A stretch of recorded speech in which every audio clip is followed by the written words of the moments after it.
Hey, what's up, Dub Nation? Back here with you. And let me email John Dickinson the StreamYard link for this, so maybe he can join us at halftime. And boom, there we go. And yeah, glad to have all of the regulars back on here. And if you're new to this, welcome to Let's Go Warriors, where I will do our Manning cast of the play-by-play of the Mavs at the Warriors tonight. Quick look at the standings. Mavericks 16 games over 500, making a push at fourth. What a race between these two teams. And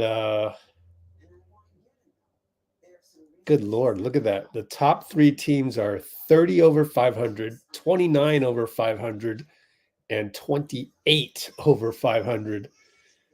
The Warriors, here we are. Only 6 games over 500.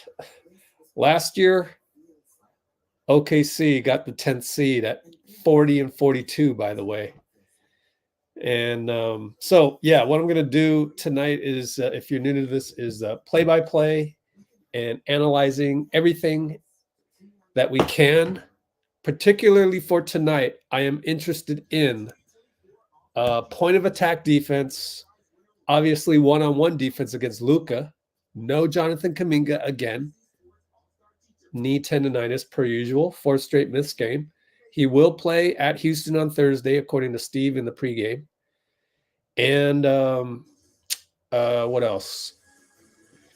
Without Kuminga, I feel very confident Kuminga out there, although he didn't guard Luka much last time. So now we've got Wiggins. Klay will start, and I don't mind Klay on PJ Washington. I like that matchup. I think that's what the matchups are going to be. So we'll see. Now, the refs tonight, I'm a little worried by this.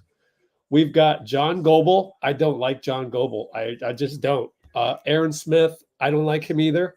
And Matt Boland, he's meh. He's 21st season, and he's the third ref, you know. So anyways.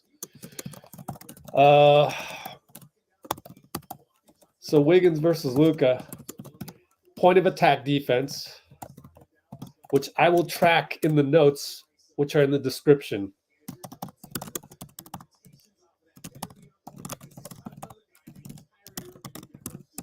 And of course, Kyrie Irving, but you know, good on you, Steph. Go cover him. He's got to cover you too. So we're about to tip off. I am a little under the weather. So had this game been on the East Coast, I don't know if I would have been able to do it. The last 3 hours have been good. Recovering from, I think it was food poisoning, but I'm not sure. But yeah, you know, it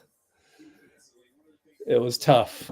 But here I am, feeling way, way, way better. By the way, the matcha green tea frap, man, what a headache elixir.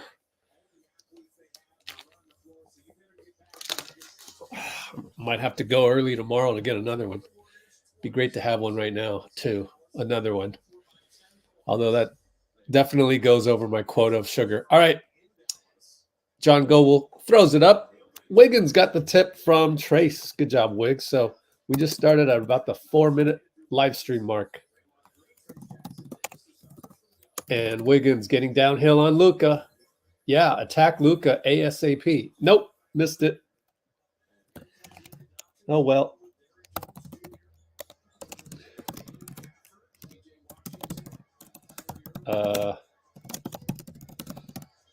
By the way, Luka's on the left side. Wiggins one-on-one. And he attacks him, tries to turn the corner. Good job by Wiggins. Missed it. Oh, Luka got his own rebound. And he traveled before Draymond's hard foul. Luka's going to get pissed by that. He's going to be pissed. Wow. Okay.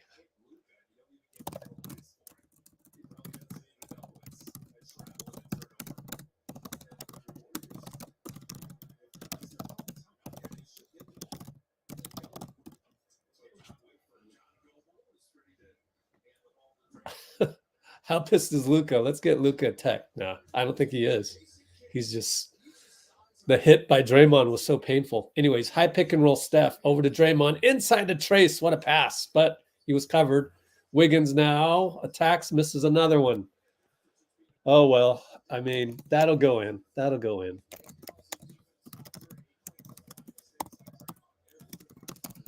And Luka finds PJ Washington in the corner for 3. Catch and shoot. See what happened. Did Klay fall asleep? Yep. Klay fell asleep. Bad pass, Wiggins. Oh, my goodness. Guys. Kyrie for 3. If I were Popovich, I'd call timeout.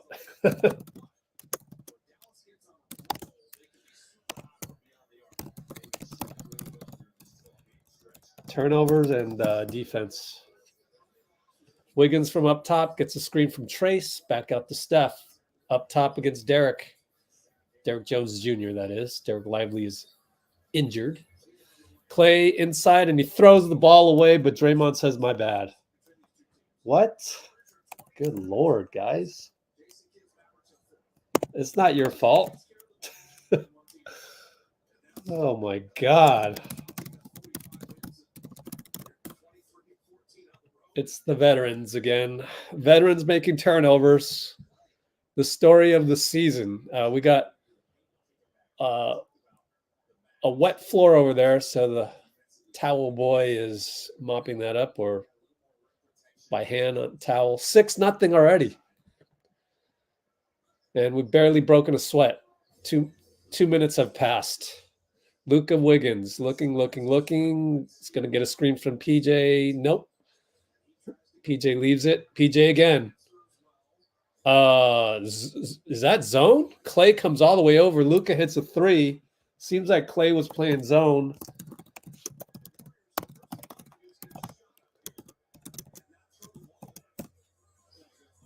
Nine nothing.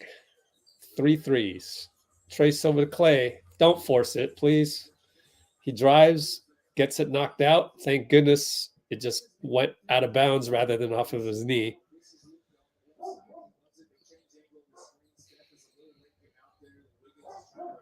Yeah, it's tough. It's tough. That's a good shot by Luka.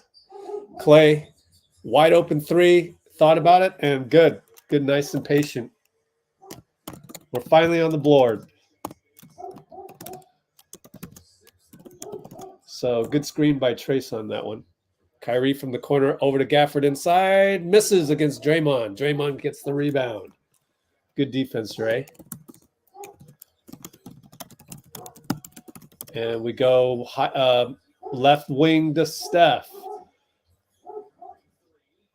Banks a 3, no good. Draymond set a screen there.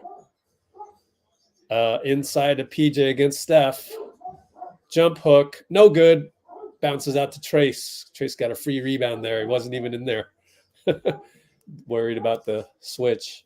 Now another bad pass, Wiggins, but he steals it, and we get the ball. Golly, Wiggs. Come on, guys.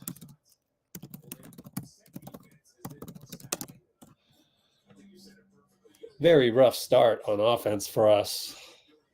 I think we've only really had 2 or 3 plays in the first 6 possessions, or 7. Trace gets the inbound, fakes a handoff, and dunks it over Gafford. Oh, my goodness. Oh, wow. That's power. Luka tries to draw a foul from Steph, but he missed it, and Gafford got the rebound while Luka was arguing with the ref. Luka corner. Inside, Dre knocks it out to PJ. PJ one-on-one Steph. Attacks. Oh, it'll be a blocking foul. Looked like he did a good job moving his feet.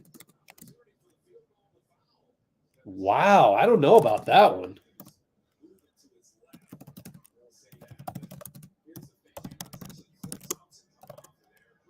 Are we going to challenge this? Steve is asking Jacob Rubin.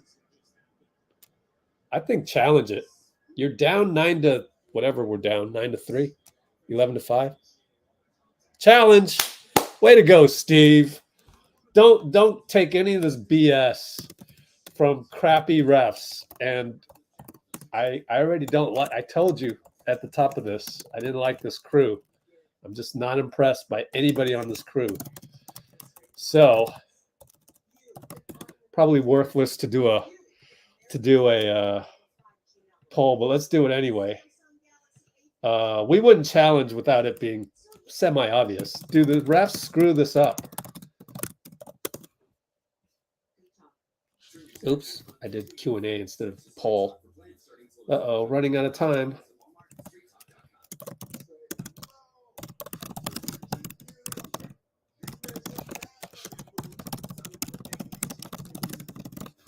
Start poll. What is your confidence? What is your confidence in this? And you guys know how, I mean, honestly, Jacob Rubin on the iPad, he has a high bar, right? We've been disappointed by his lack of executing the challenges before. But I think there's enough evidence. I didn't even look at the second slower replay, but I have my confidence in Jacob Rubin that he will only do a challenge if he's absolutely sure.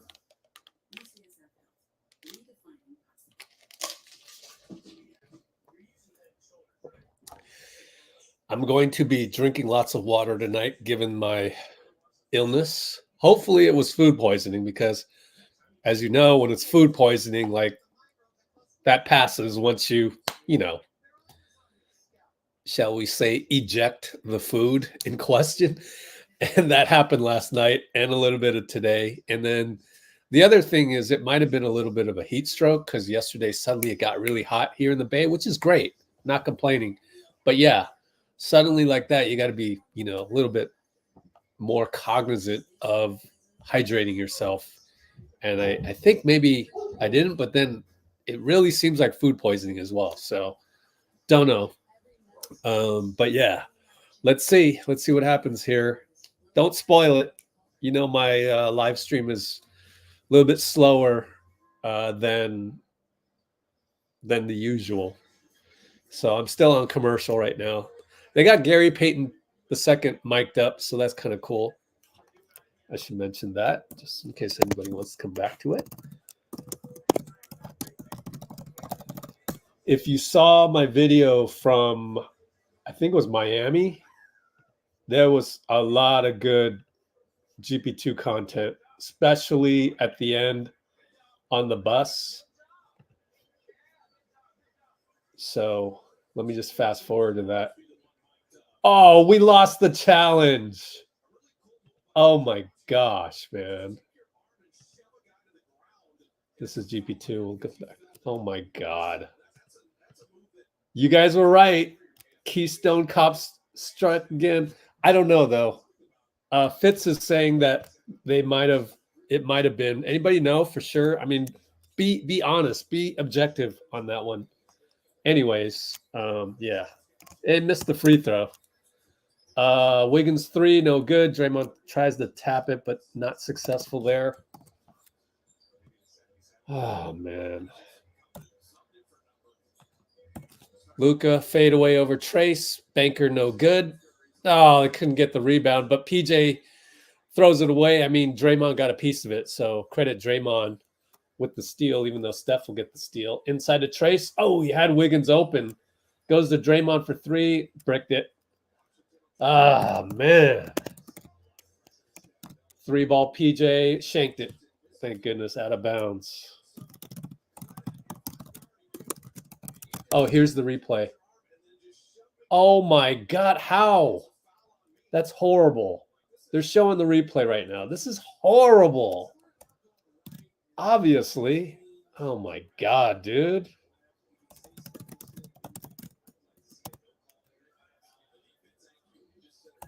And Steph over to Draymond. Draymond scores. That should be an and one. And they got it. Finally. You got to call it both ways. Chumps. Chumps in black and white.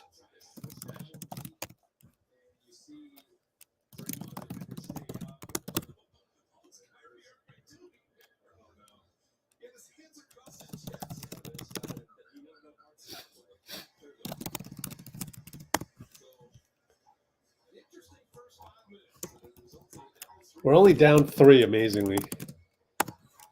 And Dre got another deflection. Gafford misses over Trace. Great job, Trace. I can really see some great defense from our 4 and our 5. Wiggins loses the ball inside, got it back. Over to Steph for 3. Got it. Tied up. Tied up. How many deflections does Dre have, man?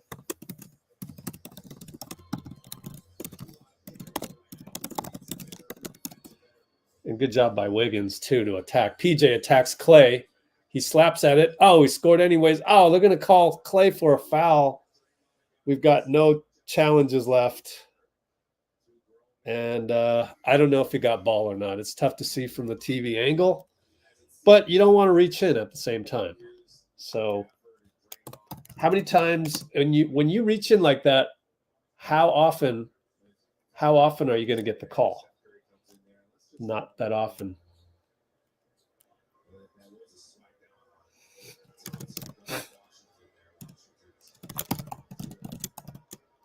And meanwhile, in case you missed it on the TV, Gafford got into it a little bit with Steph and Draymond. I didn't really see it, but it's inconsequential. We play on those. He's not the type. Anyways, Exum against Steph. Draymond now tries to get Klay around a trace screen, but no. Over to Wiggins, wide open 3, splash. There you go, Wiggs. Keep staying confident. You need good confidence.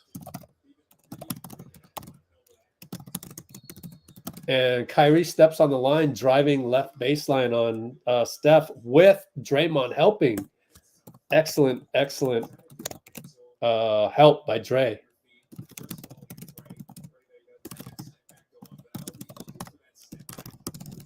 Kyrie checks out.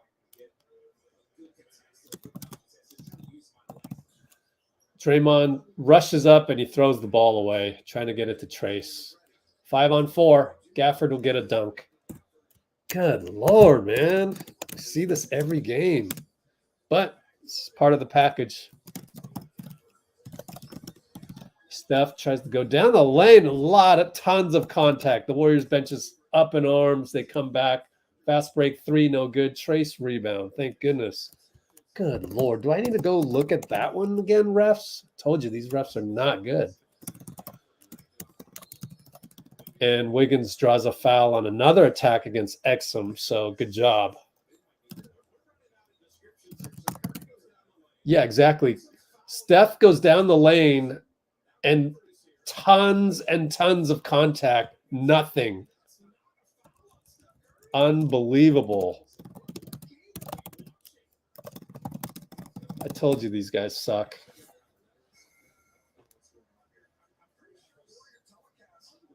I want to check which ref that was that didn't call it.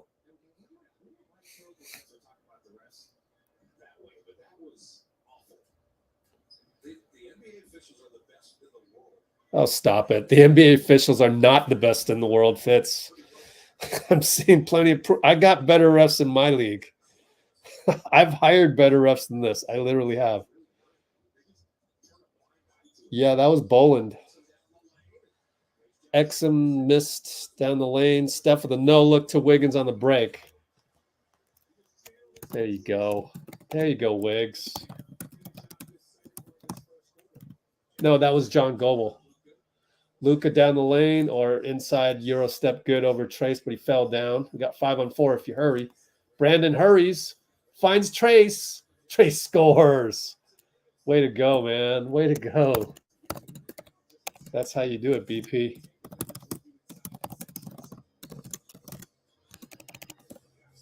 (18-20). Playing pretty well. Luka. Swing. PJ's wide open as we had a double Luka. Missed it. Draymond rebound. Draymond throws it away again. What are you doing? Let me see.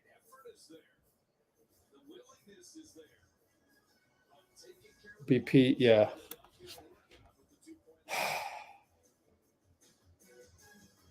Sometimes it feels like we're in preseason still.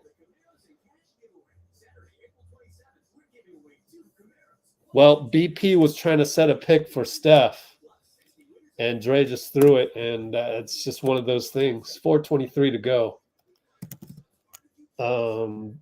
Let's go back to the box score here. My bad. 20-18. We're up. I thought we were down. Look up and we're up.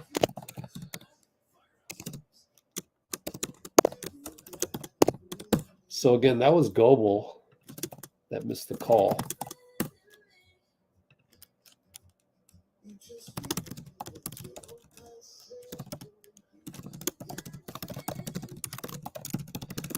So yeah, I think BP was looking to get Steph open on that one, and just a miscommunication. It happens. I don't know who you blame, but Draymond's going to get the turnover because he was the one who passed it. And sorry about this score. That's little. There we go.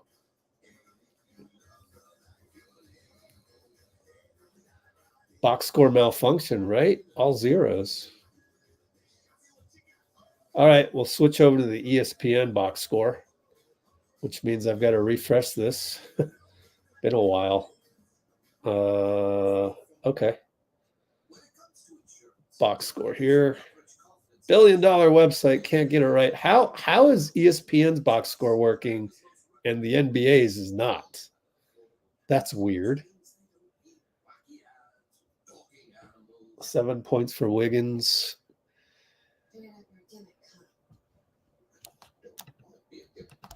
Let's see. Yeah, I think the last play was BP was trying to set a pick for Steph or freeing him up. Meanwhile, Dre thought BP was still going to the hoop. I think there ought to be a rule for that, is if there's nobody behind you, just go to the hoop. Steph will get away to find a way to get open.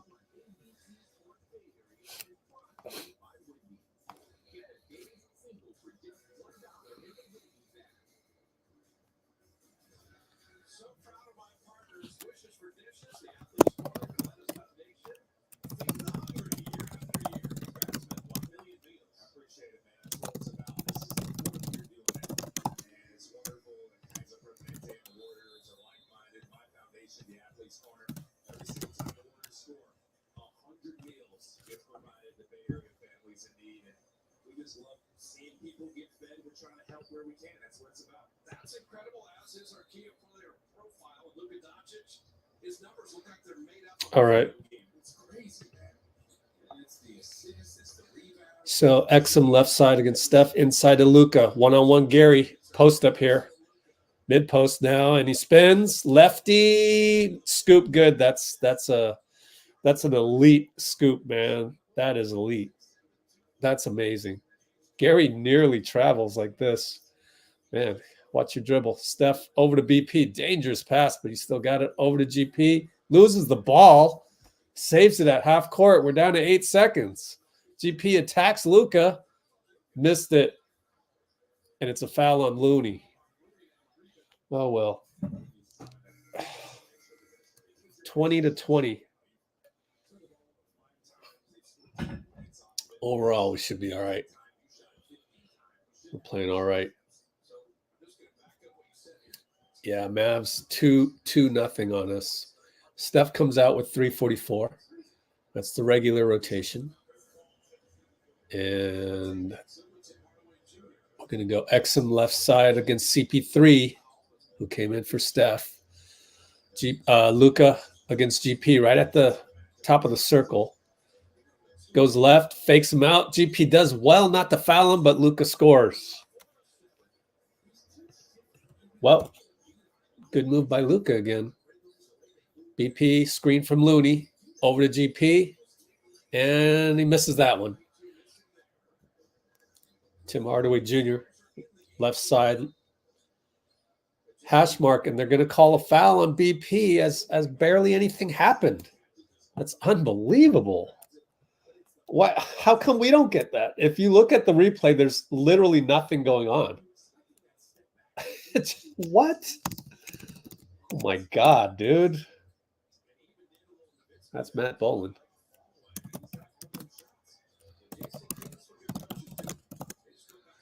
And we go to Luka again. He's going to get a foul on GP, turn around. Yep. Reached in. Reached in as BP came to double, which is the worst thing you could do. But GP is talking to BP about something. Let me try and read his lips.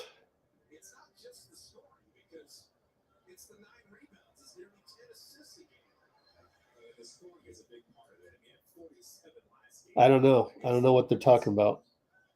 But it seems like it's BP's fault. And yet, why do you reach in? I don't know. Maybe he didn't think he needed a double.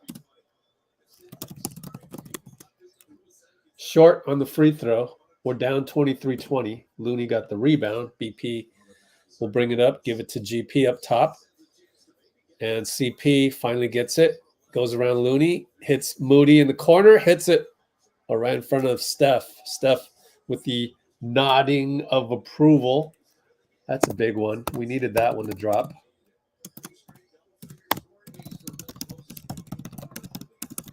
Oh, man. Now another foul. Gary. This is unbelievable. That is just...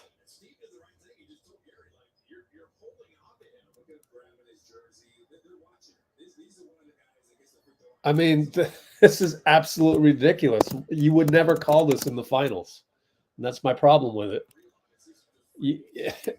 The crazy thing is it's gonna get looser and looser as the game goes on, per the NBA memo. Good Lord.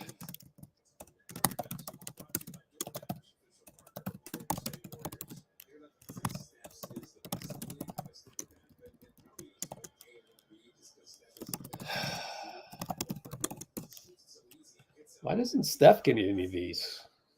BP will bring it up. Over to CP. Same play. Over to Moody. Over to GP, over to Moody for three. No good. THJ brings it up. And back up top. Kyrie's back in the game. Luka has played the whole game so far. Against Moody. Way up there. Looney doubles. Over to Powell. Over to Kleber. Over to Tim in the corner. Misses it. GP rebound. CP brings it up. We're down 2 minutes right now. CP gets 2 picks. Nope. But he got the switch on Maxey. Nope. Go over to Moody. Inside Looney. Mid-post Luka. Back over to CP. Shoots a 2. No good. Luka brings it up on Moody. Left hash mark. Pops a 3. Moody's all over him. Great defense, Moody. Rebound, Pajemski. 94 feet later, misses it. Got blocked. It's out on Brandon. John Goble again.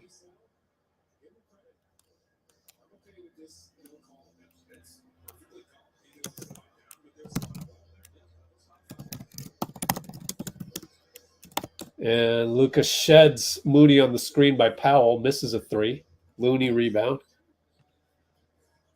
I'm glad I'm not a Mavs fan. I don't know if I could just watch this all day. I mean, Luka's great, but, nobody touches the ball. Moody over to Chris, corner, and kicks it to Gary. Make one of these. Missed it. Powell, a rebound. We're down 2. Luka brings it up. 55 seconds. Moody knocks it away. Out of bounds. I got 14 on the clock at mid-quarter or so. Moody's defense has really improved.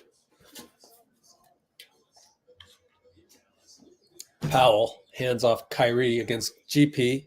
Takes him left-handed. Too easy. Beat him that time.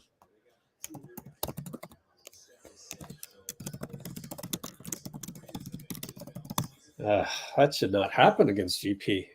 CP gets a screen from Looney, shoots a 3, hits it. Way to go, C. Got to hit those. And so far, I haven't said CP missed the point of attack, so that's great. You know, that's my number one worry with CP. Luka sheds Mo on the Powell screen. Now it's Luka Looney. Oh, boy.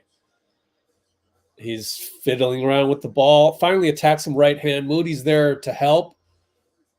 Throws it over his head to Kyrie, who travels.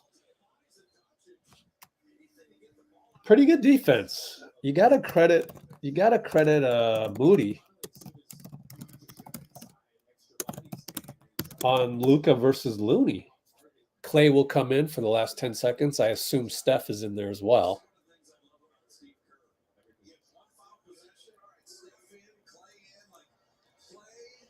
Yep, Steph's in there according to the fits. 10.8. Chris Paul will bring it up. Calls for the double fist, which is a screen by Looney. Another screen by Moody. Fadeaway baseline. Good. 3 seconds to go. We got a lead by 1. Kleber gets to Kyrie. Disrupted by CP. And it's after the buzzer anyways. So good job, CP. Way to come back, Warriors. 28-27 at end of Q1.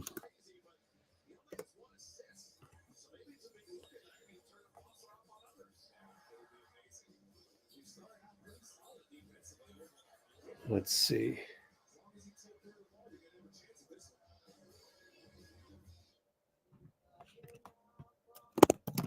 Michael, I just want to say I'm so proud of you. It's nice to see you enjoy yourself. I hope you see new things.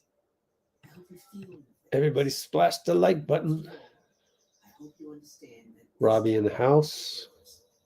love, Mom. Good Lord, bro. I don't like the Sith absolutes, Uday. You know that. So take a timeout. 1 minute. Man. When you do that, you throw people under the bus, and we don't do that here.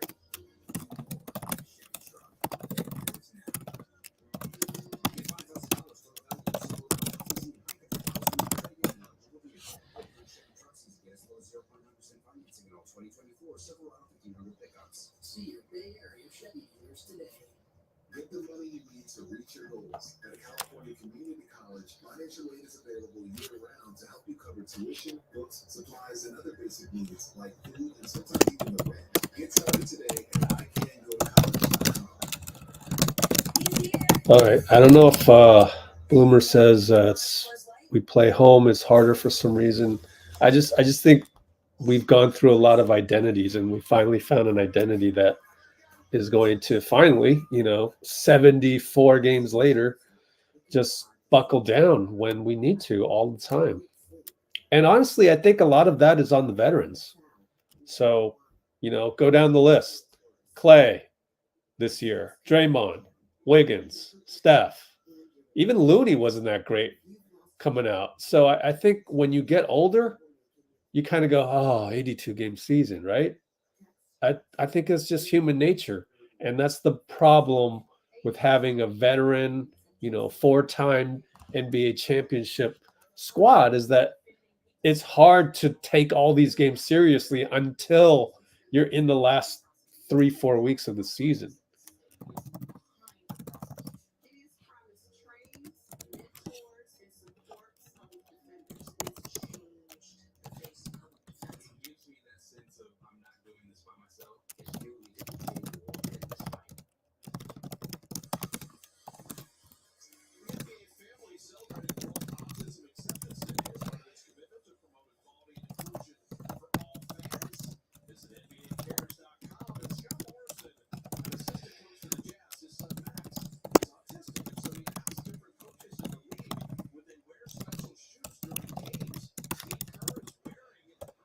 All right, what else is going? These are going to be auctioned off and raise money for the To The Max Foundation. Acceptance and inclusion are both on the shoes, but I love that all the Warrior coaches and the coaches around the NBA jumping in to help out Scott Morrison.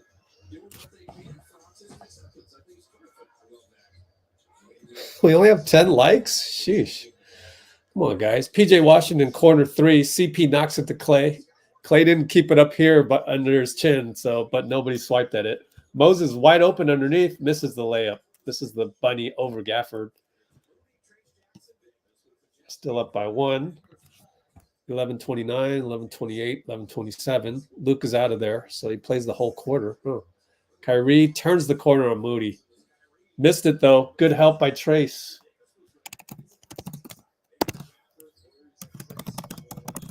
And Moses goes down the lane, finds Trace. It's blocked. No. Kyrie swiped it out, and it's off of Trace.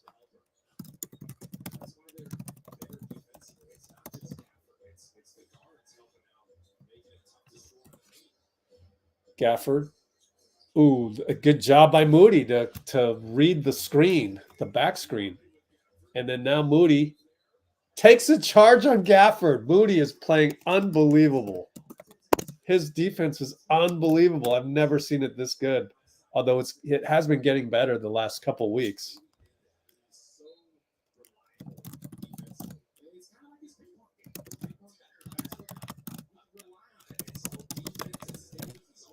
I almost want to call that an unsung play. They're going to challenge this. Yeah, you know, I thought he might have been late, so I'm a little worried about this one. Of course, I haven't looked at the replay, and I need to do a restroom break, so won't be able to really look at it. And probably I don't know. We'll see if the TV angle reveals anything. Be right back.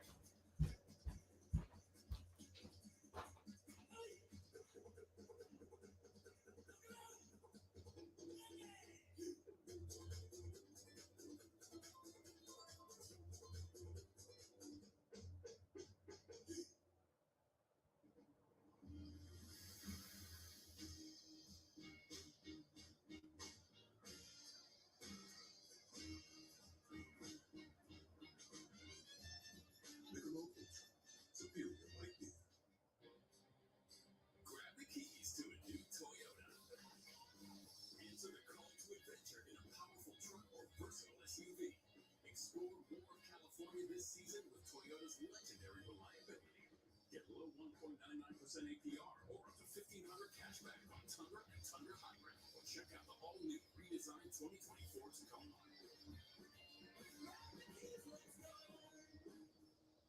Toyota, let's go places. Business. It's not a 9-to-5 proposition. It's all day in the day. It's all the things that keep us. All right, let's take a look at that play on the laptop. I won't have time to record it for you guys, so we'll just take a look in real time how it looks. I don't think there's, on the slow motion replay, it doesn't seem like there's a lot to change it. Hey, let's go somewhere fun.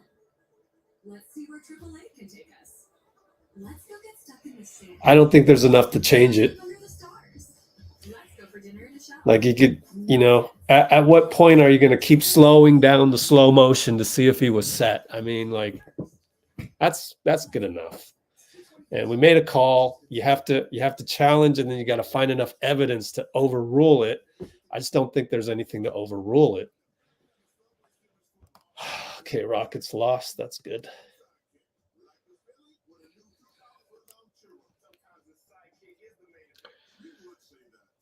I know, right?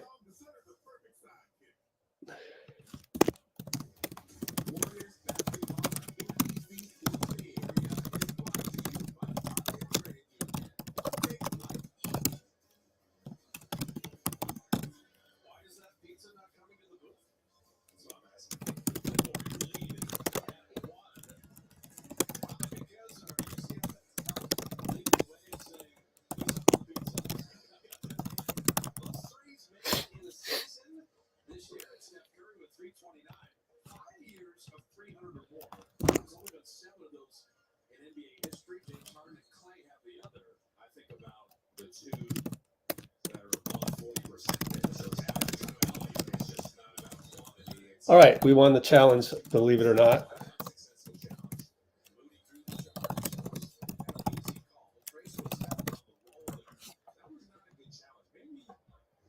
Kid was saying, you guys lost your challenge early. I'm going to do a challenge here, and it'll be unsuccessful, so we can both play with no challenges left. There are no challenges the rest of the game. I'm the coach. You said it. All right. So Klay gets a handoff from Trace over to Moody. Fakes his three. Gets two guys on him. Shoots a baseline jumper. No good. PJ with the rebound. Outlet to Exum. Left side. Drives on Klay. Gets a screen. And Klay didn't switch. What are you doing? Is it somebody else? Somebody else supposed to switch on that? Well, it's not totally Klay's fault.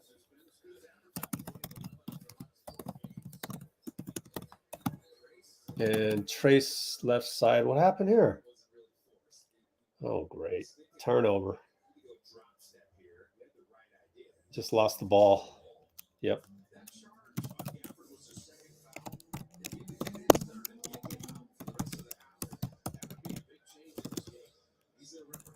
All right.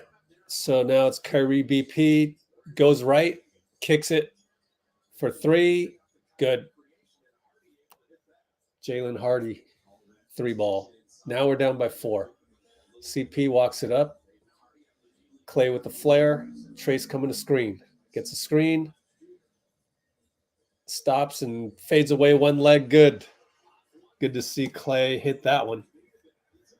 That is first. 2 for 2. Yep.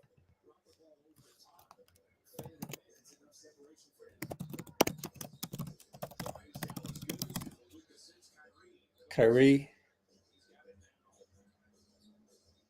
draws 2 guys, kicks it. Hardy, one-on-one. CP, look at CP. He kept somebody in front. He did it. Air ball. Bruce. You keep doing that, CP. Wow. All right. Brandon in the post. Over to Klay, cutting, blew a layup. A lot of disruption there by Gafford. Exum over to PJ. That time he got past CP. Missed the layup though. CP, ball bounces. Klay got it. He'll get a rebound out of that. Brings it up. Over to Moody. Wide open. 3. Got it. Yes, Mo. So CP good D even though PJ passed him. And Kyrie left side banker. That's his patented move. He loves going left banker. And we're down 1. CP with Trace. Got the screen. Got him on his back now. CP fade away. Scores. Oh, we got vintage CP3 Hall of Fame jumper.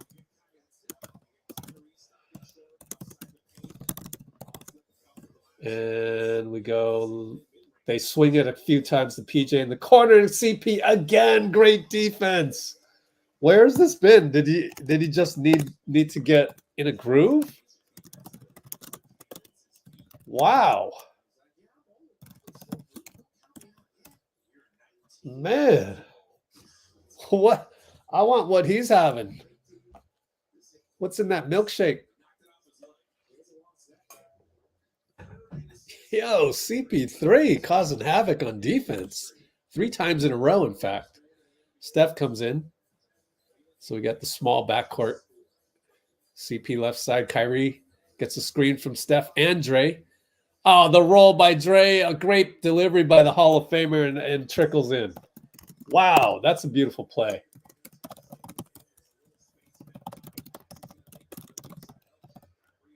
And Kyrie gets stripped, but it goes out to Hardy. He goes by CP that time. PJ corner, fakes a 3, drives on CP. Another good defense by CP. Missed it. And he brings it up 94 feet. Oh, got blocked by Gafford. Kyrie, 94 feet later, charges into Draymond, but no call. And Moody's going to get a foul against Powell. Or, yeah.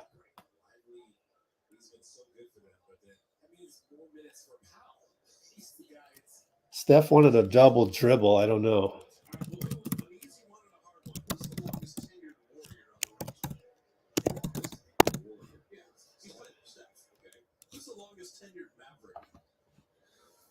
Dwight Powell. Fitz is going giving the quiz with Dwight Powell on the line. Who's the longest tenured Maverick? It's obviously Dwight Powell.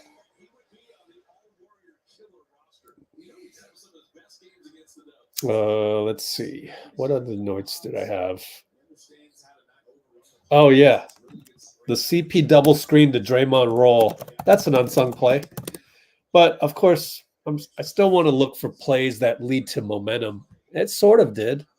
Sort of the result of momentum, even though now Dallas is... Oh, he missed the free throw.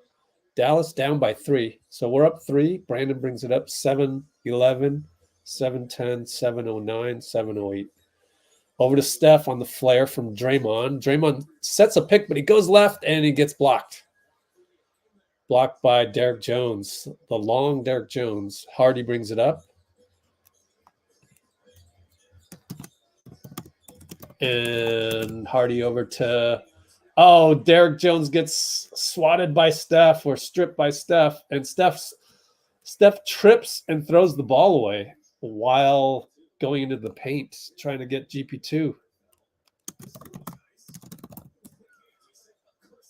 Oh, well.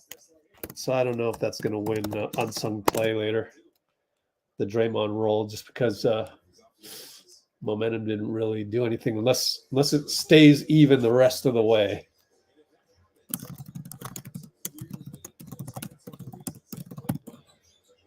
Okay, we got Luka Wiggs. Derek up to screen. Steph jumps it. Good job, Steph. And GP gets a hand on the deflection pass to Hardy. Way to jump the screen, Steph.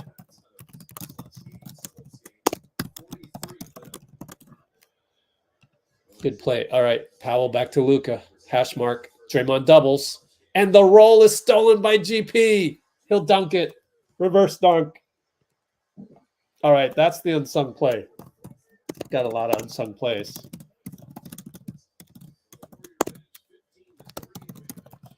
We're up by 9. What a well-played game by our squad. Defensively. And Derek Jones gets a pass, drives, kicks it. PJ there, BP there. Good stop. But Luka shoots a 3, no good. Steph rebound, outlet Wiggs, 1-on-2. He'll mid-post. He's going to mid-post. Nope, back to BP. Back to Draymond up top. Finds GP2. GP2 looking for Steph. Gets deflected. Goes in the backcourt. Got deflected, though. Steph and Draymond up top. Sheds Derek. Steph versus Powell. Fade away. No good. GP2 tips it to BP. Over to Steph for a reload. Got it. Oh, yes. That's vintage Warriors right there.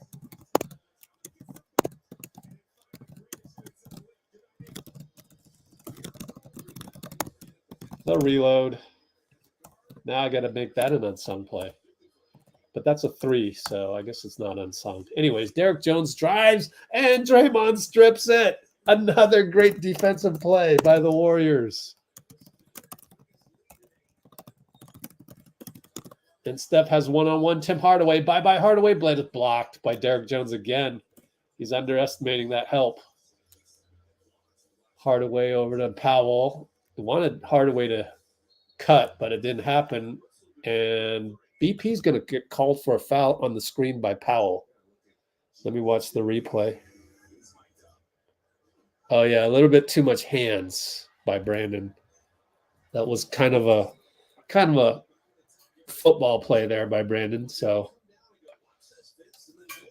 kind of got to call that, except it was a little bit more than the last one that we saw with GP and Luka. But anyways, Kleber over to Luka, 1-on-1 Wiggs on the right wing here. Drives in. Draymond does not double and then helps. They swing. PJ for 3. No good. Great job. That's just smart defense by Dre. And Steph gets around. Jumper no good. Draymond rebound. Reload 3. Steph good. Yes.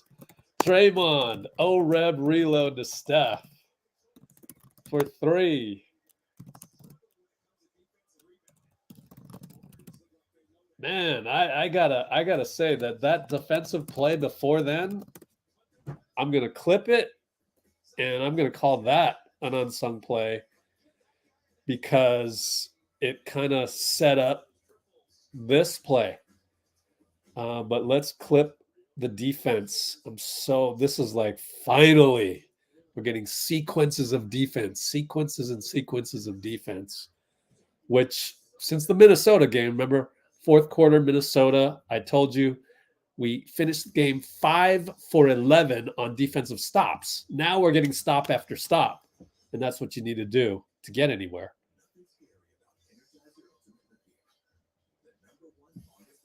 Everybody on that play, everybody, GP2, BP, finally, like we have a defensive identity. And it's taken a while to get to this point, but better late than never. And with 7 games to go, better late than never. It's like I wasn't sure if we could get to this point. You had CP3 not able to stay in front of anybody. Moody couldn't stay in front of anybody. Now we're staying in front of people, and especially with Draymond on that high IQ defensive play, you're getting. I mean, you know what? One thing BP doesn't get credit for is he's always in the right spot. He may be short, like relatively speaking, he's not 7-foot wingspan guy, but he's always there. And that's the beauty of it. So finally, defensive identity, defensive playoff identity. So let's take a look at this defense right here. This is really impressive. Can we just do this throughout every game? I want every game like this, and just do it, man. So goes here. Of course, Dallas has a very sort of predictable offense. So I would say it isn't anything, scientific here, but there is a lot of goodwill out there to make sure you keep in front of somebody. So I think number one, that's key. So right here, Draymond with the excellent decision not to just go all out on Luka, like, I trust Andrew Wiggins. Like, that is so important. And we've seen before where guys didn't trust Wiggins for whatever reason a couple weeks ago. I was on here on the live stream telling you guys that. Or they don't even trust Draymond. Like, we would double for no reason, but good job not. And then he sticks in the paint long enough. Dre goes, okay, I'm going to double. Boom, I double. Pass goes over here. One more pass to PJ. Now look at Gary Payton. Look at that. He leaves his man because he knows PJ is going to shoot. He could have gone one more, but it was only 3 seconds left. So he's got to probably know the internal clock. 3 seconds left, and just a great sequence. So proud of our guys, finally. Like doing this in bunches. Derek Jones. Oh, we got blocked from behind from Steph, I believe. Definitely disrupted there as I looked up and saw us do another great defensive sequence. Oh, GP gets free on the baseline and scores. Steph drew 2 guys.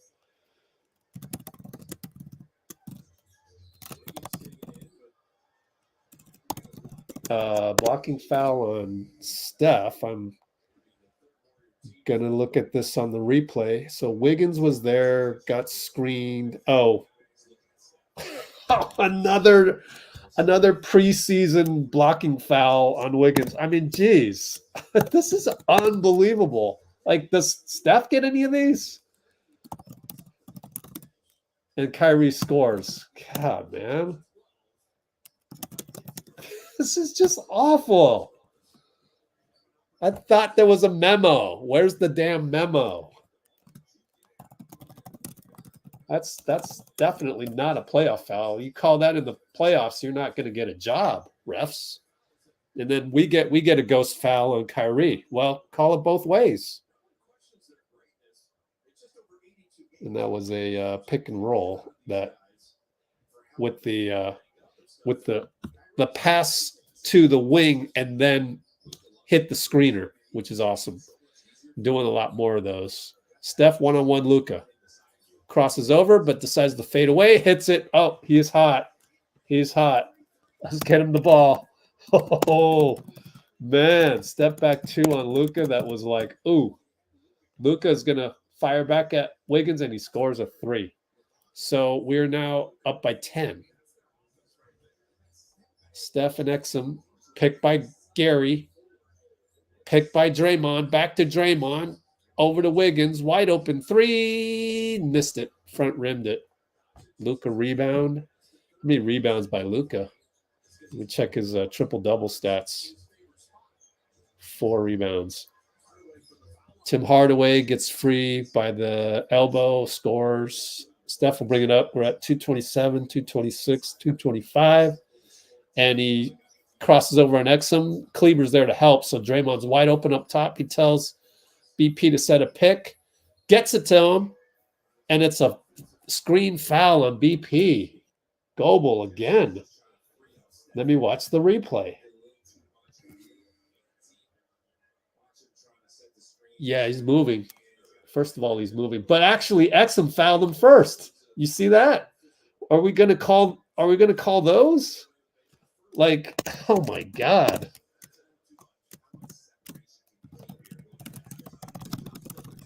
That's the same call as GP2 on Luka earlier. Horrible inconsistency. I don't understand this. Exum will drive. Are we in zone? No, they've just got 5 out. All right, Luka Wiggs. Inside, bad pass. Draymond got it. Trey's probably going to get the steal in the stat book, but that was Draymond. Trace against Kyrie. Going to give it up to Draymond. Strangely. Draymond over to Steph. Steph travels because he jumped and then he dribbled. And he says, my bad, and he shakes his head as if, what the hell was that? How many turnovers? Let's check our turnovers. We got 10 turnovers, friends. Wow, that's a little too much, man. You kind of want to get to 10 the whole game. Luka against Wiggs initiates the contact, and Wiggs gets a block, and then we throw it away. Kyrie 3, good. Oh my God. Timeout.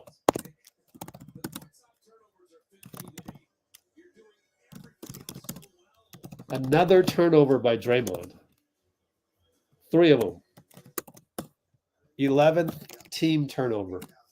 Is it on there yet? Or maybe we had 10 by then. This box score was already updated by the time I looked at it. So we had 9 before. Good Lord, man. The bakery strikes again, exactly. 49, 43, 121. Oops. Close enough. 121.2. Yes, strange why Trace, well, one explanation is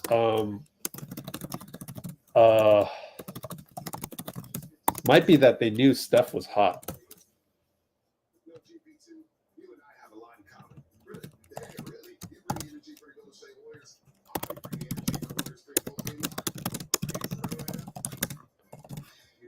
All right. What else we got? Steph playing like crap. Well, aside from the 3 for 4 on threes and the 5 rebounds and the 4 assists, I guess that's crap comparative to, what he normally does. All right. Get some water.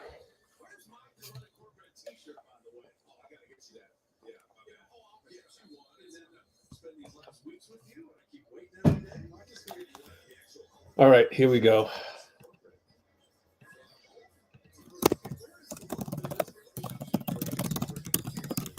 Wiggins loses the ball.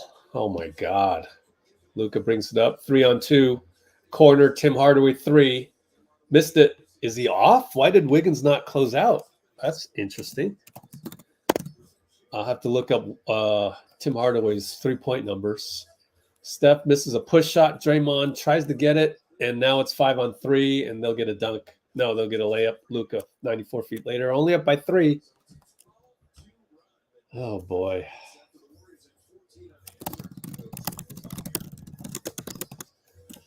Klay gets it, draws a foul.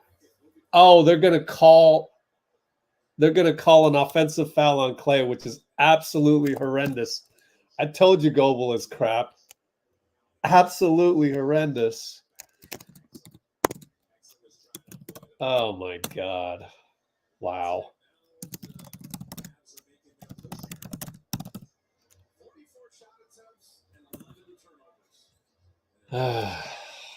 Luka gets doubled over to Kyrie, over to Kleber, over to Exum. Draymond fouls him. 22 seconds to go because they had the advantage. They had us on our heels, so Draymond just fouled him on the drive. Only his first. The box score isn't updated here. Let's see if NBA has their box score updated. Gary Payton in the game for Trace. Still nothing on the box score. Wow. Billion-dollar company screws up. Luka up top. Wiggins moving, trying to shake him.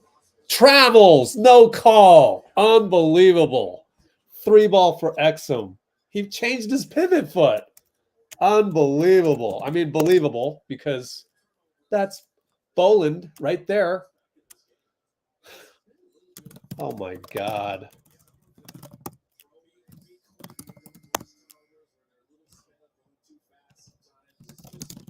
Absolute clown show by the refs tonight. 49 apiece. Derek Jones in for defense. Moses in for offense. Kyrie out because he's not the best defender or too small. Need length. 8.6 to go. Pretty sure that was a travel. I'll go back and look.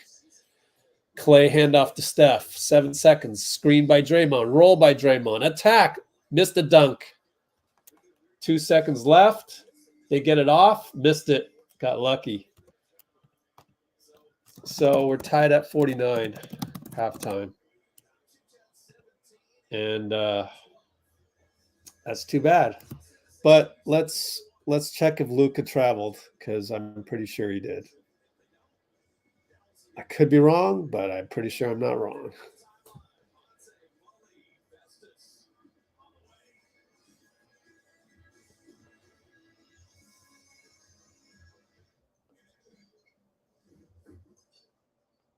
Yep, that's a travel. I want to say this to the family. From now on, there will be $0 delivery fee. Go ahead. The Dash Bash pays $0 delivery fee on DoorDash. Is that what you're going to say? No, Guess how much I paid on delivery fee for this dinner and wine? 0. A toast to 0.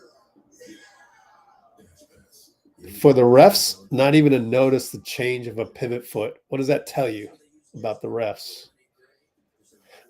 I believe Fitz is wrong. They are not the best refs in the world. They literally aren't. Why? Because Adam Silver doesn't know what to teach. He doesn't know where to get them.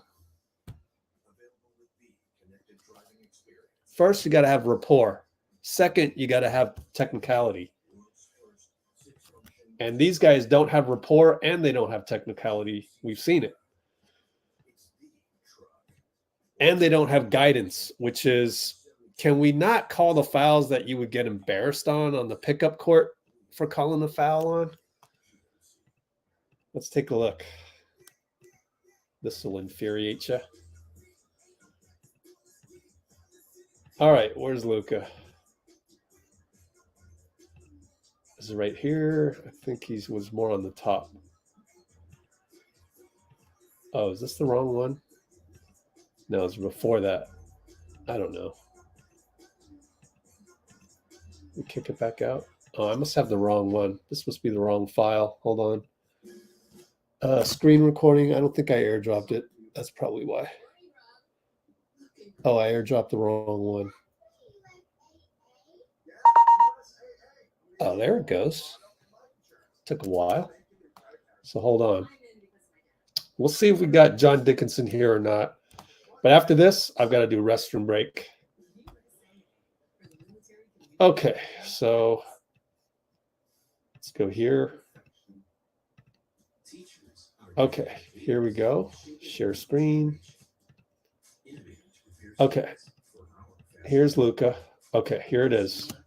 Watch his feet. Like, he's going to change pivot feet. It's very subtle, but it is what it is. You can't go pitter patter. You can't. Where in basketball can you do the pitter patter? Like, that doesn't make any sense. Watch the pitter patter. Oh, it's before that. Oh, right there. We'll watch it again. That little pitter patter, like, you've stopped here and then you've established your right foot as the pivot foot. Now you're going to go left foot. Like, you can't do that. And there's another one. There's 2 travels on one play. Anyways, I got to use the restroom. We might not have John Dickinson. He might be covering the Giants tonight, so I'm not quite sure. But I'll be right back. Restroom break, BRB. Thanks for the patience.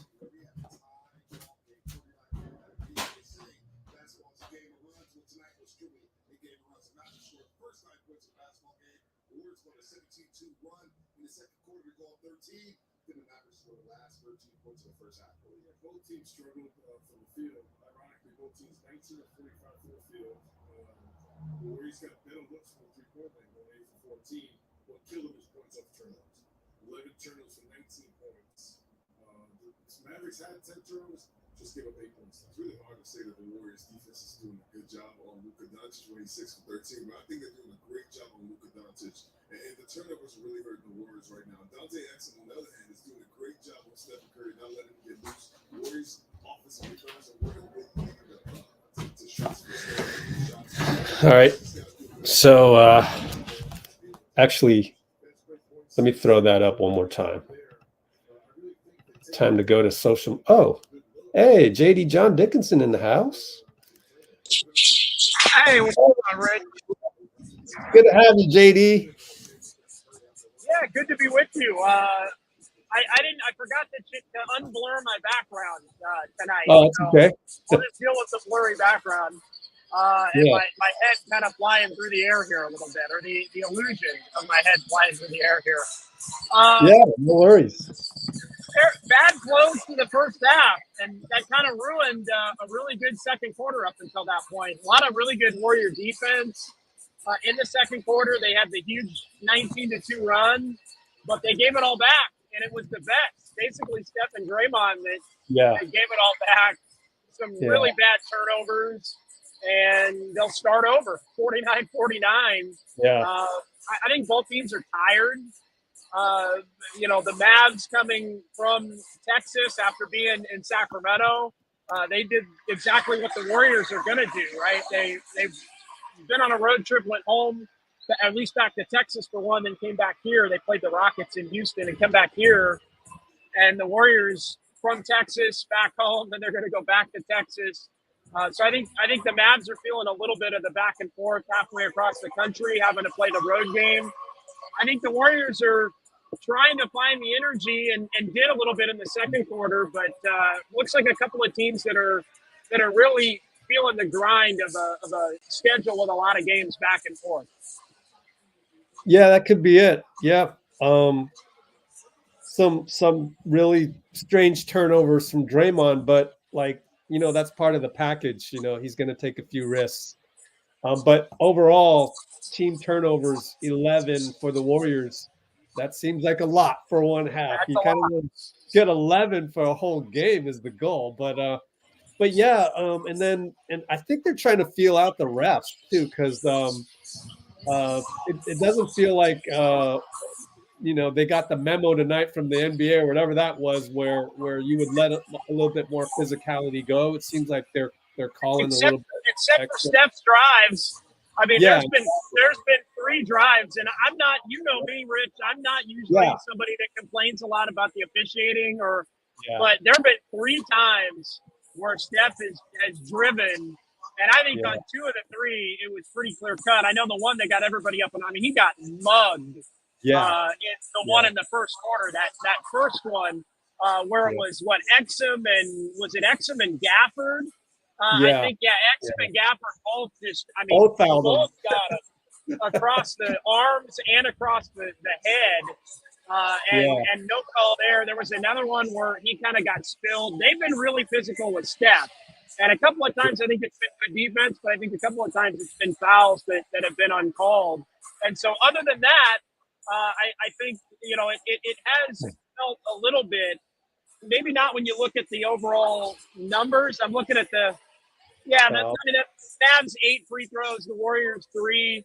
Not that it has to be even, but it does seem like tonight has been a night where the Mavs have been able to be really physical, and the against Steph, and the Warriors, especially in the first quarter, got called for some kind of cheap ones. I thought they let the Warriors play in that second quarter run, where their defense was really good to help key that run, and offensive rebounding as well. So, kind of an unevenly officiated half. How many ref you suck chants so far at Chase? None yet. None so far. Still the first quarter or first half. Yeah, I mean, I was really surprised on that first one where Steph got hit pretty good and spilled to the court. Real quick, any update on JK? We know from the pregame coming back for the Houston game on Thursday, but any more detail on that? Like what's bothering him, things like that? Yeah, just the knee tendonitis in both knees, which I think is something that was really a little worrisome, to be perfectly honest. I mean, it kind of seemed innocuous early on, and it was just one knee, and then it was like, both knees are a little sore. But a great sign, obviously, that he'll be able to come back. I mean, for them to – when do the Warriors ever set a he will be back type of a timeline 2 days in advance? They never do. Yeah. So that I think that's the best sign. I think that things are probably going to be okay. That tells me that he probably could have played tonight even, and that it had been trending in the right direction. But tonight was the extra night, basically, that they wanted to give him one more night, which, gives him a few more days until Thursday, and then be ready to play in the back-to-back, because they're going to really need him in the back-to-back against Houston and against Dallas again when they go back on the road.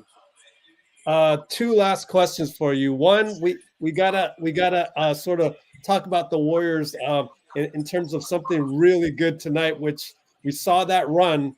That was some darn good team defense for that stretch. And can they replicate that more and more? What did you think? I thought that was the whole story of the positive aspect of the half for the Warriors was that run and that defense.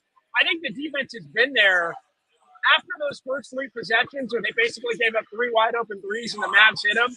I think the Warriors' compete level defensively has been at a really high level. I think that's the kind of game it is in the second half. I think this is, neither team has 50. This might be a rare, I know the Warriors are undefeated when they hold an opponent under 100. Hold the Mavs under 100. Hold them to 98 tonight, and I think the Warriors wind up getting a win. I think this game actually has the potential, believe it or not, in the second half to turn into even more of a grinder with the teams as tired as they are. And, the officials, for the most part, letting them play. So, rare night, first to 100 wins. And if the Warriors can keep the Mavs under 100, we know that bodes well for them to get the win. All right, last question for you. One of our commenters has been wanting me to ask you this for many live streams and I can't believe I didn't know this, but apparently you can recite the Warriors schedule. I have done it. I did. Yeah, it was an old radio trick. I did a couple of years back. It was I think it was in the summer of 2019 when we did it, and they were like, it just kind of came up in general conversation during a show, and I said, I think I could probably do all 82, and they were like, no, and I said, no, I think I probably could, and we started. I just ran through all 82. I have done it for the subsequent season. I did it in the 22 season. I think we brought it back, and I did it again. I'm not sure I can do it right now, for this season, but I probably come pretty close.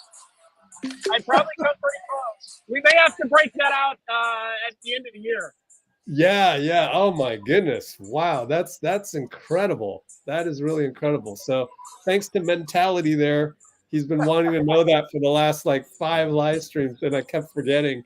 So, anyways, thanks a There is lot, video JD. of it somewhere. If you search wow. it out, there is video of it somewhere. Nice. Me going through all 82. Take that, Draymond. We got JD John Dickinson to do 82 instead of your 30, whatever it was. With Anyways. commentary, by the way, not every game, but Ooh. with commentary. Maybe a line here, a line there on some of the more memorable games of that team. We gotta get a screenshot of this. It's incredible, Rich. Yeah. Yeah, gotcha. All right. Thanks, JD. So we'll talk to you in a couple days for the road trip. Another road trip coming up. All right, appreciate you. Thanks, Rich. All right, take care, JD. The legendary JD John Dickinson, and I'm so excited because we have a screenshot of JD telling us about reciting the schedule. 82 games. Thank you, Mentality, for the constant reminder on that. And then also I did want to screenshot, if I have time, oh my gosh, the whole Luka traveling situation.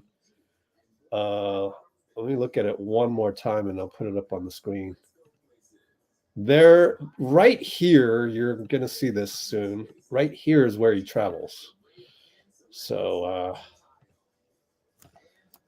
Luka actually changed his pivot foot twice on this.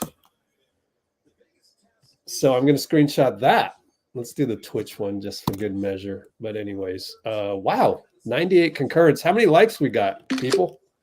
I don't have time to track that down right now. I got to go onto Twitter and do this stuff. Okay, so I've got to go to Twitter and send out the link. Do we have one more commercial coming up? Maybe we have one more commercial from the broadcast coming up. That would be helpful for me. All right.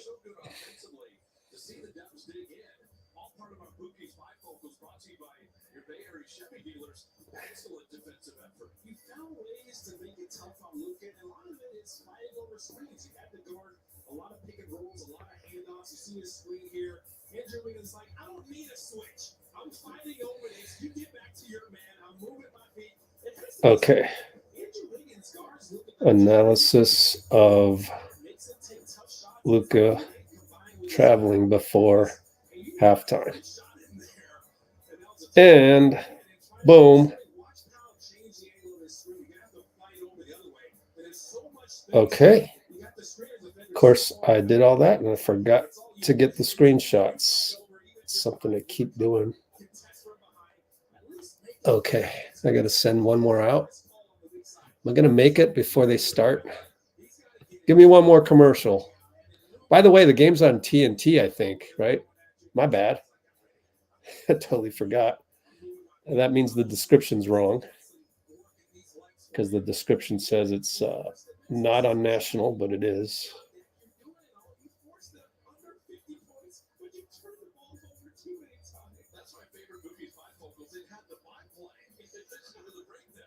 Okay.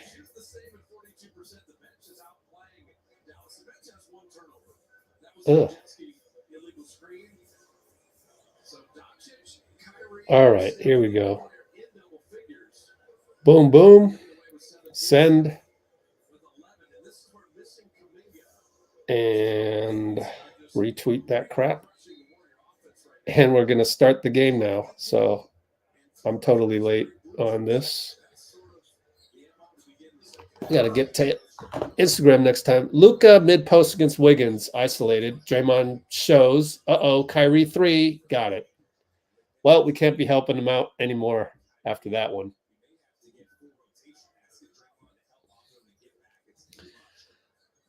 And Draymond left hash mark over to Klay. Handoff 3. No good.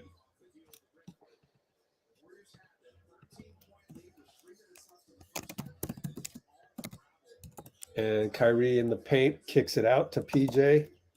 Over to Luka up top. Wiggins one-on-one. Draymond's there. Oh, Wiggins will, I mean, Luka shoots a three and it's good. Line drive.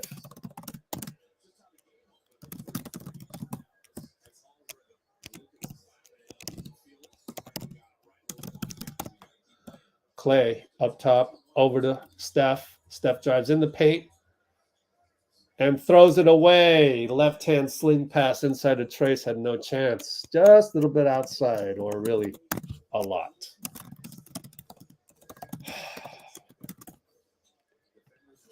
I don't know, man. It's starting to get me thinking about stuff. But anyway, Luka Wiggs up top again. Shoots another one. Bricked it. Trace rebound. Let's see if the NBA box score has improved.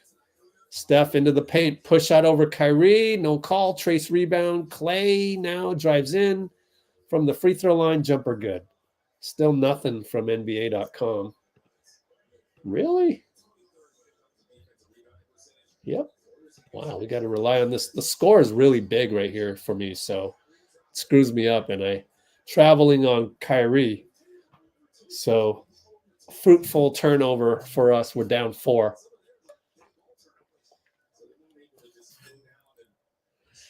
That a makeup call for the Luka one at halftime? Somebody sending did Rubin knock on the ref's door and show him the iPad? Anyway, Steph over to Wiggins, corner against Luka, drives baseline, finds Steph for 3, missed it, but Wiggins hustles. No, PJ's there.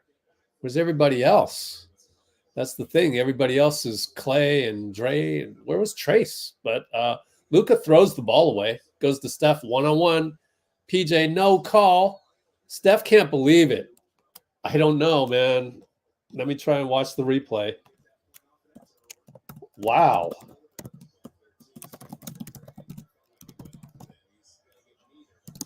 I don't know, man.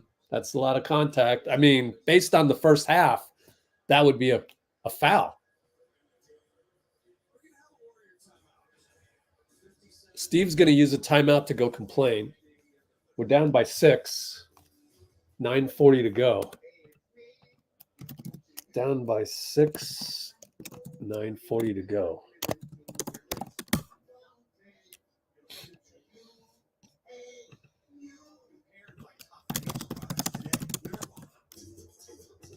What else is going on in the comments? Let's see. Let's see. Hard to regain energy. Yeah, the old, Steph will go on the podium and he'll say, hard to win a game twice or 3 times or whatever it is.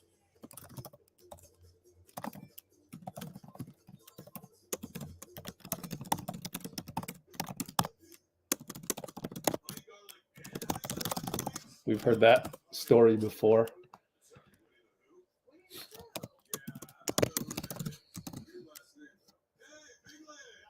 Well, let's see here.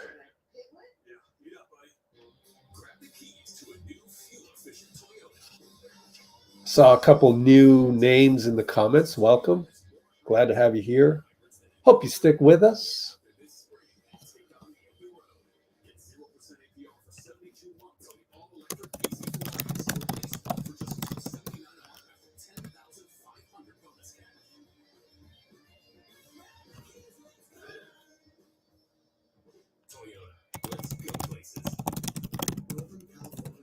Well, it's hard to maintain leads in the NBA, especially when they've got Luka.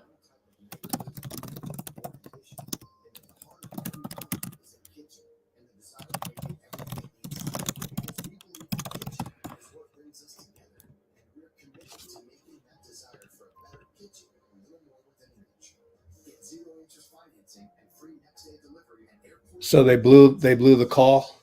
Man, I didn't even know they blew the call. My goodness. Could read it with Braille. Incredible, man.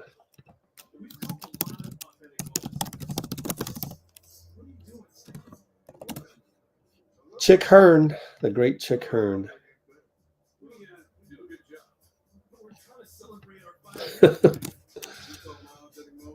That is such a great quote.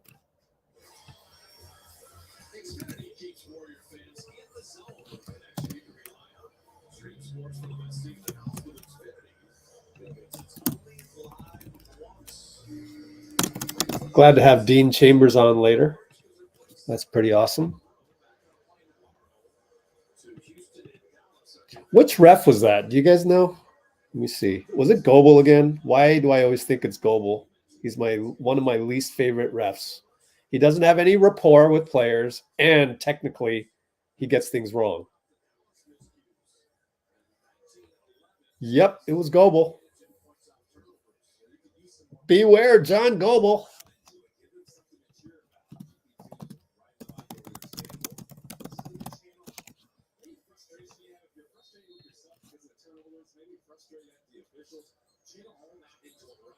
Oh, did they score right away? I don't know what I'm doing. They called a timeout after. Okay, whatever. Anyways, Wiggins up top over to Klay. Klay will shoot a three. Not a good shot. Wow. You're going to shoot that? Of course, there were only 7 on the clock, so that's why. Tough shot.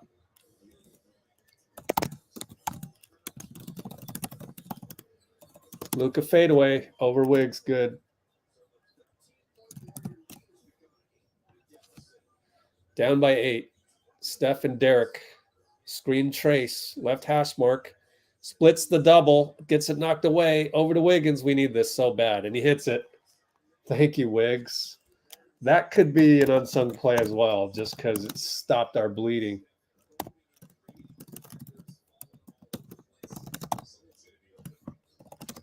We are down 5. Sorry, down 5. Kyrie will pull up on Klay. No good. Not the best shot, but they get a tip. Gafford with the long arms. And now we got switches all over. So Luka, Wiggins gets a screen. Luka, Wiggs, and Trace. Trace goes back. Draymond steal. Read it all the way. 94 feet later, gets it to Wiggs, who misses but was fouled. And Luka says, that's my foul.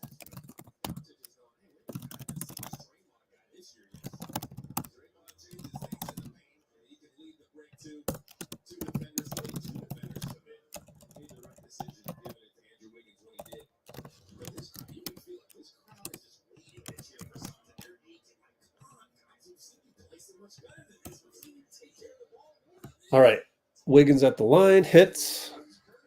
I think we got good Wiggins today. 11 points already. You know, if it turns out that last game was his only bad game over the last, month, is it 2-3 weeks?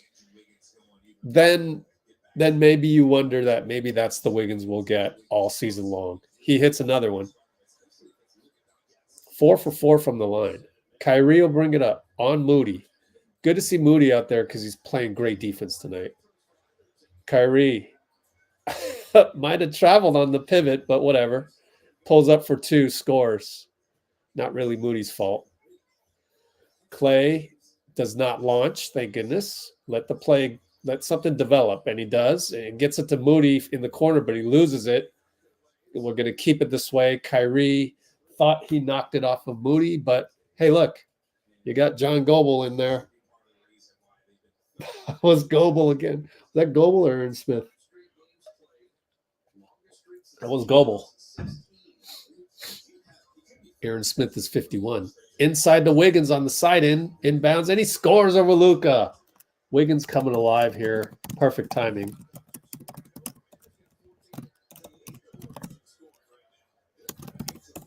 All right. We got Kyrie Moody. Inside pass to Gafford. Foul on Draymond. Yeah, he grabbed his waist. It was a ticky-tack call. I'm tired of the waist calls. Please don't call those in the playoffs for any team, even if we're not in the playoffs. Like, do you want every playoff game to be like this? Moody tips it away from Kyrie. Great hustle, but Moody a little bit too much physicality. The problem is we have 2 team fouls right now. But Credit Moody. Credit Moody. That's good. You need energy like that.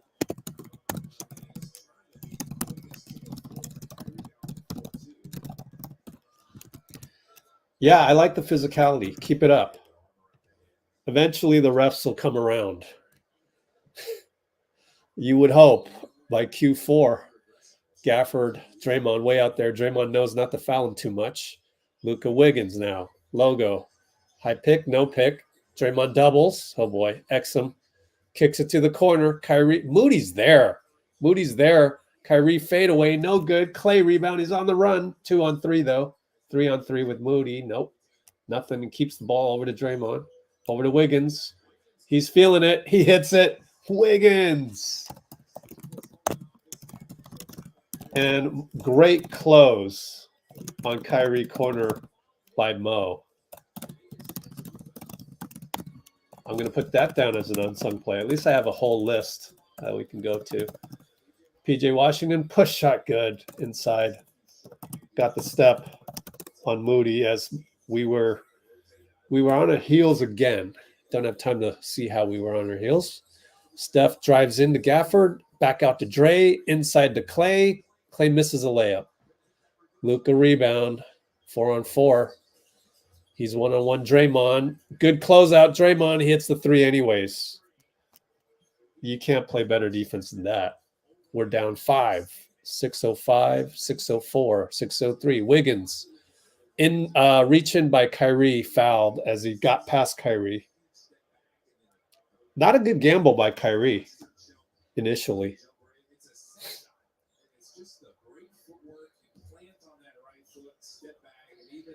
I don't like the thing where Luka wanted a landing spot foul or whatever. It's too much, bro. If he just got rid of that, I'd like him more, quite honestly. Let me just speak the truth. They run over Draymond on the screen. No call. Steph and Kleber Island. Oh, he lost the ball, but he got it back. Double step back. Tough shot. Draymond is jogging back. And we're 2-on-1. Dunk for PJ Washington. I don't know. Gosh, are we that old?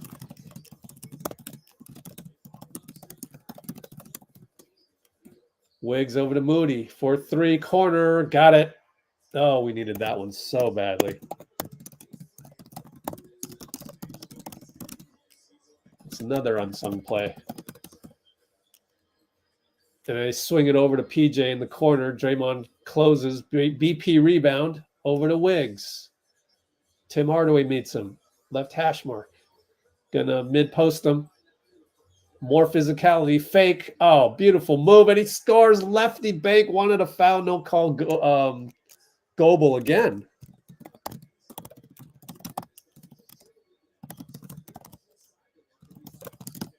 And they go corner. PJ over to Exum against Steph.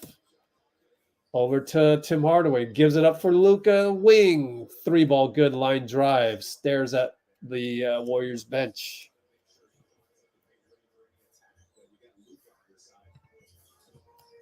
And Steph scores a layup from Draymond. Great play. This is a post up. And Exum was top blocking him. So good job by Steph to cut. Kleber for 3 in and out.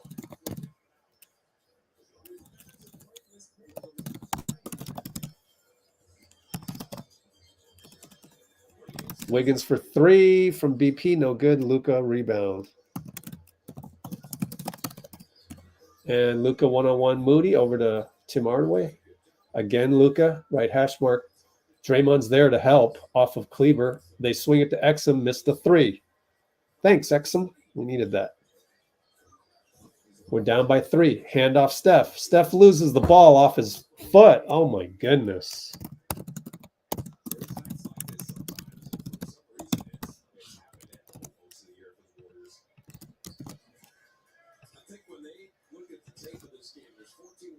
We're shooting ourselves in the foot, so to speak. Ironically, that's almost exactly what just happened.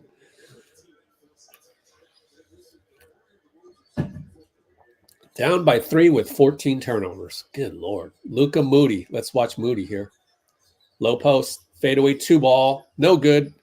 You got to credit Moody. I'm so impressed with his defense.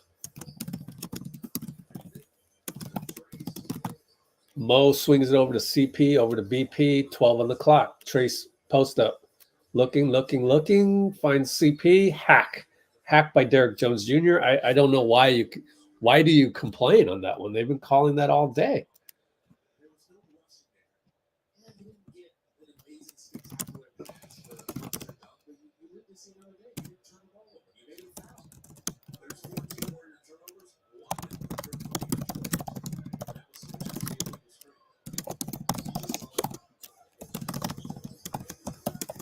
And Moody for 3 on the catch. He hits it. Wow, Moody. Like, has he missed? 4 for 5 on threes.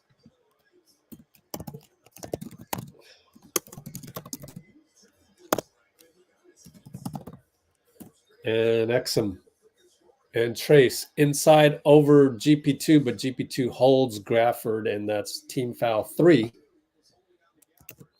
That's a reasonably good hold by GP2, considering it's only our 3rd team foul, and we've got 2:51 to go. And there's going to be a timeout right here. 71 apiece. We tied it on that 3-ball by Moody. 2:51 to go. Moses looking like Klay. I know, right? Yep. Our Women's Sports Medicine Center is the first clinic in the Bay Area to focus on female patients. We reconstruct the ACL. Our bodies are different. Our injuries are different. We are constantly staying up to date on the latest science. Moody. Wiggs leading all scorers. We have 21 turnovers.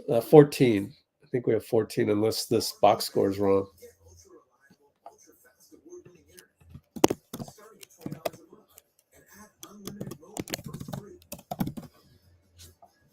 Oops, I meant 14. I meant to write 14 and I wrote 21.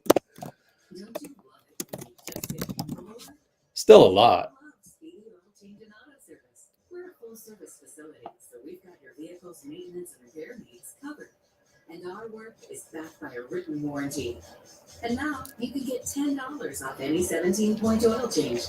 Go to speedyoil.com/save for details.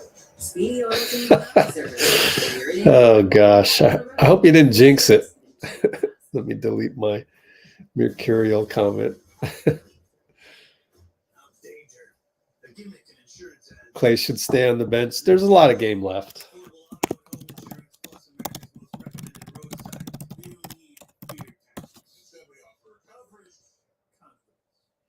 That one was only 7 on the shot clock, so I didn't mind the Klay tough shot there. It's just he's been so off. Like when he misses, he really misses. I think he's got to work on some squats during the summer and work on his dribbling, right? Like, I think he's got to do that.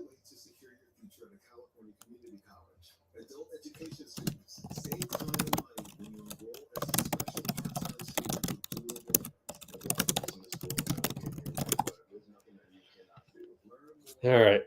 Probably should have done a restroom break just now, but oh well. I'll tough through it. You know, when you get a little under the weather, you got to drink a lot more water. Plus, obviously, my little Starbucks fetish causes the caffeine levels to go up. All right, let's check since we have some time. Oh, you know, we only have 68 likes. 100 concurrents. Good to have you, but also good to have more likes. It'd be better if we did. So let me see here. Let me get both of these.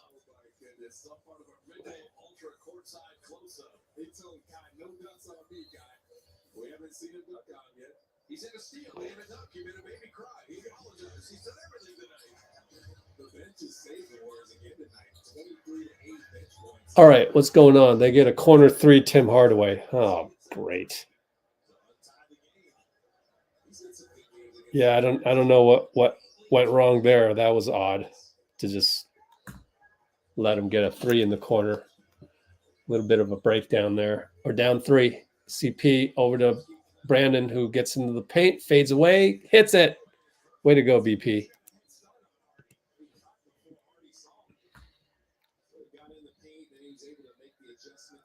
And what do we got here? A little delay in the game. No call or anything. Kyrie walks it up. 2:11 to go. Luka's out of the game. Played the whole first quarter, so I guess a little bit different rotation now. DJ, three ball, no good. Back rim. BP, another rebound. He's got 6 rebounds. And BP will have Gafford on him. Goes over to GP for 3. Can't hit it. Trace rebound, but no. Tries to throw it off of Derek Jones. Was not successful. Kyrie with the hesitation. Past GP. Missed the layup. Moody, great box out on Gafford. Great box out. CP got to his spot there. Hall of Fame 2-ball. That's what he does. Or that's what he used to do and all the time. Kyrie, push shot, no good. Trace another rebound.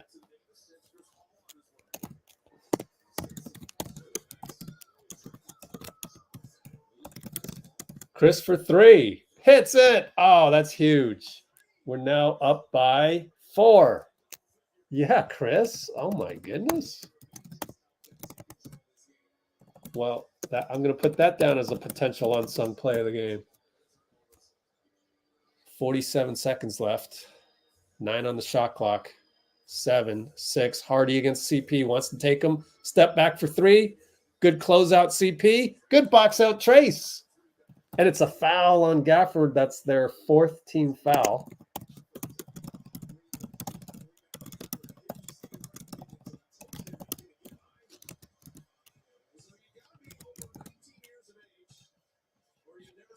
Hardy every time he wants to take CP, but CP's done a good job. Like I don't know what happened. He get a platelet injection. I don't know. I'm kidding. And BP will bring it up with 18 on the shot clock, 14-second differential. And we're going to get a 2-for-1 as GP. No. Yeah, we will get a 2-for-1. GP dunk. Baseline. Way to find him.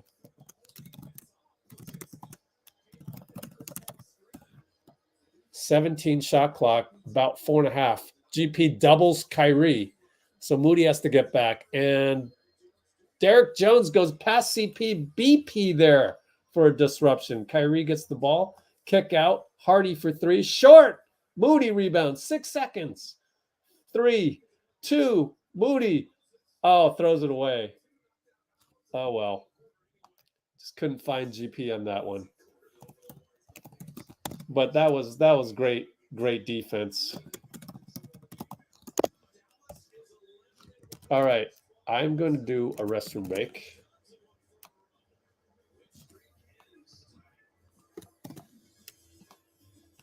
And we got 80 to 74, end of Q3, restroom break time. Be right back. Yeah, Moody too unselfish. Yep, I agree with that one. It's one fantastic run. The turbocharged, tech-inspired Kia Forte. Best strategy. Lease the new 2024 Forte LXS for $189 a month. From the majestic Italian mountains, our experts hand select the most beautiful stone for our clients. Visit Da Vinci Marble in San Carlos, where our team of design consultants will assist you in selecting the finest materials for your home. All these games on DirecTV and no satellite on the roof. Think about this. Blue Jays, Cardinals, Orioles. What's missing? The Indian Condor? No, Walnut Brain. Pigeons. They'd rather name a team after Sox. To be fair, we're not very athletic. Were you exposed to hazardous materials while serving in the military and have an illness or condition as a result? If so, You may be eligible for VA benefits and services. Whether you need health care or want to file a disability compensation claim related to military exposures, VA is here to help.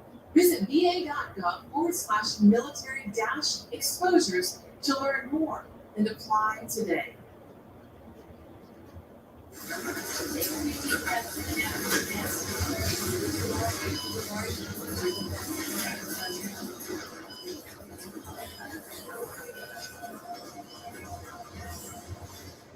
We signed up to take care of you. We take care of that's just how yours. All right. Back for the fourth quarter here. Ooh, what is that? Emergency. Huh. Wow. Hey, I know one of the physicians that was on that commercial. ER. Wow. I got to send him a note.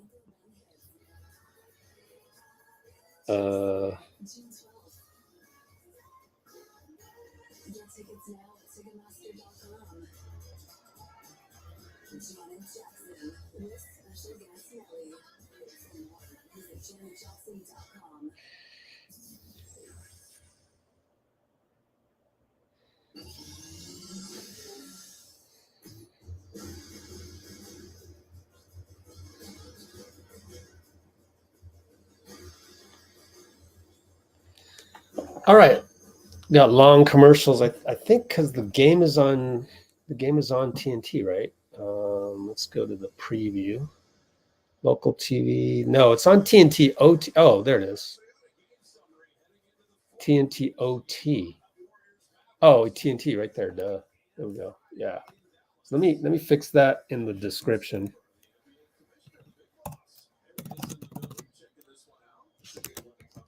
Adam Silver. Oh God. That'll make me want to go to the game and give him a pound. Good Lord. CP with the double screen from Looney and Klay it was. CP turnaround, baseline, no good over Kleber. Luka rebound. Over to Kleber, back to Luka. Right hash mark, 3 ball. Short air ball. BP, another rebound. What is that, 8? 7 with 3 assists.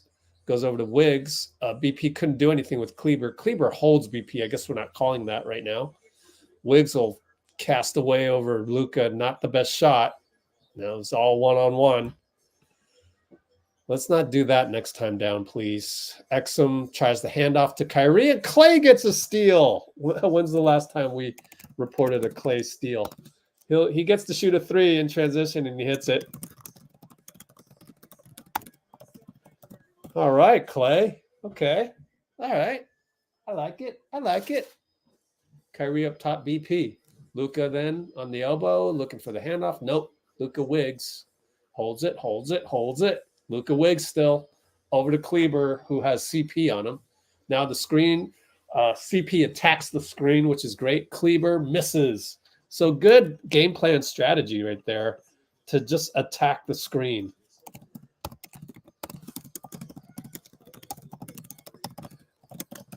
And Klay gets another 3 off. No good. Back rim.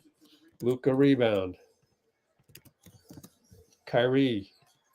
CP's there, but also Looney. Looney shades away now. Now it's one-on-one.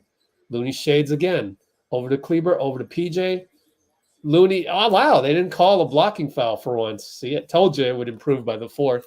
Luka cross court to Exman. 3 on the clock. Oh, extra pass to PJ. That's a good pass. Well, what are you going to do? That's the problem that both Luka and Kyrie create, which is get you on your heels. Up by 6. PJ nearly steals it from CP, man. Looney, handoff BP up top. BP Kleber, do something. Burn him. He'll sidestep a 3. He got it. Wow, BP. He's no rookie. Wow. Sidestep over Kleber. He's no rook. Luka Klay. I actually like this matchup. Luka Klay again. Spins, fade, one leg. Hits it anyways. This is good defense. But what are you going to do? That's kind of indefensible unless your name is Wemby or Chet. And CP's pass bounces back to him, luckily. It's CP Kleber. Bye-bye, Kleber. Oh, tough pass to BP. Catches it. 7 on the clock. Drives. Oh, blocked. Looney's there. 3 on the clock. CP shoots. Oh, great job by Looney. What an offensive rebound. Near turnover. Brandon wants to review, but we got no challenges. Now he's asking the ref for a foul, and I completely missed the play. So Luka inbound. Oh, well, no challenges, so it's irrelevant. But then again, you wonder if Goble missed another one. Kleber down the lane, no good. I'm really curious if Goble missed another one. I'm going to go back and see if he missed it. That was at about the 8:45 mark. Good, we got a whistle, subs coming in. I can't tell. Wiggins wanted it.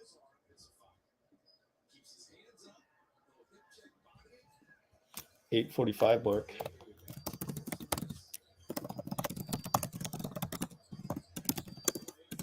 Klay for 3, no good on the pivot.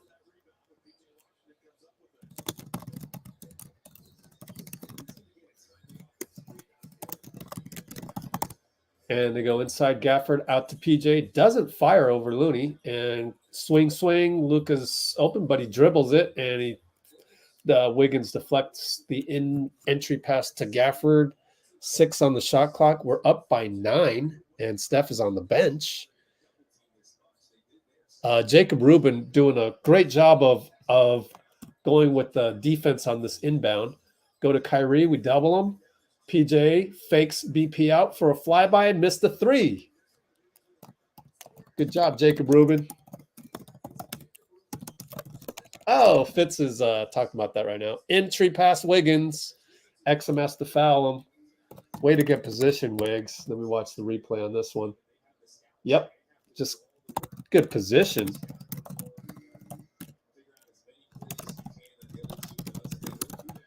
And Moses comes in. Who's he take out? Klay or BP? Klay comes out, guys. Wow. That's huge, man. That's huge. 7:48 to go. Is last time Klay came back in, last game. Remember, we talked about that. CP. One-on-one Gafford. Fakes the sidestep over to Moses for 3. Missed it finally. Looney, good job. Got a tap, and he got the rebound. BP over to Wiggs. Good job not to take the 3, Wiggs. Push shot, good. Man, we got non-mercurial Wiggs tonight. Holy smokes, what a play by Looney.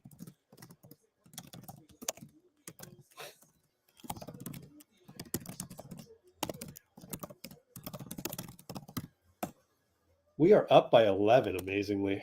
Like, you never would have thought. 90-79, 727. And we got Draymond and Steph on the bench right now. But don't turn it over, Draymond or Steph. Please, don't go in there and turn the ball over. We got 25 minutes only, 24 minutes only, and there's 7 minutes left. I say you ride these guys for a little bit more. What about you guys? Let's do a poll.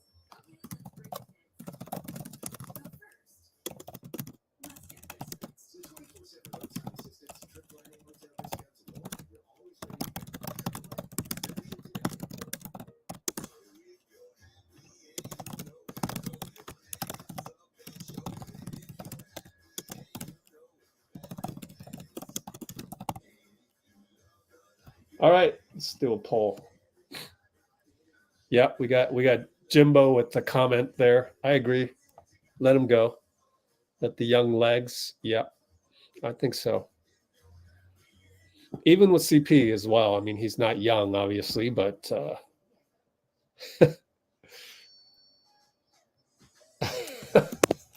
don't jinx us.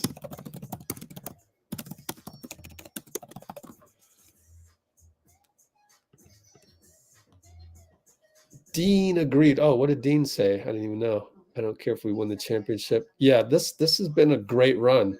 We've been 21-10, by the way. 21-10. Is that Dean Agon or Dean Chambers? Yeah, Dean Agon.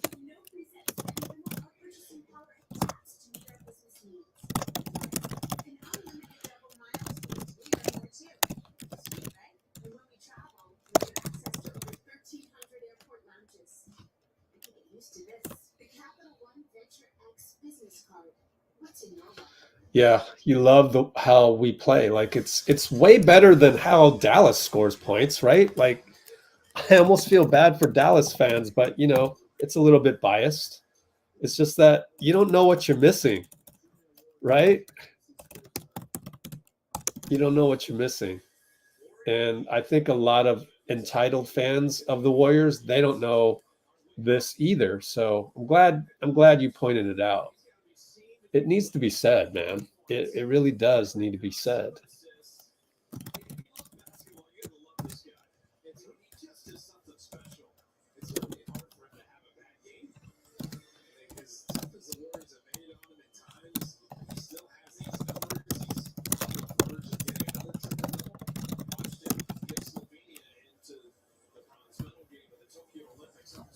Like, you know, their whole offense is look at one guy, you know.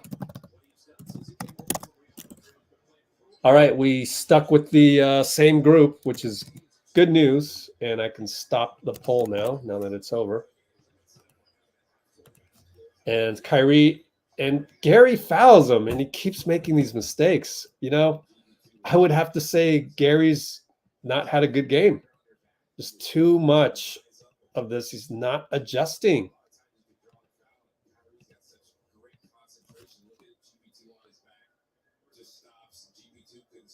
Man, that is a ghost foul, though. That is just, it's hard to adjust to that. I forgive GP2.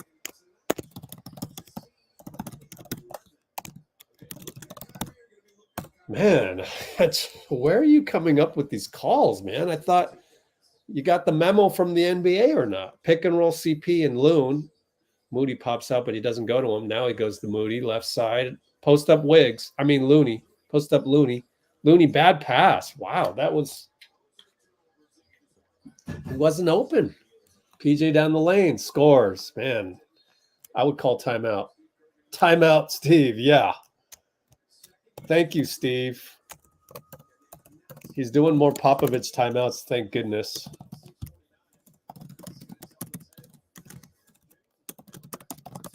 And what was our transition defense like there?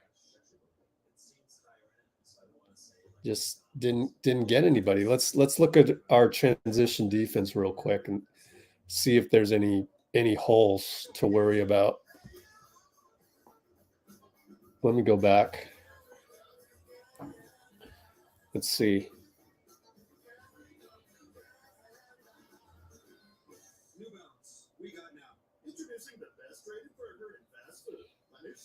You can't throw a ball when Gafford is near.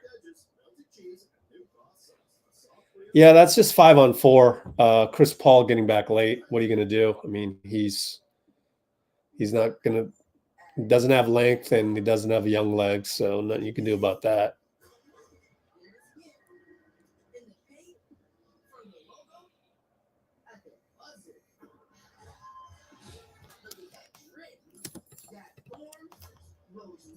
$90 to $84 still, though. Is that 649? Is that right? Doesn't seem right. Is that the wrong score? Or do I need to refresh this or what? Oh, it is 98-84. Okay. Yeah, we were up by 11 earlier. Now we're only up by 6. Yeah, you got to put them in now. Yep, agreed.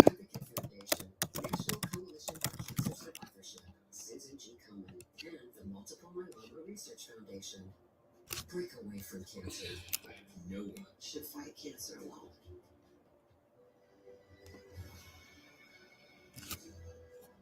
Free healthcare under Well, good play design in terms of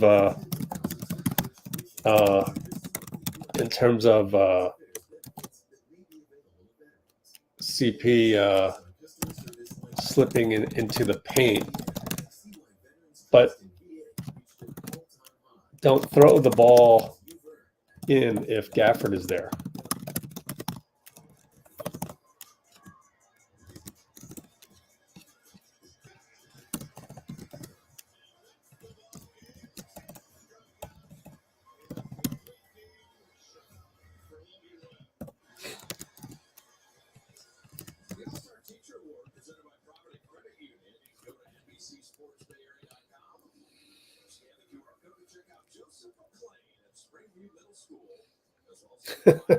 Every time they have come in, we've lost the lead.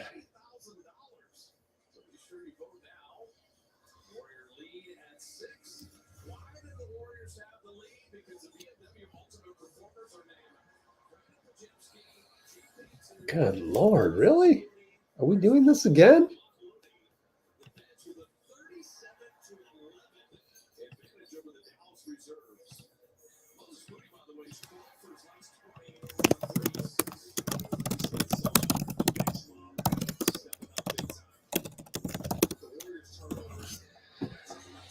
All right, Draymond, over to Steph. Push shot, no good. Oh, man. Kyrie brings it up. Luka there. Moody on him. I like it. Moody, stay on Luka. He's been doing great. Gafford. Oh, GP gets beat on the baseline again. Oh, man. Let me watch the replay. What happened there? He just faked him out completely. That's a bad miss. Man, subpar game for GP. Klay's going to come in. So we saw that last game. And you assume Wiggins is he in the corner?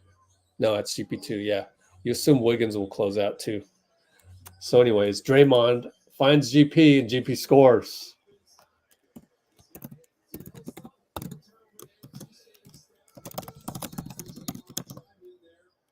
And what do we got here?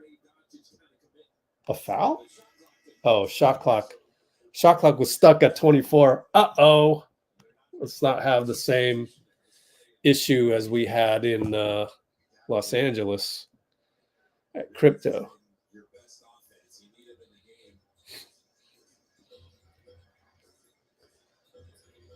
Kyrie turns the corner on GP. Dre's there to help. Gafford, but that leaves Gafford against CP. And Dre is upset with that. And the shot clock is still stuck again.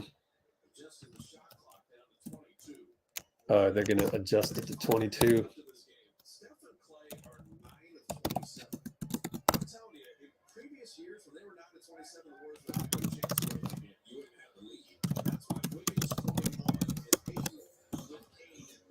Man, not a good game for GP. I mean, he's getting a couple open buckets, but that's twice you've lost Kyrie. CP misses a layup, but right when I say that, GP gets a tip. And Chris Paul attacks. Over to GP. Back to Chris Paul. Wide open. Gafford late close. No good. Why didn't he shoot the first one? Gafford inside. Scores. My goodness. We got to get CP out of there.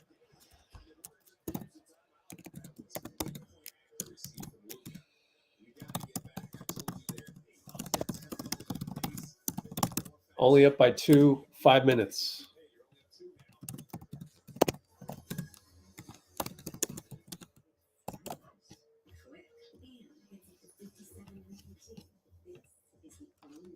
Yeah. CP hesitated on the 3. Don't know why. See what happened here.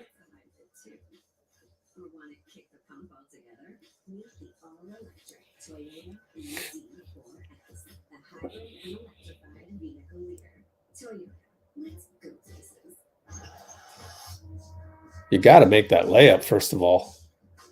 Just getting started. Oh, yeah. Look at his name. Because it's the work behind the scenes that truly. Yep, the extra dribble was not good. I don't know why he went that route.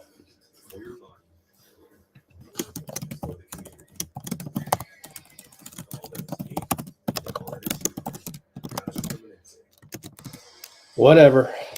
After the Rockets game, be sure to check out the Positive Coaching Alliance Game Changer Awards featuring GP2 McCain, Dallas Brady, Logan Ryan. It'll be right after our game in Houston on Thursday. All right, here we go. Clutch minutes. Yeah, we have the most clutch games. I don't remember exactly how many. It's like 44. There's your answer from Fitz.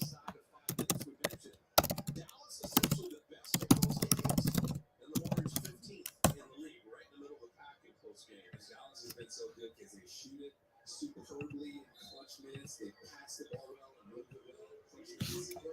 Kuminga will play Thursday in Houston, but they are desperately missing him tonight. All right, we got Wiggs up top. Steph drives in, free throw line, and they're going to call Gafford for a foul. Thank goodness. I thought they would have the gall, John Goble, to call a push-off on Steph. I wouldn't have been surprised, but he got one right.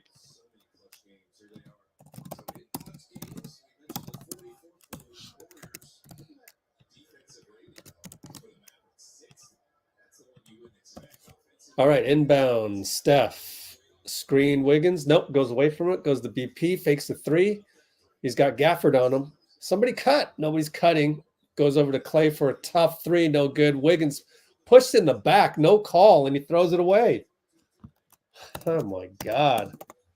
Kyrie easily score. Or was that Tim Hardaway? Tim Hardaway scores.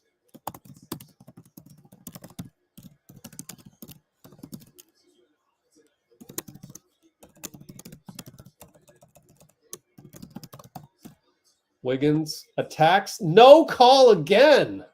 Wow, a lot of contact. Oh, my God. And Washington will get a push shot. Missed it. Klay rebound. Tied up 92 apiece. 354, 353, 352. Draymond looking for Klay. Klay shoots it. In and out and in. Thank goodness. Wow. You kind of were worried that would pop out there, but he hit it. That's a clutch play right there because you didn't expect it to go in.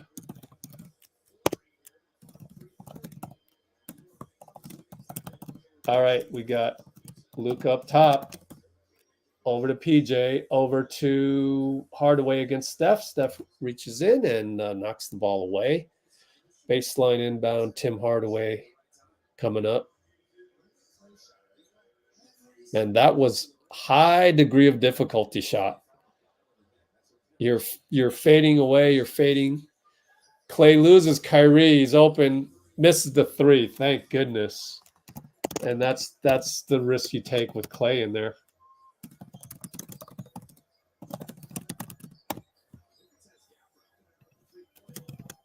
And it's Steph against Hardaway. Behind the back to Draymond. Draymond gets blocked. Goaltending. Goble got it right. Amazing.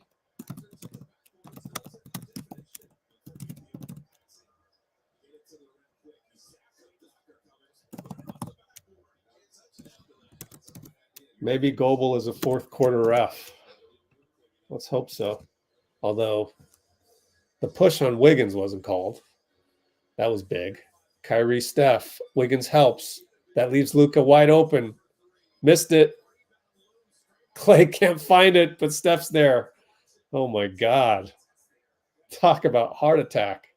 Up by 4, 239, 238, 237. Wiggins, Luka left hash mark. And finds Klay open for three. No good. Oh, man. How you make the other one, but not that one? Luka got the switch with BP. BP stays in front. Inside pass to Gafford, knocked away by Klay. Klay probably thought he could have had a steal there. He's a little bit upset.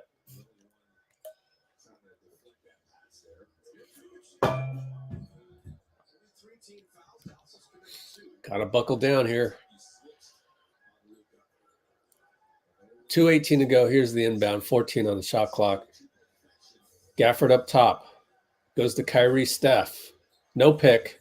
Now Draymond doubles. Why are we doing this? Gafford inside out to PJ.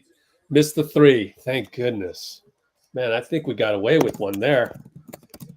Oh.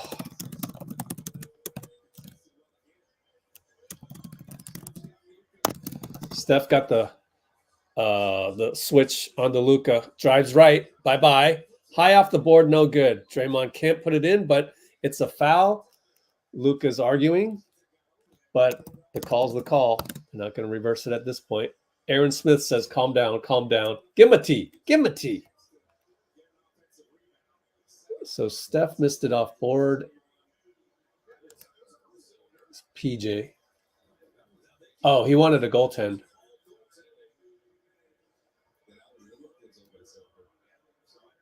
I guess Draymond got pushed by PJ. I didn't see it. Oh, they're gonna. Oh, wait. Okay, they should do that more, obviously, but they don't do that in much. We'll see. So we're up by 6. Did they count the goaltend or not? I don't know. We'll see.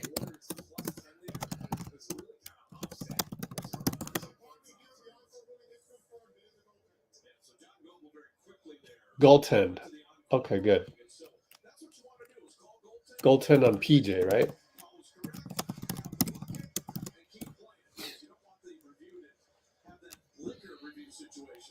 Seriously, 22 minutes down there, ruined the end of the game. Took forever. And the Warriors are -9 points off turnovers at plus 10 second chance points, and this is really goaltending on PJ. Yep, on the putback. as far as possessions go.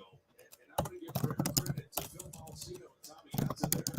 If we don't have that replay, they can't make the right call. So that camera on top of the backboard got the Warriors 2 points.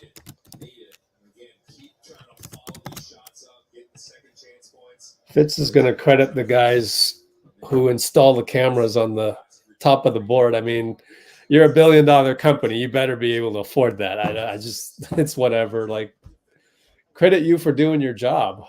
Okay, whatever. That should be automatic. But anyways, I'm just nitpicking. Luka and BP over to Kyrie. Kyrie gets in the lane, over to Gafford. Draymond snuffs him out. Draymond rebound to Klay. Draymond, huge, huge. Is that a unsung play? Or is that going to be in the ESPN highlights? It might not be because it's defense. Anyways, Draymond one-on-one. Gafford gets a foul call. Actually made the layup. Can we count that? They haven't added the 100 yet. So they're going to show the defense first because everything's got to be chronological in $1 billion cable company world, when we just want to see if you got an and one on that. No. So it's just a side out way before. And we're going to inverted screen Steph and Dre. Dre down the lane past Kyrie. There you go. We saved that till the end.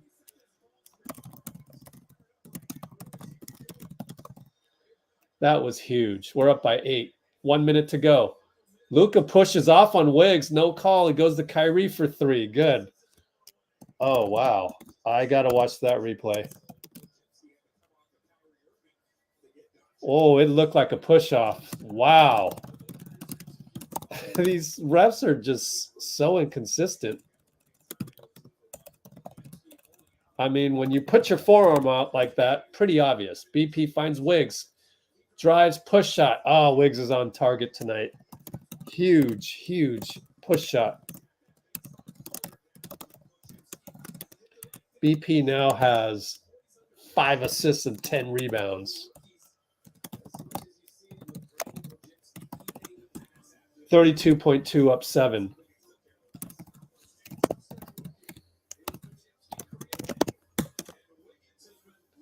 Just like John Dickinson said, first one to 100. Also, Ralph Lawler, Clippers longtime play-by-play guy.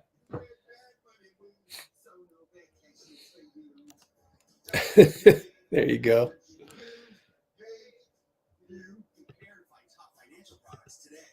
Pause the Wiggs tonight has been good.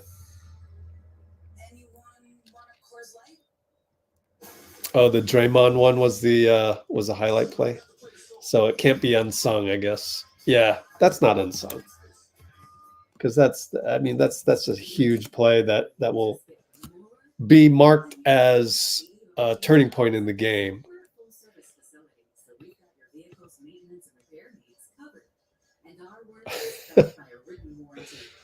And now you can get $10 off any 17-point oil change. Go to speedyoil.com. CP3 gets the game ball. I think you'd have to give it to Wiggins. Doing it on both ends. He really only had one blemish, which was the early turnovers. 2 turnovers.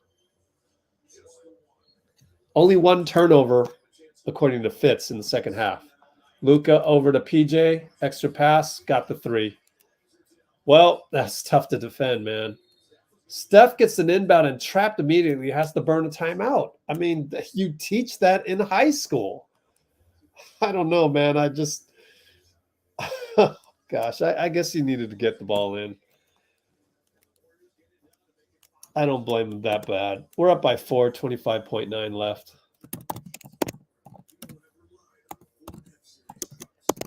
Since we have a timeout, why don't we analyze the last play?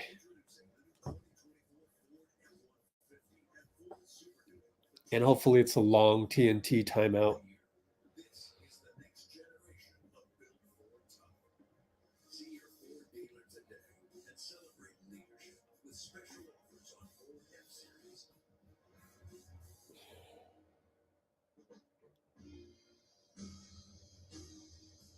That's a good play design, Jason Kidd. Interesting one that you can do when you've got Luka and Kyrie on your team. We need to steal that one.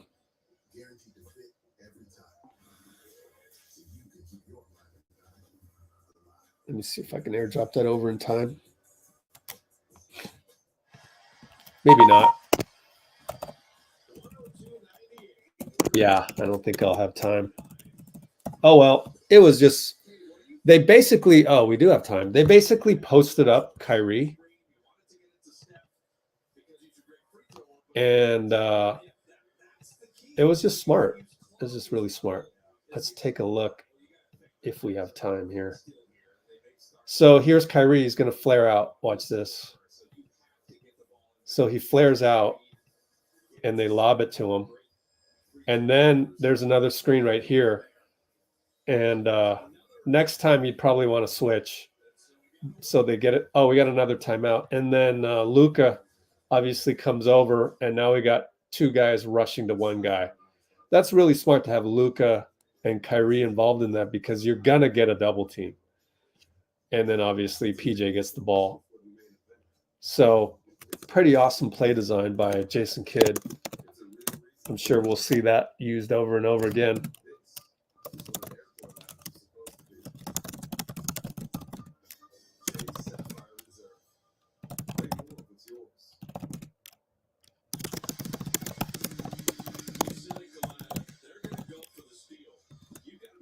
All right.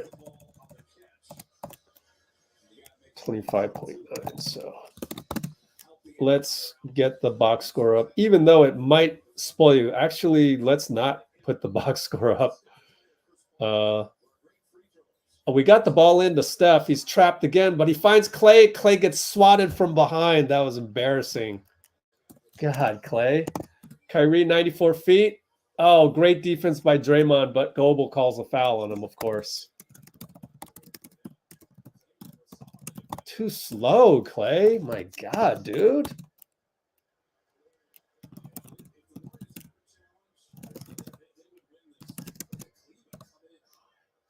You can't do that, Klay. Just don't get a technical, Draymond, at this juncture. We all know it's a terrible call. Everybody in the whole gym knows that. And we're still up by, worst case 2 You just can't get trapped again. Stop getting trapped.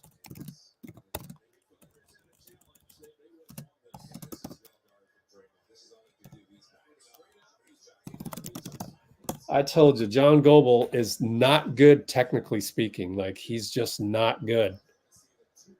I'm sorry, he's just not. I'm going to have to put something else back there on the screen. Oops, let's get that score out of the way. Got it to Klay, almost travels. Now he's got to dribble up against Kleber. Now he jump pass over to Draymond, fouled. That's good. I'd rather have Klay at the line than Draymond. Up by 2, 10.3.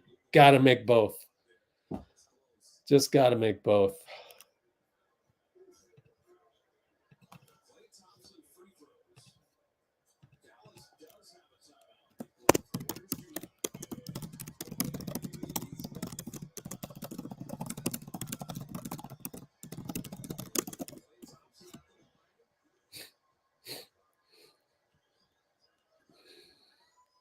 Klay hits. One more to go.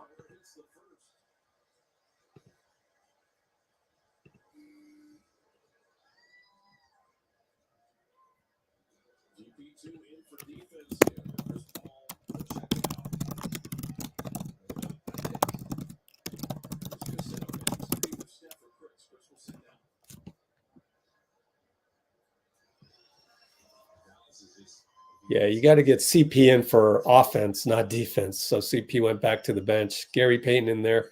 Klay hits. Now timeout by Kidd. 104, 100, 10.3. Nothing. Don't do anything brain farty. You hear me, GP? Oh, God. Will GP3 learn? Oh, gosh.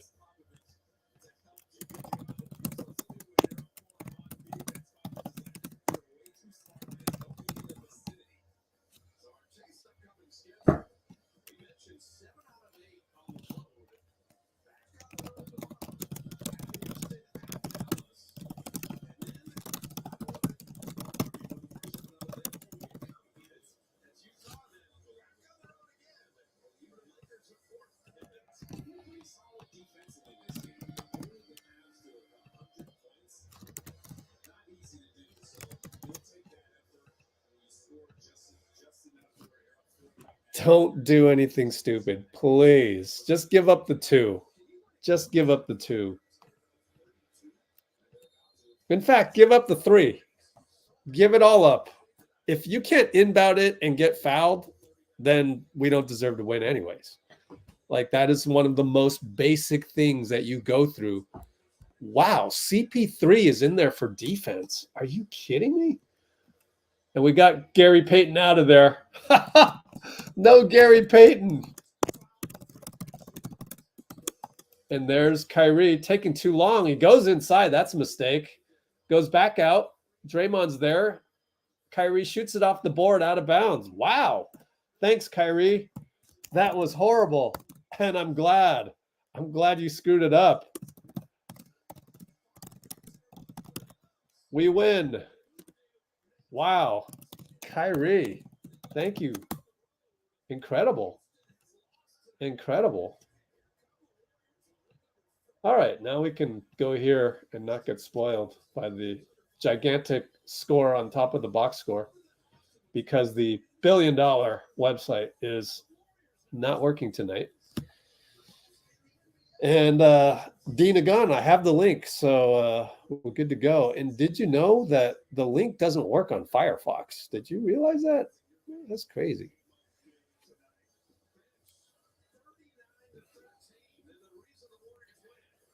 Oh, man, GP2, no trust. What a night for GP. Not a good game by GP, although he did have some buckets at the rim that were critical. But you expect better defense from GP. I don't care if it's Luka. I don't care if it's Kyrie. You got to play better than that.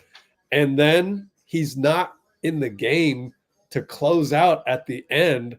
Instead, it's CP3. I find that very interesting. while we have time, why don't we look at some unsung plays? Here are some unsung play suggestions. Well, I will go in reverse chronological. Oh, Chris Paul is going to talk right here. Get Chris Paul here.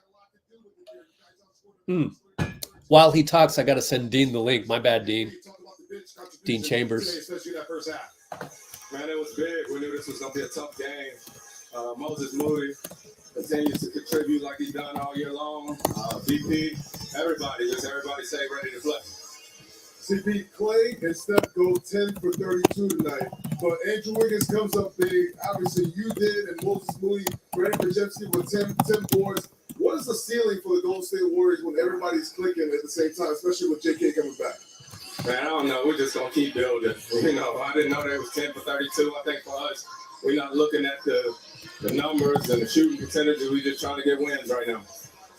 Chris Paul, great game tonight. Talk about Draymond Green. In the fourth quarter, towards the end of the game there, he had 2 goaltending layups. He made a layup and then an incredible defensive stop. He stopped Kyrie's drive and then blocked Gafford's dunk. Talk about Draymond's contributions tonight. I told Dre, man, that might be one of the best plays I've ever seen in my career, and I'm not exaggerating, man. If you just see the heart, you know what I mean?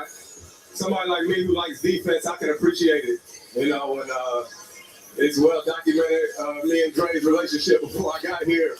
But it's something to see night in and night out, man, the way he competes, and he willed us to this win tonight. One more for you, CP3. Andrew Wiggins. It seems like he's starting to play the best basketball of this season. Defensively, but offensively, I think he gave you guys a big-time boost in that third quarter with 12 points. When it's aggressive, your offense is completely different. You discussed Wiggs tonight against the Mavericks. Wiggs probably gets the most jump talk to him on our team. You know, I think it's because everybody knows what he's capable of, and we're a totally different team when he's aggressive. If you ever see us in the starting lineups before they walk on the court and dap each other up, the only thing I say to Wiggs is be aggressive. We're a totally different team because he is so good, and it unlocks everybody else on our team. Yeah, 23 points for Wiggs. You came off the bench with 14 points. A nice night for you, CP3. We'll see you Thursday. Back against your former team, the Houston Rockets. Should be a fun one down in H-Town. Yes, sir. Appreciate it. Anytime. Chris Paul here on Toyota Warriors Postgame Live. All righty. Let me hit refresh on the post-game press conference link. I hope it works. You never know. And let's look at some unsung plays. So I've got Klay's clutch 2 ball that went in and out and in. We can check the play-by-play later to see where in the game that was, because it felt like the other team had momentum. And then we got a CP3 triple. Really, it's let's see if we got more, because that was a good triple in the third quarter, and yet there's a lot of them, so that might not be as important as, let's see, Mole corner 3 via Wiggs. It's more which ones do you remember? Oh, there's a good one. Mo close on Kyrie, corner 3, then Wiggs 3. Wow, what were Steph's numbers? 13 points. Wow, only 13 points. And then there was another one. Steph splits 2 assists to Wiggs 3. And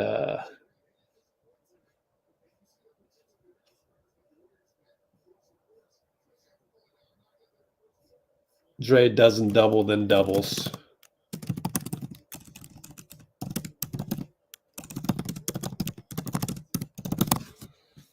That was an incredible play, too.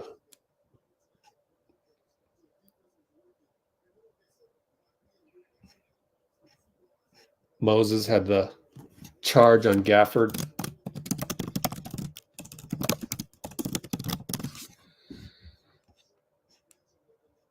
And really, CP had more than one play. It was like a string of plays, whether it was a trademark 2 ball and then a 3, So that's not really one play, and it's hard to just detach one of those plays is great. So I gave you 5 to choose from. I'll give you a couple minutes to comment on which one you really want, and then I'm going to just choose.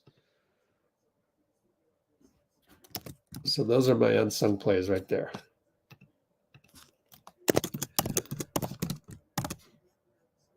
Unsung meaning they're probably not going to play these on ESPN anytime soon, or NBA.com recap, whatever.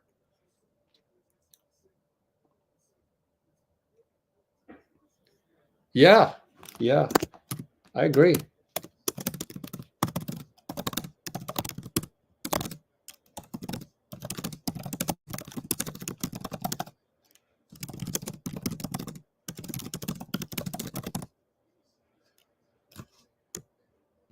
Well, I agree and I disagree. So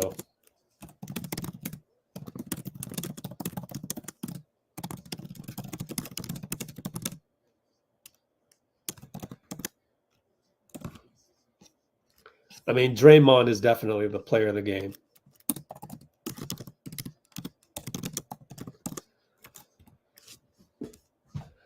But give the game ball to Wiggs for confidence, right?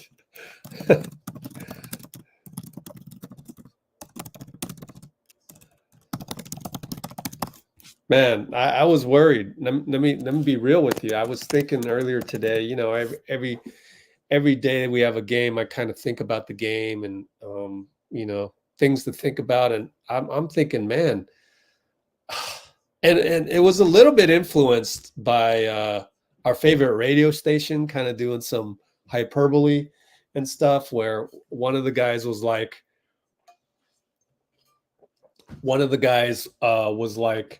oh, we need to make some major changes, and gave the Sith Lord extremities. Either you're loyal or you're cutthroat and you got to make changes, right?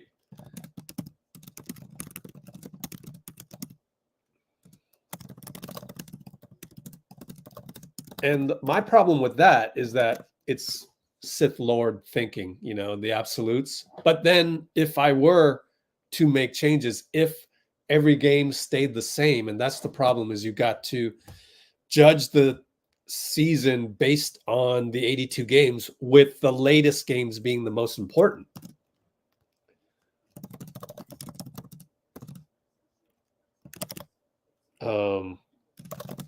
So Dunleavy is going to have to base his judgment on 82 games plus playoffs, if any, with the final games being the most important, or true to our identity. And last year he did the same, right? Traded Poole for CP3 because that's what you saw last. That's what you assume would get us over the hump, specifically though probably against the Lakers, to get us to a game 7.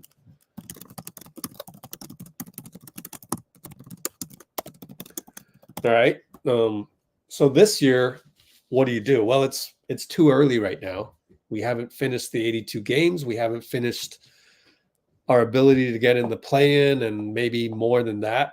However, because the regular season is the way that it is these days, I think we've said it many times on here that you've got to start winning some more regular season games. You've got to aim for the 6th seed, number 1, and then after that, you've got to construct the team that can win playoff series. So it's twofold. And a lot of these teams, honestly, it remains to be seen whether they can win playoff games. They're certainly built for the regular season, but then some teams are more built for the playoffs. Take the Phoenix Suns. I would say that they're more built for the playoffs. And then you make the assumption that you can get into the playoffs. But that assumption is no longer, as we saw this year, as not just us, but the Phoenix Suns are realizing.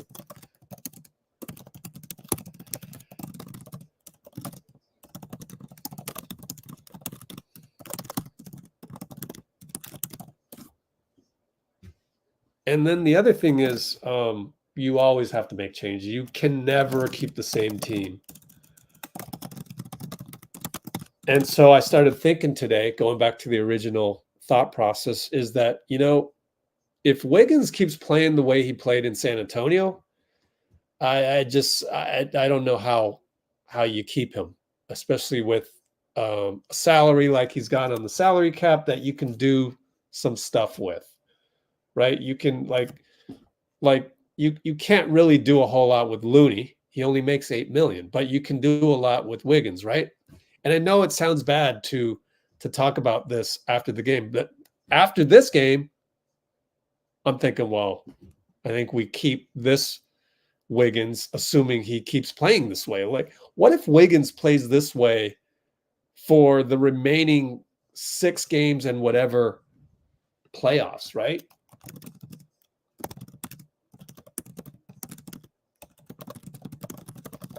Then you got to keep him. Probably.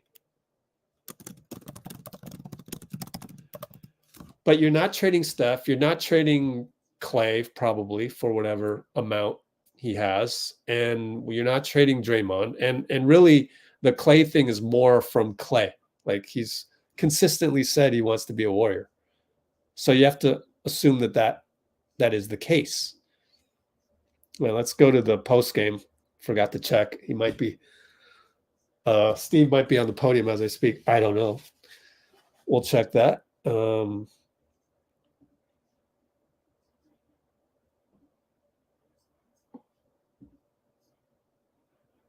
Stand by for press conference. That's good. Yeah. So let's turn this one on. And so I think if he keeps playing like this, then you got to consider to keep him. But then you really got to have a good talk with him. It's like, you know, what went wrong this season when you weren't playing well, and you know those are all behind closed doors. So we'll just have to see what we do here, because the interesting thing is that we played like 30 games without a full Draymond. And so it's like we didn't really play a whole season with the youngsters playing as much as they do. But I tell you, typically the roster does change a little bit. It'd be really difficult for me to see this team remain the same, because even the Celtics made a big change last year, right? And you might want to, if you do make a change, though, I would say, see, I'm kind of caught in between. If you do make a change, go for the home run. Go balls out and go get Markkanen. Balls out and go get Karl Anthony Towns somehow. And you figure that's got to include a Wiggins contract in there. But then again, what if we make a run here? It's really a tough call, because you do have some youngsters here that'll play more next season regardless. Even Lester and Gee played well, and I don't know. It's just kind of hard to keep the same team. So that's why enjoy it.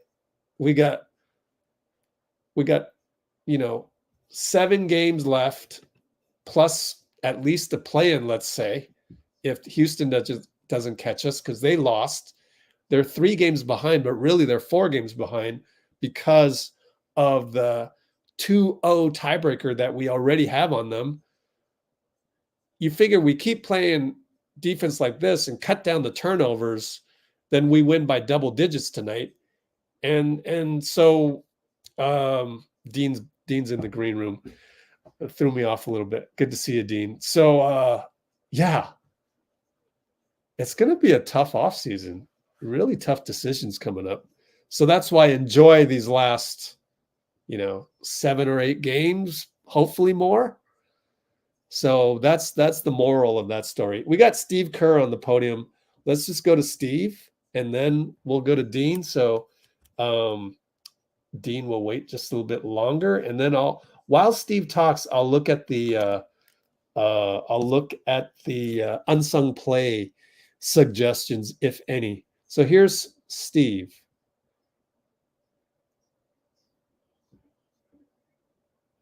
Give me 5 more seconds. How you doing, Steve? So Dallas, they get out 2-9, nothing start. Then in between the second and third quarter, they scored 19 in a row, and then in the fourth quarter, they had a 13-2 run. Feels like a game. If this game was like 6 weeks ago, you may not have pulled it out, but through the ebbs and flows of the game, you guys still hung on to win. Where do you see kind of the growth over, I guess, those last 6 weeks? Just the level of competition was fantastic. You know, we stuck with it through all those bad spells that you talked about. But you know, it was our defense that got us a win. I mean, holding those guys to 100 points is pretty difficult. I thought Wiggs was brilliant. You know, he just he put in so much effort just trying to make Luka work. And Luka was amazing, as he always is. But, you know, that effort really set a tone. And I liked the stretch at the end of the third. I thought Chris Paul came in and really changed the game for us with that flurry at the end of the third, and that gave us the lead going into the fourth, and that was an important stretch. Steve, more on Wiggins. Did you sense that from the beginning, that there was energy there, that there was force there? And do you think he his offense kind of fed off his defense on Doncic? Yeah, I mean, Wiggs has been playing really well, you know, really good two-way basketball now for a while. He had an off night in San Antonio the other night, but overall, you know, he's been aggressive offensively. He's getting downhill, and he's defending at a high level. I just think he's in a really good rhythm. He's in feeling good, you know, physically, and playing at a high level. He was definitely, you know, connecting the game tonight, you know, in terms of the defense on Doncic and just overall energy, leading to some really good offensive possessions as well. It's been kind of like all defense for you guys during this 5-game win streak. How believable is this stretch, and what about it, you know, makes you feel like it's sustainable? Well, you know, this team obviously is playing at a really high level. They were probably the hottest team in the league coming into tonight. They made a really difficult trip, by the way, and obviously with the schedule shift, you know, they were in Sacramento for about 4 days and then flew to Houston and turned right around. And of course, now we're about to do the same thing. But for them, it was a pretty rough trip. And I appreciate, not that we had any choice, but the fact that, you know, everybody, you know, shifted the schedule around to make this work. You know, that's meaningful. But I just think that, you know, that's a great team, regardless of fatigue and the flight and all that. They're still really hard to guard, and we held them to 100 points. So to me, that's a good sign that what we did on the road was not flukish. Staying on the defensive end, what did you think of Draymond's defense tonight, specifically that block on Gafford, and what did that do for you guys down the stretch? Yeah, that was probably the key defensive play of the game. It was just a massive play. I thought he was going to go up to try to foul him, and he just had the right angle for the block, and that was a huge play. And Draymond was brilliant defensively, as he has been, you know, for a while now, and that's he's one of the reasons we've been able to kind of turn the season around. You talked about Chris Paul's flurry in the third to bring you guys up in the fourth. Can you talk about what he's done throughout the season in terms of leadership and his skills? Yeah, Chris is amazing. I mean, for him, you know, he never came off the bench once in his entire career until this year. So he set a tone with our team of unselfishness and commitment to the group. And, you know, he started some games early and then came off the bench again. And, you know, he's sort of, his role has shifted a little bit, but every single day he's in there working. He's such a great mentor for the younger guys, and he's the guy who kind of calms things down when he gets on the floor. And tonight we needed that, especially because we were pretty wild offensively. It was not a great effort for us on the offensive end, but you know, Chris's play was really good, and it helped us kind of settle things down. Beyond Chris, how much did the bench sort of change things? I mean, Pajemski is plus 17, and Payton seemed like he had a big impact. There was a stretch there, third quarter, where really the bench played better than the starters did. Yeah, Moses had a great game. BP. I thought Loon played important minutes for us, so it did feel like the bench group kind of changed the game for us tonight. Steve, you guys have leaned on Steph and Klay for your offensive punch for so long. Over the course of this year, you can see that that's changed, obviously. And how important is it that, other guys step in with double-digit scoring and like Moses off the bench, like Wiggs tonight? I mean, how important is that formula for you guys to try and make a run in the postseason? Yeah, we need that. And this season has been, I think, about that transition. The younger guys playing more and producing more, and the older guys, handing over some of the responsibilities, and I think we found a pretty good mix. It's we're finding a groove at the right time. A lot of guys are playing well, and we need everybody because every night feels a little different with this team. Steve, what happened with a double timeout there? Was that just you wanted extra time, or? No, because we inbounded the ball and took and didn't take the timeout before we inbounded. We used the second one to advance the ball. So I didn't want to get a turnover in the backcourt underneath our own basket or an 8-second violation because 2 seconds had already come off the floor, off the clock. And so in order to advance it, you have to take another timeout. And I think I've asked you this before some other games, but almost a playoff feel. Do you want your players to feel like this is like a mini playoff? Like you gotta win? I mean, these games are good for us because we're right on the edge, and we have to win almost every game, and forces us to be sharp.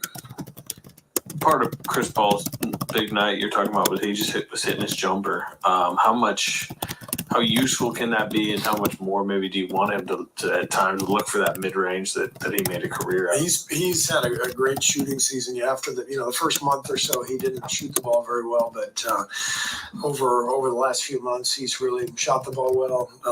We need the scoring. He comes in and he generates shots for others, but also for himself, and it's really been a great dynamic to add to our team. It's always been an issue when Steph comes off the floor over the last decade, but Chris, to me, gives us probably the best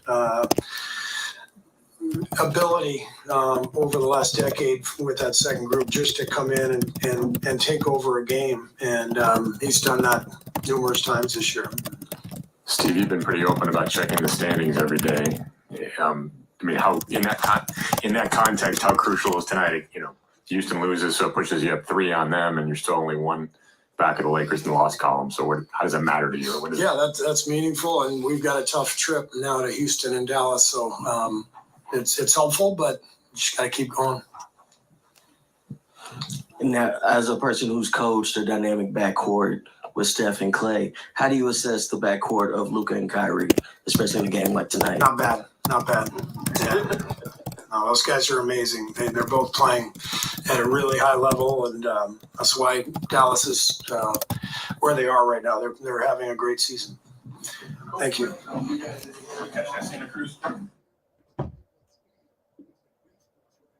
All right. Good post game by Steve. I'm really impressed by the defense. And that's why it's so important not to screw up the start of the season. Draymond, nah.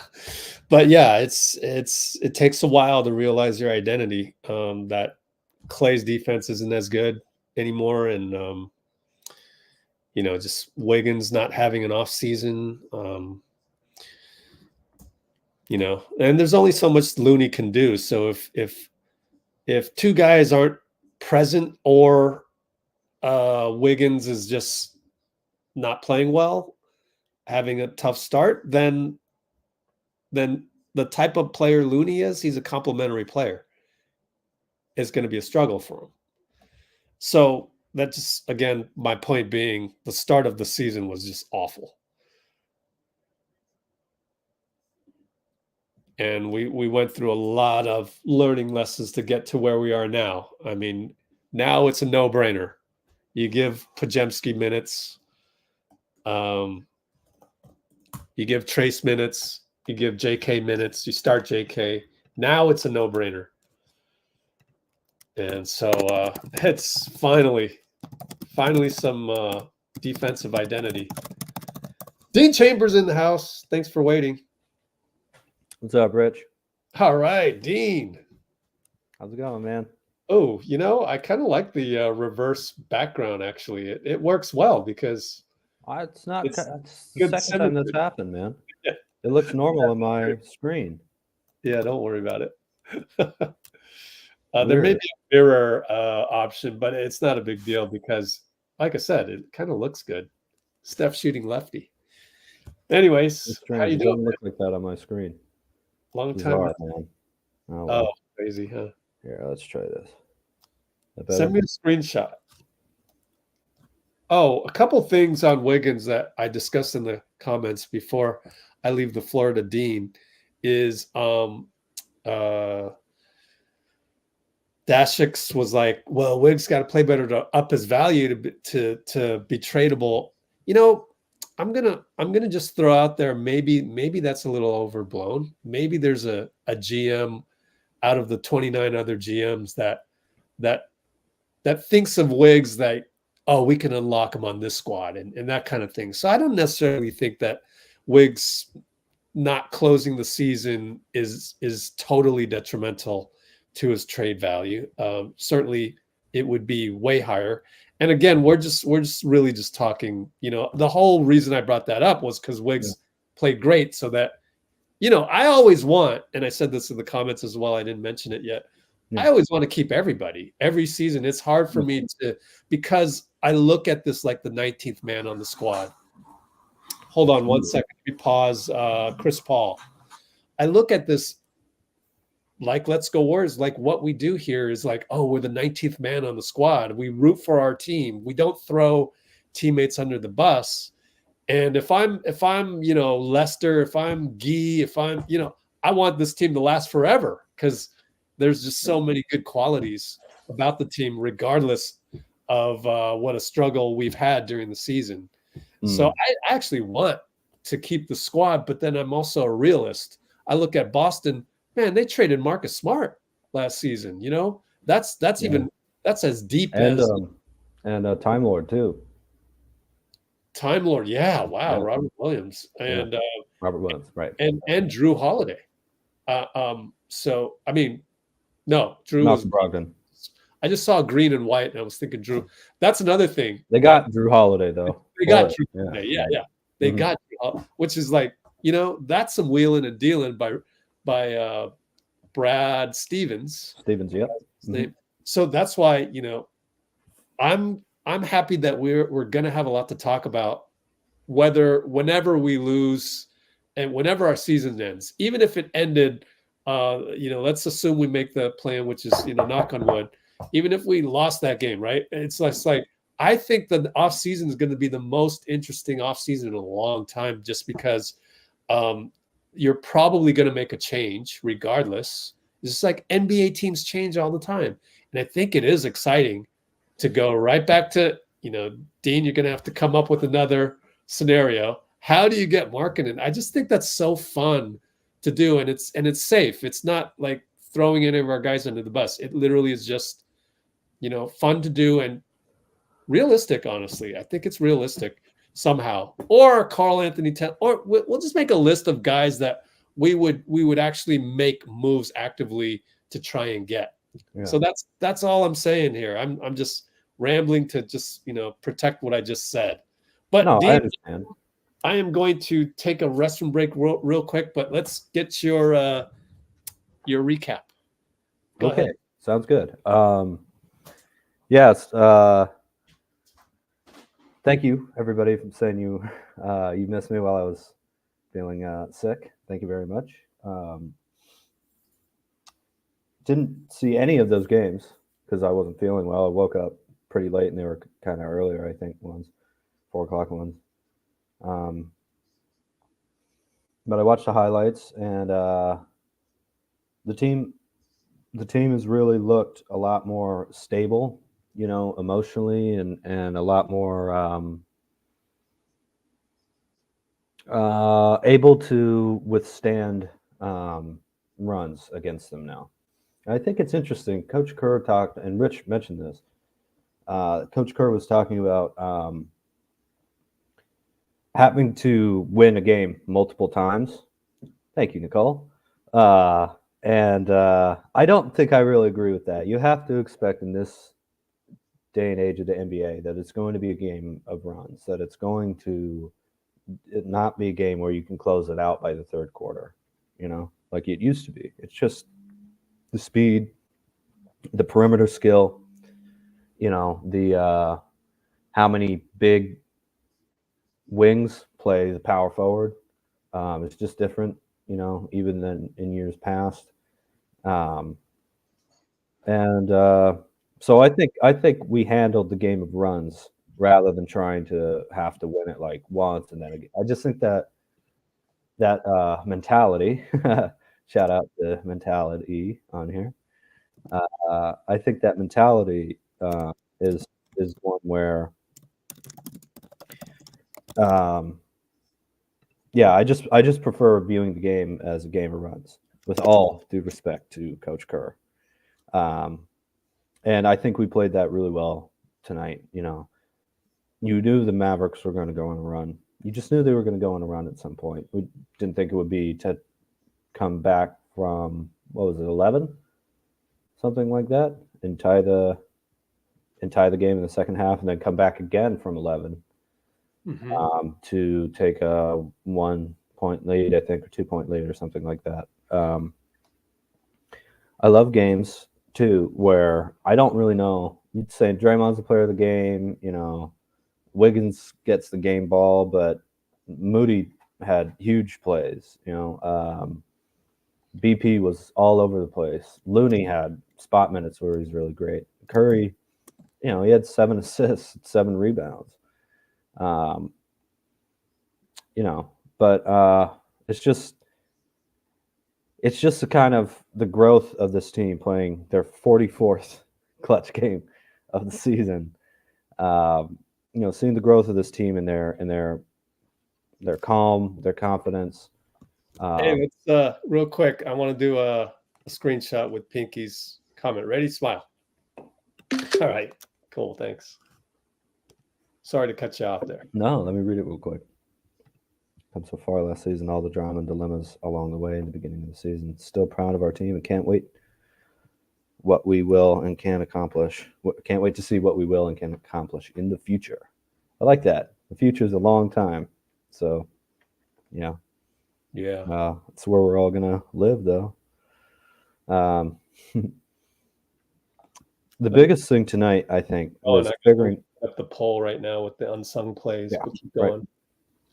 And the biggest thing tonight I felt in the game, the thing that I was yelling at my TV the most was, look, they're going to give the ball to Luka Doncic, right? Or Kyrie. If somebody else gets the ball, they're probably going to throw it into the corner. And lots of times when Luka or Kyrie make a play for someone else and they're not taking the shot themselves, they're going to throw it in the corner. Sometimes they're going to throw it to the hoop. So you know where the ball's going and you know where they're trying to shoot it. They adjusted by going a little bit to the wings rather than the corners. But it's just that age-old thing of I don't know who our best player was tonight on this team. And they had 2 guys making every play, basically the whole game. And it's just more fun for the other players on the court, for Brandon Pajemski to be able to drive with Steph and Klay on the court and Draymond, I think, and kick it to Wiggins, who pump fakes the 3 and goes in. Those are other players other than your best players, like actually being able to play make and have their own moves for a little bit. And I think the defense just figured it out in a way where I hadn't seen that earlier, even early last month. I thought this was an improvement even on that. Cool, man. I love what you said earlier on when I left. I was listening in how this era of the NBA, and I hate to do comparisons, but it made me think of all those times during the KD era when we would kind of like sleepwalk through the second quarter, and then we were the third quarter team right out of halftime. But then sometimes we would sleepwalk, mid third quarter or whatever. And I'm wondering what that team would have lost a few more games if it was transplanted in this season, wouldn't it? I feel like the other teams out there on the standings, there's just so much good talent out there that we would have paid for our sins back in 2016, 17, 18, 19. No. In the regular season. 18, 19, yeah. 18, 19. 16, 17, I don't. Well, 16 we were on mission for sure. 17 But we were 67, 15 too. So I saw some lackadaisical play. Yeah, I think some of that created some bad habits for who, Steph and Dre, really, on the turnover department. Well, Dre stopped shooting too. That was actually a problem for his development. Shooting the ball at 29 years old for 3 years, or something like that. 28, 29, 30. Yeah, something like that. But hey, man, the Warriors are clicking at a good time, and I'm pretty impressed that we did all this without Kuminga. Got to admit, that was our second option, and I don't say oh, we went on a winning streak because you didn't have Kuminga. No, we need Kuminga back, but to go on a winning streak with a kind of sudden absence of a very young player, that you weren't really expecting. I think that's very impressive. And then I just want to close on this before we go to CP3 on JK. The fact that we can envision JK returning and not disrupting the offense at all, I think that's just a testament to the Warriors basketball, to Kerr's system, that the ball movement really helps out in that kind of thing. Whereas it might be different for, other teams. So that's another reason to remember why you love this team. Well, right. JK buying into that too is huge. And apparently the Bucks lost to the Wizards, man. Crazy. Nicole just said that. Well, yeah. 4-point win by Washington. Crazy. There it is. All right. CP3. Please vote on the unsung plays. Oh, yeah. I haven't done that yet. Okay. We'll do that with CP on the podium here. Give me about 5 more seconds. Whoops. 10 more seconds. My bad. Okay.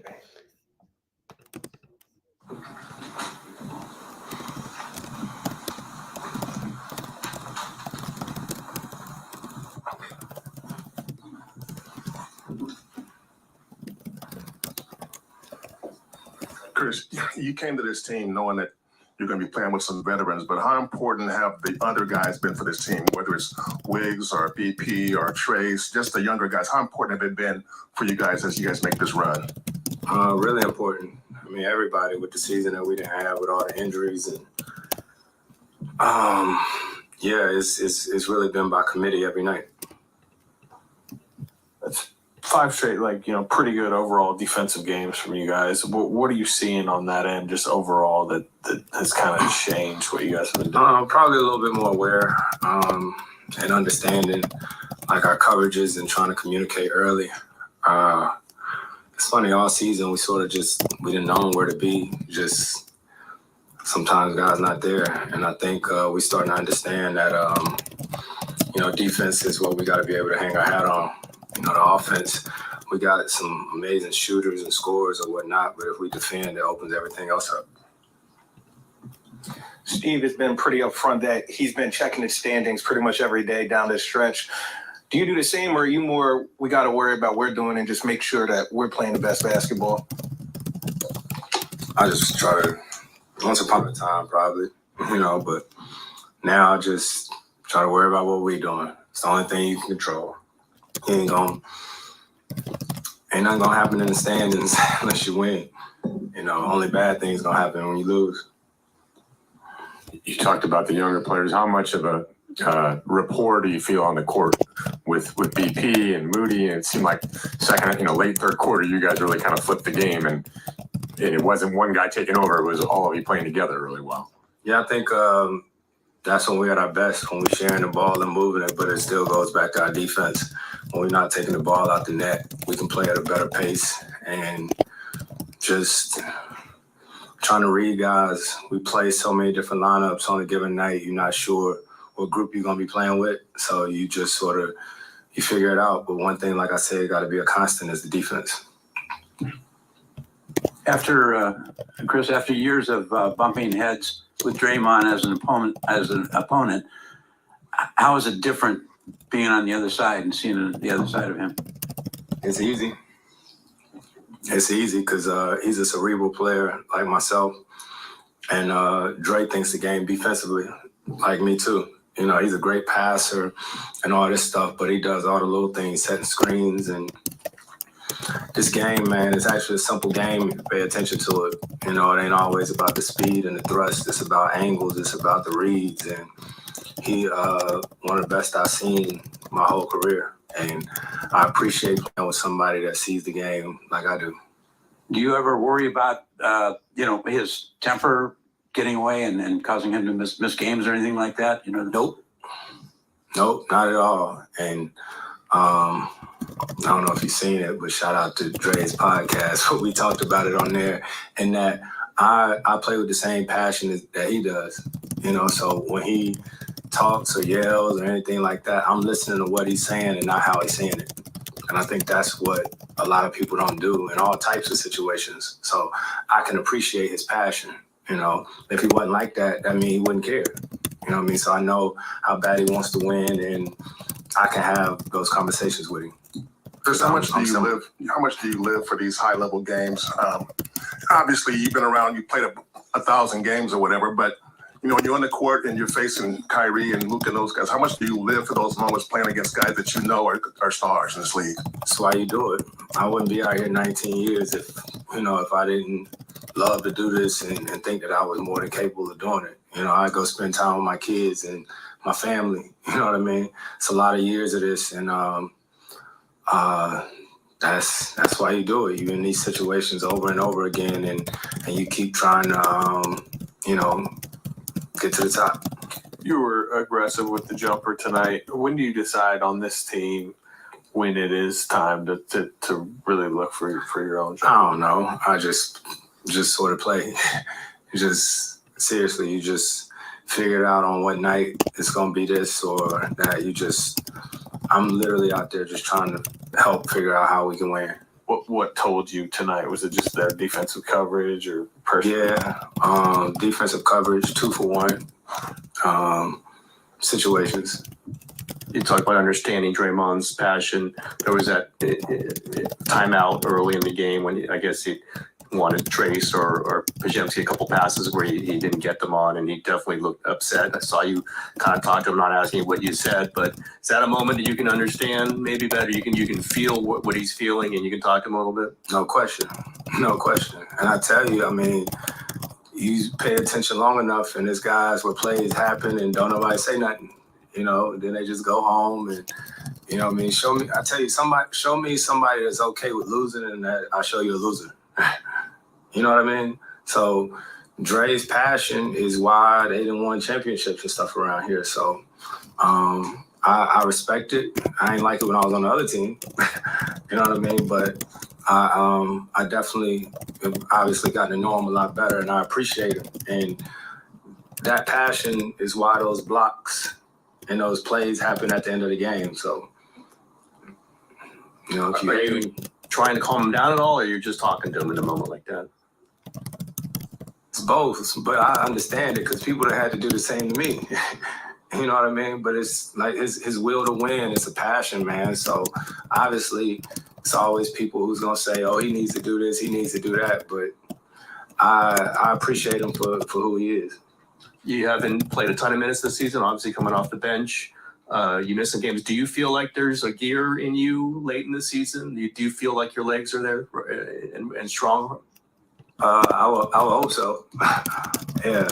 Do you feel it? Like, feel like, what? Like you got strong legs. Like this is like not a late season Chris Paul. This is a. And I don't know. I'm here. I'm here, ready to play when it's called on. You know what I mean? I'm. Yeah, I don't think I read. Yeah,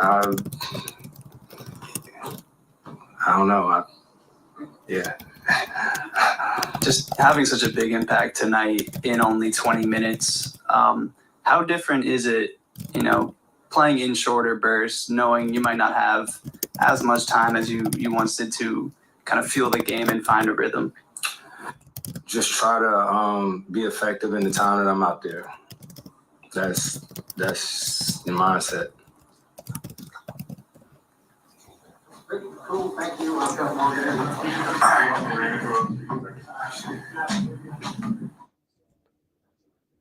Try to get Steph and Wiggins, according to Raymond.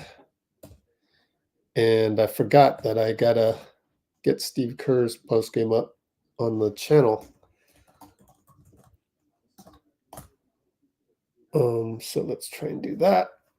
Could have done that when we had Dean on, but I totally forgot.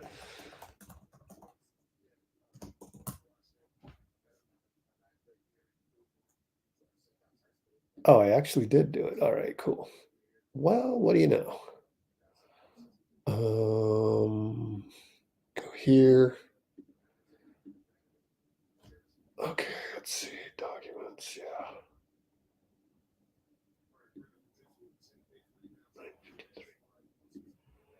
All right. They also had, I think, was it Moody or Trace on? I mean, BP, and they just had BP on with Kareth.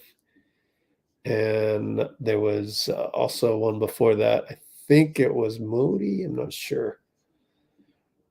Let me go and check it on there.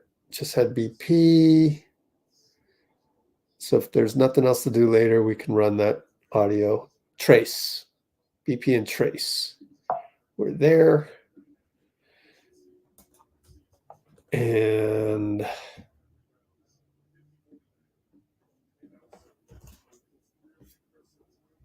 ooh, exactly 8 minutes for CP.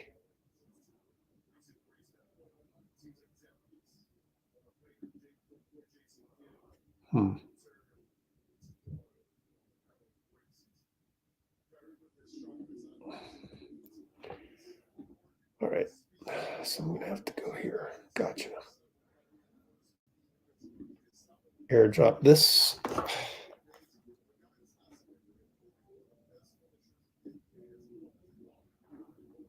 They got Adam Silver and Chris Paul dapping after the game in the tunnel.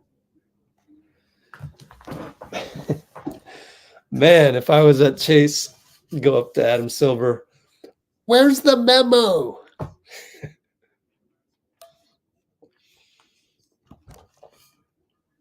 All right. Well, good positivity from DeJuan Mills.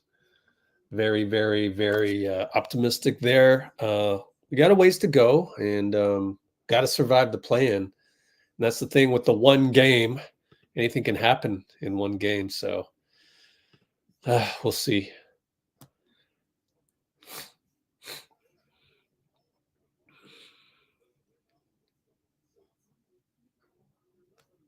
Oh, yeah. How was the Mark Cuban one? Mo is leading in the vote for unsung play. Mo always gets a lot of votes. Hey, Dean. What's up, Rich? The strong song, man. It's Moses Moody. Yep. Yeah, let's see. What are the it's 29% for Klay, 38% for Moses. Closing corner, Wiggs 3. 14% for Dre, no double and Luka than double, and then 19% for Mo, charge taken on Gafford.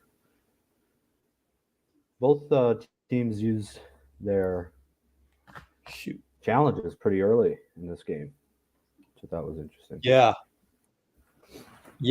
I was a little surprised that we lost because I'm usually pretty confident with Jacob Rubin in terms of he hardly ever goes for the challenges, whereas Jason Kidd is a little bit more of a loose gun. And went for the challenge and we didn't win it. So I was quite confident we would just because we normally don't. But oh well. Well, we didn't. Yeah. Those Steph fouls, man, or the non-calls, that got me pretty upset at the beginning of the game. I have to admit. Yep. It was just, and then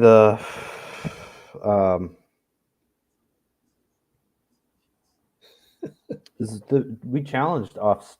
No. How did that happen? Steph got bumped. And what? Oh, right. Oh gosh, there was the obvious foul. No, we got overturned. Ran out of challenges by then. Actually, no, that was a non-call. I'm talking about probably something else. No, Steph got bumped in the challenge. I thought Steph got fouled, and yeah, the challenge. What was the challenge about? I thought they called an offensive foul on Steph, and it looked like he got fouled. I don't remember. Anybody remember what the challenge was for? I don't know. By the way, all the Steph fouls, man. You could tell that at one point in the third quarter, he just was like, I'm not taking all this contact for a little bit. I just can't. It looked like to me, And interesting.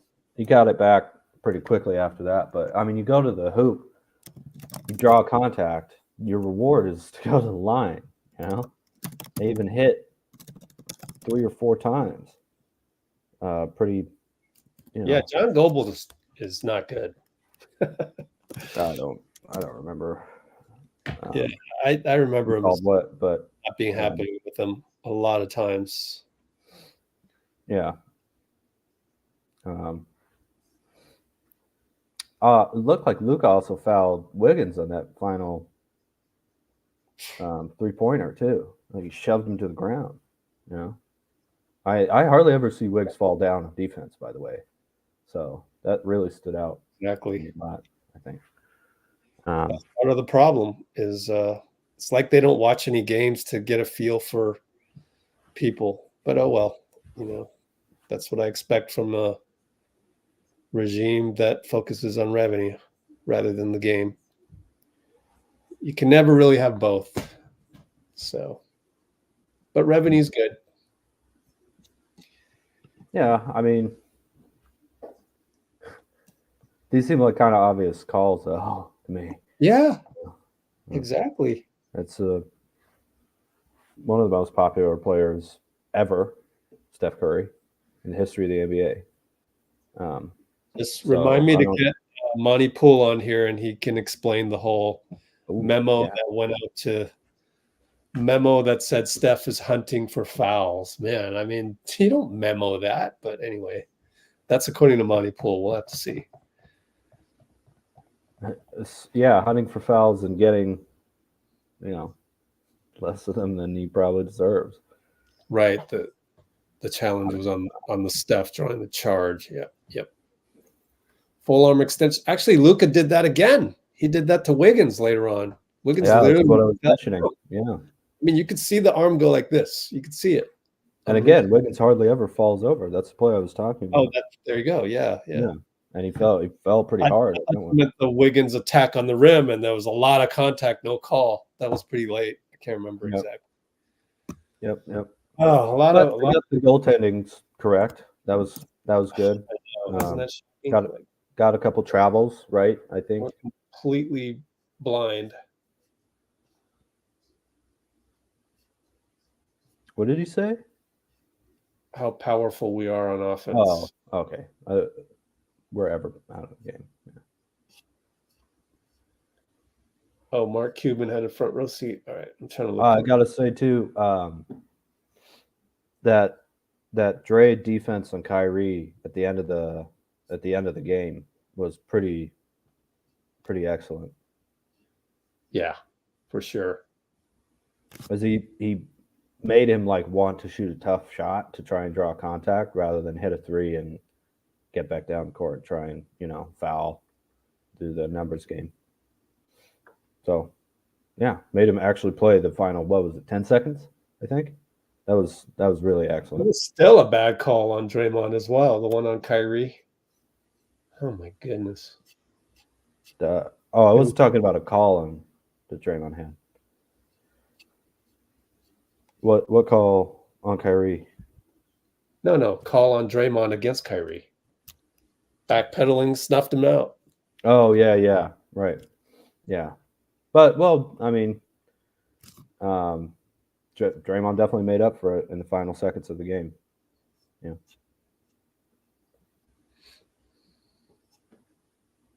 Oh, mentality liked a lot of the no calls by the refs. Fair enough. A little ticky-tacky at the end of the third. Sure, I don't mind the no calls. It's just the calls. So, like, I don't know what calls and Steph were pretty. Huh? The no calls and Steph were annoying. Yeah, or the calls. So if you're going to no call, then no call the whole game. I don't understand that. Or at least, consistently in the end of the third and the fourth, you gotta decide where you're going at that point, which is usually more physicality allowed. And I think that's what the memo was about, according to Shams month ago. And it's just, that was not your, blueprint for how to ref a game, especially in the playoffs and the play-in. You're going to do that? Oh, my goodness. Well, it is always ref differently in the playoffs and the play-in, though. So yeah, it does seem to always happen by postseason. And I generally think the refereeing is fairly good in the playoffs most of the time compared to the regular season. Yeah. Well, yeah, that's because you weeded out all the crappy ones. No, and you're watching these two teams play each other a bunch of times in a row too. Well, see, that's why I don't know if they actually love the games. Well, I love the game, so that's what I would do. I don't know that they actually do. Just if you were to, if the referees are an extension of Adam Silver, I wonder if they study the game. I wonder. I hope they do, but I wouldn't be surprised if they didn't, because that's not a thing you do when you're trying to generate billions of revenue. It's just not on the priority list. But I'm just throwing Adam Silver under the bus. That's all I'm doing. Yeah. Well, he makes money. I'll give him that. Tip my hat. Having the refs watch film, I think, would be probably something I would do to increase revenue, though. Wouldn't you think? Yeah, it's a hard sell to Silver, but yeah, it's pretty obvious to us. You got to really connect the dots for him. First thing we think the more experience they have, the better the calls are. The more people like the game, the more people watch. Is that hard? Not for you and me. For a guy hell-bent on capital. Here's Wiggins. Draymond always says that Silver's the best commissioner in all of sports. Who says he's that? actually around him. Draymond on his podcast lots of times. Since the suspension, right? No. He's been talking about it since he has his most recent version of the podcast. A lot of it was to do with the bubble and stuff like that too. And yeah, it's not just a penitent. It's not easier to say that when you're making $100 million over 4 years. That's true. That is all, everything. That is mostly due to Adam Silver. So yeah, good on you. I get that, but FYI, people, it's still not. Where's the basketball guy? Let me talk to a basketball guy who's not in it for the money, other than talk to myself and you guys. Where's the guy on your staff that actually loves the game? Show me him, rather than everything's, geared toward all this money and networks and all of that. And I feel like the reason that we still have back-to-back games is because of the networks. So everything's at the cost of the networks, which is great. But then again, there's always an Achilles heel to every strategy. Yeah. So whatever. All right. How about Wiggins? Trojan horse too. Sometimes what? The Trojan horse too. Ooh. Achilles heel, Trojan horse. Yeah, there you go. Yeah. All right, let's go to Wiggins. Hey. And let me make sure I got my thing airdropped here correctly. Yeah, luckily I did. And we will go to Wiggins. 10 more seconds.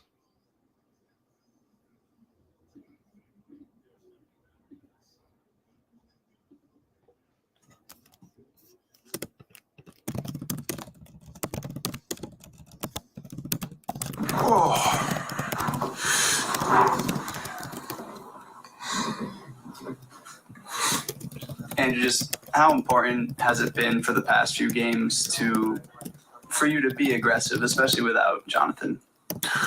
I mean, it's been important, just trying to, help and do my part, especially, JK's out the lineup and, he's a huge part of what we do, so everybody has to pick it up because JK is a force when he's in the game. How much better do you feel like your rhythm offensively is now compared to where it was earlier in the year? I feel a lot better than before, for sure. I feel like I'm in a pretty good rhythm offensively and, defensively. I feel like our team is playing great basketball right now. So beyond JK not being there, how much more of a responsibility do you feel when Steph's obviously not shooting the way he normally does? I mean, you obviously filled that void tonight. I mean, yeah, every game is different. And, Steph has a lot, on his shoulders, what he does is, amazing every night. But that's the thing about Steph, even when, if he's not scoring the ball a lot or, shots aren't going in, he's still the most dangerous person on the court and attracts so much attention, and he can miss 100 shots, you still got to play him and put two people on him because he's that good and that dangerous.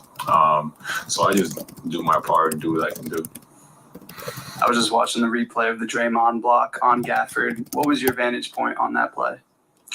Man, Draymond's special, very special. Defensive mastermind. He's everywhere.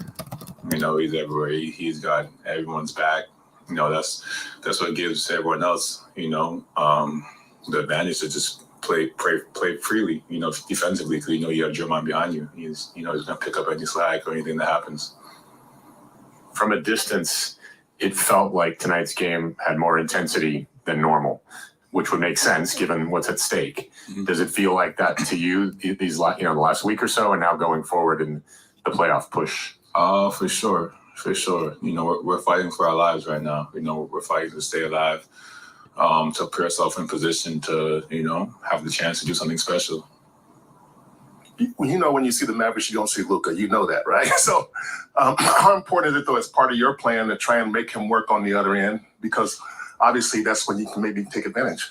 Yeah, I mean, Luka's Luka. I thought I played pretty good defense. Still had 30-point triple-double, But, my job is to make it hard on him and do what I can to kind of disrupt him a little bit. On the other side, just attack and be aggressive. 17 below what he had last game. Oh, there you go.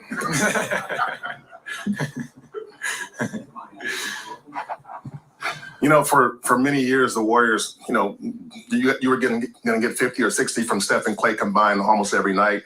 You don't see it as much now because they're getting on a little bit and you guys are being more of a part of the offense. How important is that formula that, guys like you and VP and Moses and JK, when he's available, that you guys are able, to kind of give those guys a little bit of a hand? I mean, yeah, it's important. Every game is different, especially this time of the year. It's been a long year. So the younger guys definitely have to step up, and even Moses, JK, BP, Trace, they've done a hell of a job. I've done all right. The past week or so is probably the best stretch of defense this team has played. What has been different that you guys are doing in the past 4 or 5 games? We're just locking in. That's what it comes down to.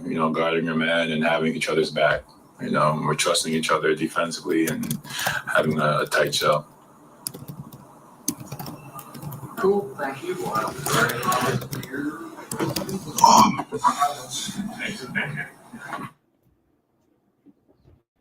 I'm going to be shocked if we get Steph, because you got to give him a night off from the podium every now and then and finish with under 20. So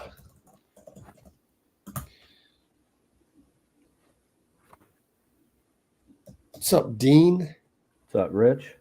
What's the next people are talking about? Give Steph a rest here. Bill says Wiggs talked a lot. He did. Laughing too. Well, I'm sure we got a nice Wiggs smile on video.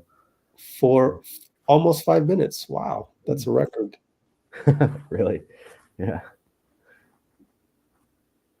Nicole's saying, yeah, the memo was last season or the one before. League allegedly sent a memo to the Referees Association asking them to be aware of Steph hunting fouls. That's crazy. And that's really according to Monty Poole, I believe it was. So I'll have to go look that up, or just have him on during the off season. He's got some obligations right now, so it'd be tough to get him now. Yeah. No, fair. We need Dre on the podium. Yeah. That'd be great. After that mass block, I totally agree. Yeah, he's going to be on the podium according to Raymond. Hey, there we go. Let's see if he's there. Not there yet. They changed the rules too, right? After the All-Star game, I think. Just about there. Oh, right. Well, then we saw some strange calls tonight, like the send out a memo for the closely guarded thing, and they're still calling that usually in the first 3 quarters. I still see it. What did you think about the Klay call where he pump faked? And I didn't get a good replay of that, but you faked the guy out. I don't know. I would look at that again. I can't really say. What about you? That's right on the edge there, where that was the offensive player creating contact, but he also faked I think maybe if the defender jumps, honestly, I mean, now you have then you don't need to call that a charge. Like, that one's strange to me. And that's where it's inconsistent. Like, you make all these calls for the offense. It's offense, and then you call that. It's just confusing. It's really confusing. And I just don't want to be confused. Just be consistent. Like, you're gonna have physicality or not. If you're letting physicality go, then that's a no call. Plain and simple. Yeah. But then you call ticky no call it. Yeah. And then that happens. So yeah. There's still I don't know what memo got sent out, but not everybody got it. Because it's still game to game. Usually the more veteran teams, the more veteran refs, seems like they got the memo. But the younger ones, like these guys, don't know. Don't know what they're watching. Yeah, it's interesting.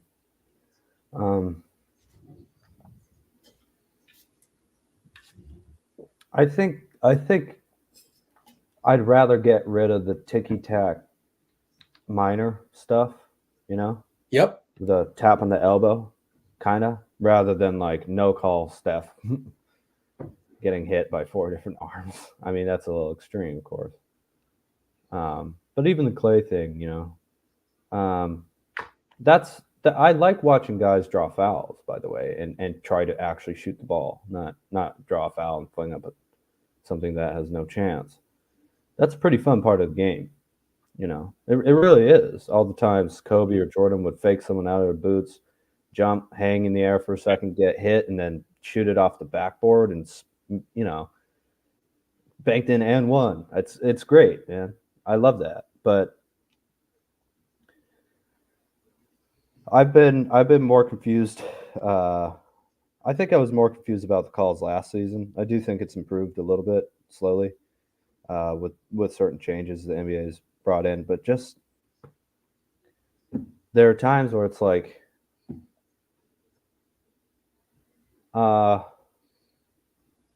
let's put it this way, where it's okay to have a little wiggle room rather than pick which. See, I think the refs, one of the things that's confusing me is the refs are picking certain clauses of the rule book sometimes and then certain other clauses other times, you know? Like, how many times a guy's shot the ball after getting fouled? Yeah. And yep. And it's called on the ground. Like, they didn't dribble. Yep. That's totally, I mean, it's giving an edge to the defense right now, which is good. But there are other ways to do that without it being like, well, why wasn't that a shooting foul? He fouled me. I'm not allowed to shoot it? What? I mean, it's just, I don't know what happened to that whole. Is it even in the rule book anymore? Where I don't know. I haven't read the rule book or the right. It'd be even probably like referee example manual or something like that, you know, type of stuff. But that's just always the way it was for like, and the league was fine with it. You know, oh, he didn't dribble. That should be a shooting foul. Okay, fair enough. Everybody just accepted it. Fine. That was literally the one thing that set the NBA apart to be. I'm glad you brought this up because now that I think back to my previous life, that was one of the things that made NBA rules more fun. And that was one of the things I had to literally teach my referees because they're coming from high school. And it's like, and a few of my refs understood that, you know, especially Vinny Myers, my guy that was the MVP of San Francisco Pro-Am one summer way back. And like, so he understood that. So we were able to tell the other refs that, hey, look, this isn't, we didn't want to ref this one high school. And in the beginning was hard to get refs to buy into what I wanted, which was, you know, I wanted NBA rules because I wanted buzzer beaters. You get 4 buzzer beater chances per game. That's way more fun. Oh yeah. Than, you know, 7 team fouls, you're shooting 1-on-1. That is like the worst rule in basketball that was ever invented. And now they've done away with that. So I don't even know what that. What do you fouls are shooting 1-on-1? What's that? What do you mean by the 17 fouls are shooting 1-on-1? NCAA used to be that for many eons. And what would they do? Like 2 halves of 20 minutes. Yeah. And then they would translate this to rec league. In fact, I believe now all rec leagues probably don't do the 20 minutes anymore. And I don't think where they got that idea from, at least in the Bay. Women's college basketball, real quick, has 4 10-minute quarters, I believe. Exactly. Like, duh. Like, you didn't. I figured that out like 15 years ago. Yeah. that was lame to do that. Just have 4 quarters. And then you got to stop that's one thing NCAA's got to change still. You got to stop the clock under a minute. It's not hard to do. If I can teach an inner city kid or out of Oakland or the Sunnydale, just stop the clock under a minute. Or throw the ball to the ref. You can either inbound it with the clock running or throw the ball to the ref and stop the clock. Why not? It's your choice. I mean, whatever, but like it just should be automatic. Yeah. But they haven't done that. So then now, you know, 4 extra seconds goes off before Caitlin Clark gets the ball inbounded to her. Have you noticed? Like, just stop the clock. It's not hard. Yeah. Just do it. And give them regular professional. Well, they do it with like under a minute left second half, but or fourth quarter now. Yeah. Anyways, and then so back in the day, it'd be 7 team fouls in the first half. You would shoot 1-and-1. You know what that is? That means you go to the free throw line. If you make the first one, you get another one. Yeah. But if you miss the first one, that's all you get. Yeah. Lame. Absolutely lame. Like we would be up 7 with 2 minutes to go, and they would purposely foul us. Like they foul us, and like not every rec league player is a great free throw shooter. So that's advantage for them when we built this lead towards the end. So that I had problems. So I changed that. I just went NBA style. Sure. And then all the other rec leagues changed. Generally, fouling might help save something for you, but it shouldn't really be an advantage at kind of any point to foul another player, right? Exactly. Why would it be? You're fouling them. We literally lost games that way. And we go, oh, but you should shoot free throws. But bro, we're talking rec league though. Yeah. So if they can't hit the free throws, they can't hit the free throws. That's fair. That's just the game. But to give them the chance to, because then also oftentimes off of a free throw, because everybody's all in the paint, that's a fast break for the other team. So and then on the 10th foul, it'd be 2 shots. So I completely changed that. It was just 5 fouls per quarter, just like the NBA, 2 in the last 2, et cetera, et cetera. And then now, just the tweaking of it, Adam Silver knows, but he doesn't know the nuances, and he has to be told. He has to be told by like Steve Kerr, then it gets into the media, and then it, other people say, oh yeah. And then something changes, but it's not a problem having someone who doesn't think that they're the expert on everything. Although David Stern did have that, a little bit of that, more than Silver. But yeah, as long as there's those things are taken into consideration, and basketball has so many. Look, we're talking about pushing the NBA, at least, rules of professional basketball to maximize the incredible amount of talent and international interest in basketball. It's really the second sport of the world behind soccer here. And unlike soccer, football, you have one single league where the best of the best all come to play, basically. Not entirely, but for the most part. So if you get an offensive, defensive balance right, good flow of the game, I do think that the fourth quarter tempo has been better too. I like the fact that you're finishing these games in under 2.5 hours most of the time. That's really good, because fourth quarter flow with all the reviews and fouls a few years ago was a real problem. I think that's improved, but it's not like there's some things that might confuse a fan, but they won't if they're consistent for long enough. People just automatically go, oh, like I forgot about this, but why did we take a second timeout to advance the ball? Oh yeah, that's the rule, right? If that suddenly was like, no, now you can't advance the ball, that'd be just as weird as I mentioned before. This guy fouled me. I didn't dribble the ball. I shot it. Why isn't it a shooting foul? It's not much different, is it? It's just the principles of how you create an environment where players play honest, tough basketball, and there's as few breaks as you can get. And thankfully, the Warriors have always played that way, because, oh my God, I have to say, the trio, the Trinity, as you called it, Rich, they are the least deceptive older basketball players I've ever seen. They hardly even pump fake, I know, right? And it's just all like, no, gotta play. We do pump fake, it's a charge. What did you say? The one time they do pump fake, it's a charge. Yeah, oh my God, you're right. You remember the last game when it was like, who was it? Orlando? Not the last game, but a couple games ago. I think it was against Orlando, and Steph got a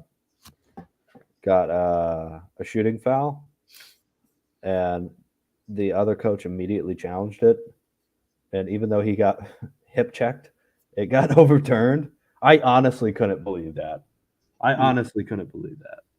That was You know, against San Antonio. San Antonio. Oh, right. Orlando. Orlando. Okay. I don't I know. can't remember. Hmm. But no, I mean, I remember the one, that challenge that got overturned. It's just, or the challenge that they won. I just can't remember what the context was, and I think it was a hip check on Steph. Yeah, I think you're right. And it was like, what? you're calling that consistently all year for the other teams, and yeah, that was tough. I do have to say, I put this comment in when JD was on, but I do think part of Steph Curry's best to ever do it argument is that honestly he's been reffed like Shaq, man. It's insane. It's insane. Refs don't know what to call a lot of the time. It's like, is this dude Shaquille O'Neal? He might be. Yeah. Just because he's running guys ragged and you don't know. And he's also kind of small, so everything could look like a foul, or everything could look like trying to draw a foul. Isn't that crazy? It's the opposite extreme. Exactly. Yeah. And it's the same level of defensive pressure, too. It's because you had to double, triple team Shaq when he was in the post, and you kind of have to double team Steph everywhere. Or you did for years and years at least. Maybe teams will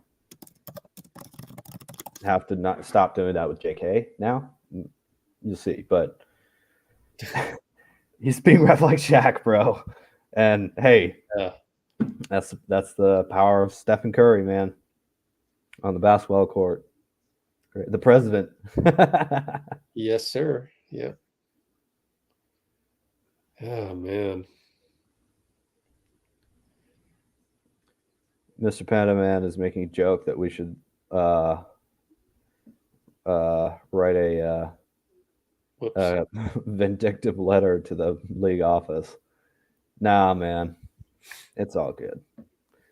The problem is, it's like writing a vindictive letter to who is just clueless and almost innocent because of it. It's like I can't really blame Adam for being the uber capitalist who doesn't really have the I love this game part, which honestly David Stern, I feel like, loved the game more than Adam Silver does, but loves it in a different way. Adam Silver, so I had a lot of problems with Stern though too. I mean, he was there were some things that were little rosy perspective looking back, because he was a great commissioner, but there's some things he did that were just not cool, or were like, come on, man. Altered the course of history. Yeah, I don't think Adam would ever alter the course of history the way David Stern did. There's examples like, well, hey, if Silver brings NBA back to Seattle, I mean, that's a big leg up in my book. Right there. Yeah. Absolutely. Yep. Did some shady things, David. But I even though he did some shady things, it just seems to me like he did it for some, love of the game that went this way too far or that way too far. But well, I get what you're saying because of all the things you were just mentioning, but Stern did have that like obsessive detailed kind of mentality, and I think Silver, as you're saying, a lot of it is trying to make the NBA,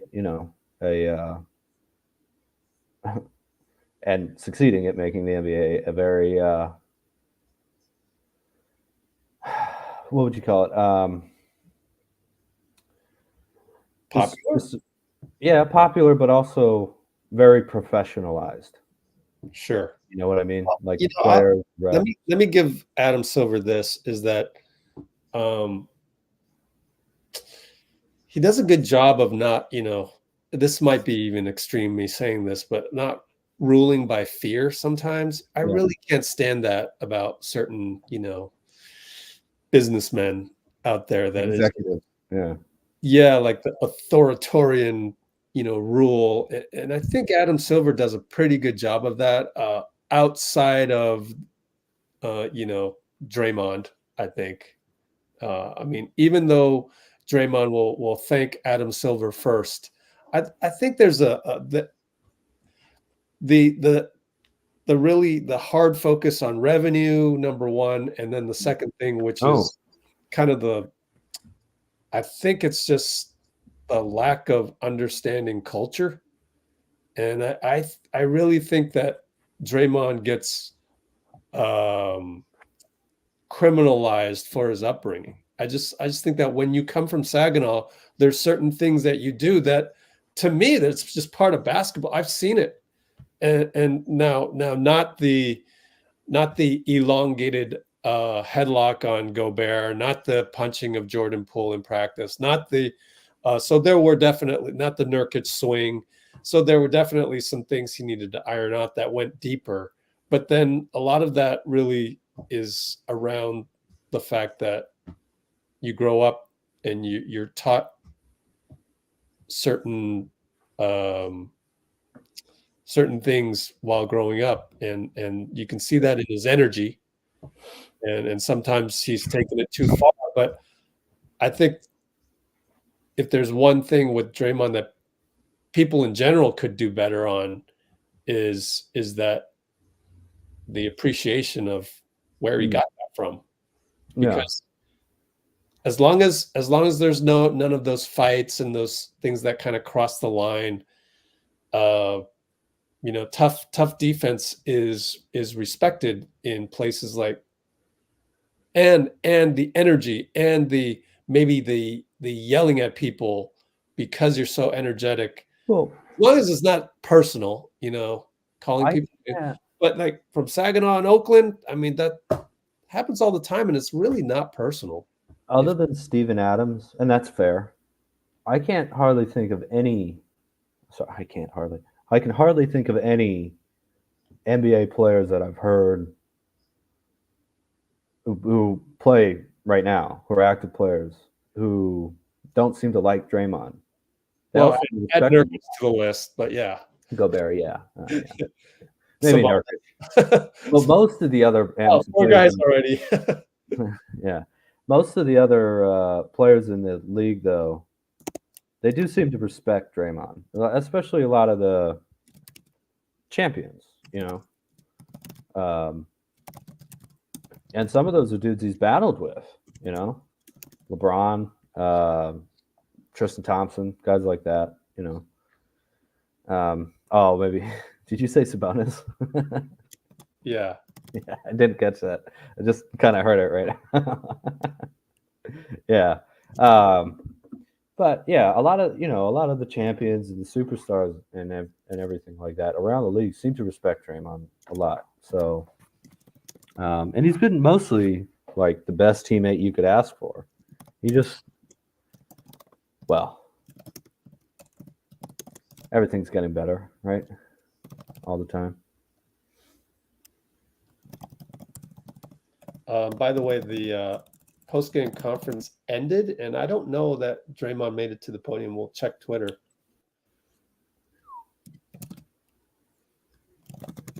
Cholo did bring up a good point here too. Was not just the NBA, of course, but most major American leagues and a lot of international leagues, all the betting, what's going on. And there was a thing that came out. It was PJ Tucker said it's getting out of control in terms of the on-court heckling by fans having to do with betting. So that's a little scary. Yeah. I mean, obviously, that's not a pure love of the game. It can't be, right? I mean, it can be, but you're now financially incentivized or disincentivized by, or not, you're rewarded or punished, I guess, for what happens on a basketball court. And I don't know how to avoid it, though. I really don't, other than to maybe try and moderate it from within. You could just ban it for NBA games, I guess. Yep. But I don't, the NBA, I mean, it would be a bold move. It would be a bold move, but every other sports league, kind of major sports league in the world, is going to still have all that money coming in. Yeah, because it comes down to money. Yeah. Then you're going to get pushback from FanDuel or some major sponsor. I don't know if they're a sponsor or not, but a major betting establishment that says, "Oh, that's not fair," So it's tough. Yeah, and I get that people could do it just to have a little fun. That, I mean, I don't really do that, but I never have done it. I've never bet on anything, but you do want to make sure that, again, since people are putting so much money, sometimes people do it in an unhealthy way too, on a child's game, as Clay called it, which it is. Basketball is a child's game. It's meant for kids. And well, that's the thing, is where now I don't want to get on a tangent, but I'll put a little asterisk on that one, because when I coached, I made a conscious decision to only do, which didn't help the revenue, obviously, being that AAU is now a multi-billion-dollar business. I could have done AAU tournaments, but I decided not to.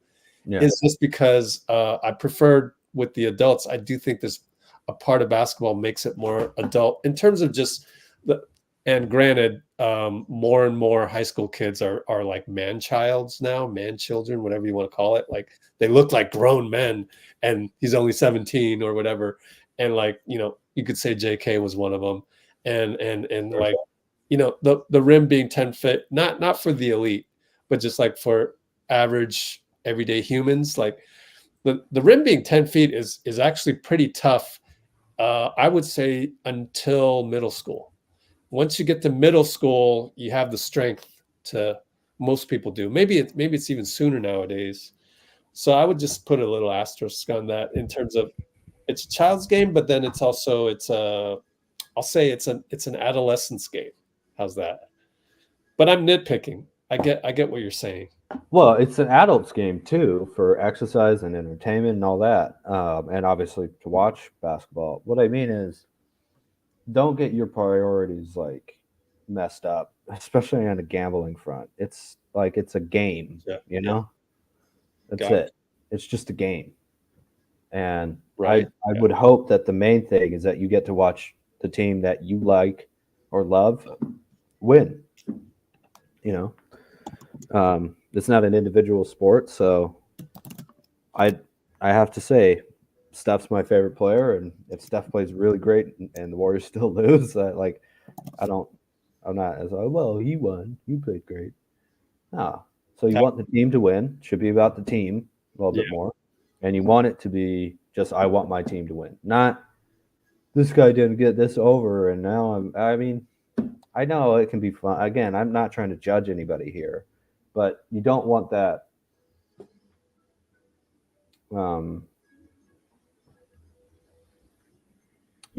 influencing the fans too much.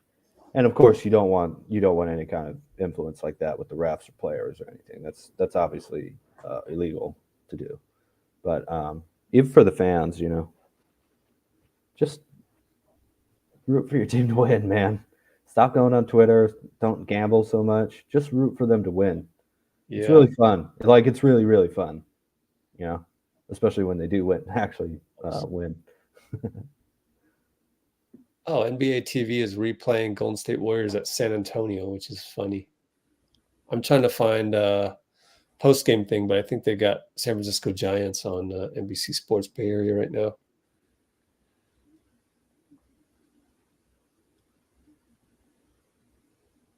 Yeah, I can't find it. TNT's got OKC at Philadelphia. Is that right? That was at 4:30 though. There's got to be something else. Anyways, Joel Embiid is coming back. Isn't that crazy? Hey, there you go. Glad to hear that. I'm gonna. Oh, Philadelphia won. Look at that. I got to use the restroom real quick. Be right back. Yep. Absolutely.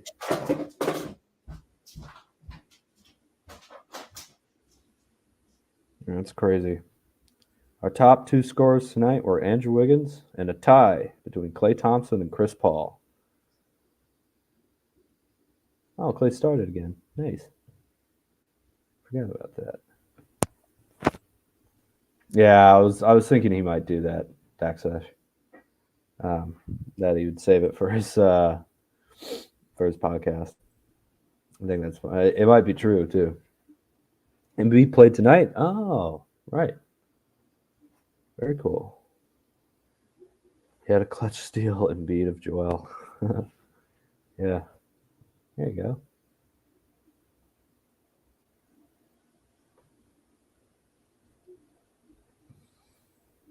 Let's see. What are you guys talking about? Oh, Bickerstaff said he got threatened by gamblers. Crazy. TJD Bickerstaff. Is that the Thunder? No, it's the Cavs. Sorry. It's Dagnall. Dagnall? Yeah, Dagnall. For the Thunder.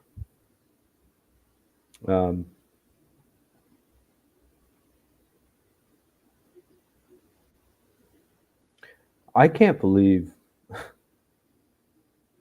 I honestly can't believe the kind of stuff I'm hearing about Brandon Pajemski. People complaining about his play and like, this guy turned 21 this season. He's a rookie, you know? I can't. He was plus 17. He led the team in plus minus tonight. 5 assists, 10 rebounds, 1 turnover, 2 of 4 from the field, 1 for 1 from 3. People said fake hustle and stuff like that. Just wild stuff, man. I think it's that discrimination on guys that don't look athletic, honestly. And that's what you get with randos. How can you have that if you're watching the game? They're not. They'll watch just a little segment of it and they just equate, athleticism with being good. What are they watching? Lowlights? Yeah. I don't know. I mean, Brandon Pajemski's had plenty of moments where he did like a 180 or 360. 180 in the air, grabbing rebounds away from centers. He's like a point guard, man. They always find something to complain about, even sometimes when it's kind of a non-topic to me. I mean, I'd be willing to listen to someone actually point out, how the team would be better not playing him, but that seems ridiculous. Right. I know. Or it could be part of the whole bent towards Moody, which is a little like too far sometimes. Oh, play Moody over BP so I can be so I can watch more of a scoring wing. I just really think that it's discrimination of non-athletic looking guys. That's not non-athletic. It's not athletic looking until you watch him play, and they don't even watch. They don't even watch. Oh. They don't know basketball. Yeah, fair enough. They sure contribute a lot to the narrative, man. Fair enough is a figure of speech, but it's not fair at all. I hate that, but oh well. No, I mean, if they're not even watching, I guess I expect them to say stuff like that,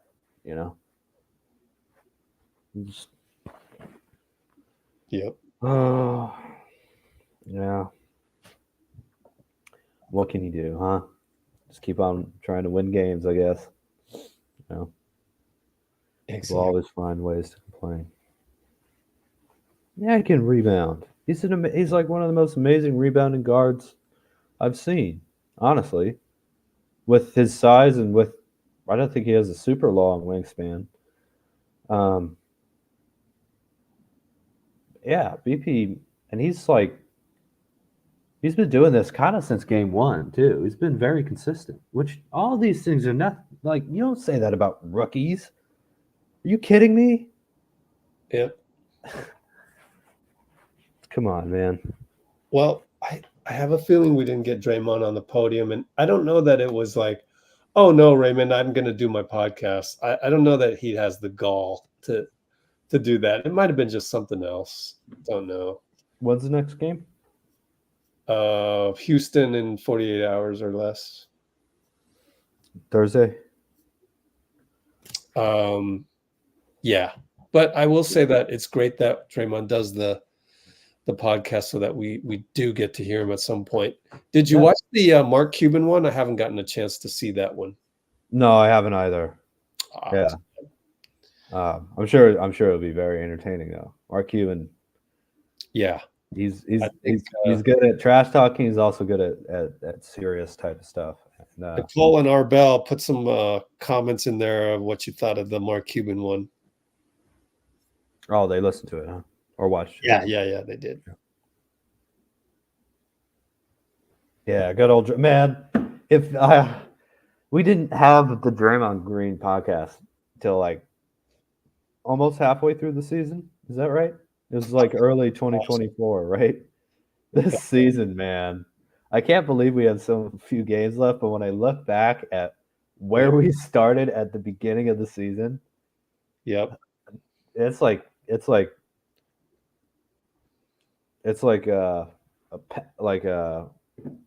are those things called? You know, the log where you go up and down. You know what I'm talking about? No. Yeah, it's like at a playground. Instead of one end, it goes up and down. Huh? Seesaw. Yeah. It's like that, man. We're just the fulcrum, the difference between the ups and downs have been insane. And it feels like a billion years ago, honestly, that we started this season. Yeah. I can't imagine what it's like for them, for the players. Yeah. So I also think that gets back to like, how do you even judge the season? And Dunleavy's going to have to do some of that. And so I think at a time, right? Well, yeah, you default to the last game you played or the last few. Yeah. Oh man. Yeah. I'm excited. This is honestly, this is right where this team needs to be. Yeah. Rockets hot on our heels, chance to play LeBron, chance to try and get the 8th seed, play the Nuggets. Yeah. Are those games that matter? Are those games that mean something? Oh yeah. Definitely. So Yep. Hey. Yep. Thank God we're not easily in 6th. Because I think this team would just be kind of cruising, right? Oh yeah. Good point. Not slowing down, but not accelerating either. You know? Yeah.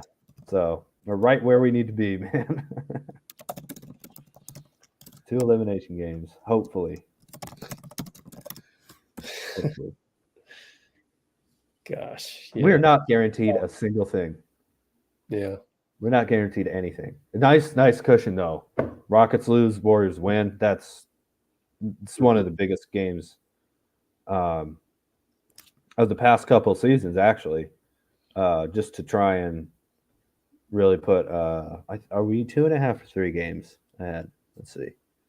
We're technically 4 games ahead. We're 3 games in the standings, but we have the tiebreaker. So they would have to, right. Yeah.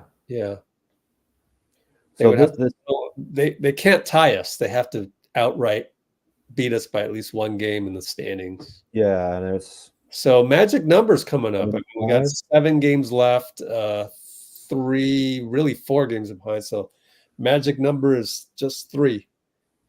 If I do my Major League Baseball magic number thing correctly is any combination of Warriors wins or not Dallas, Houston losses means that we beat them, and it's games left minus games behind. So 7 minus 4, 3. So if we win 3 times, we got it.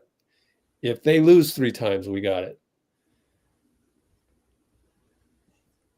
Yeah. So we play the Rockets and Lakers too coming up.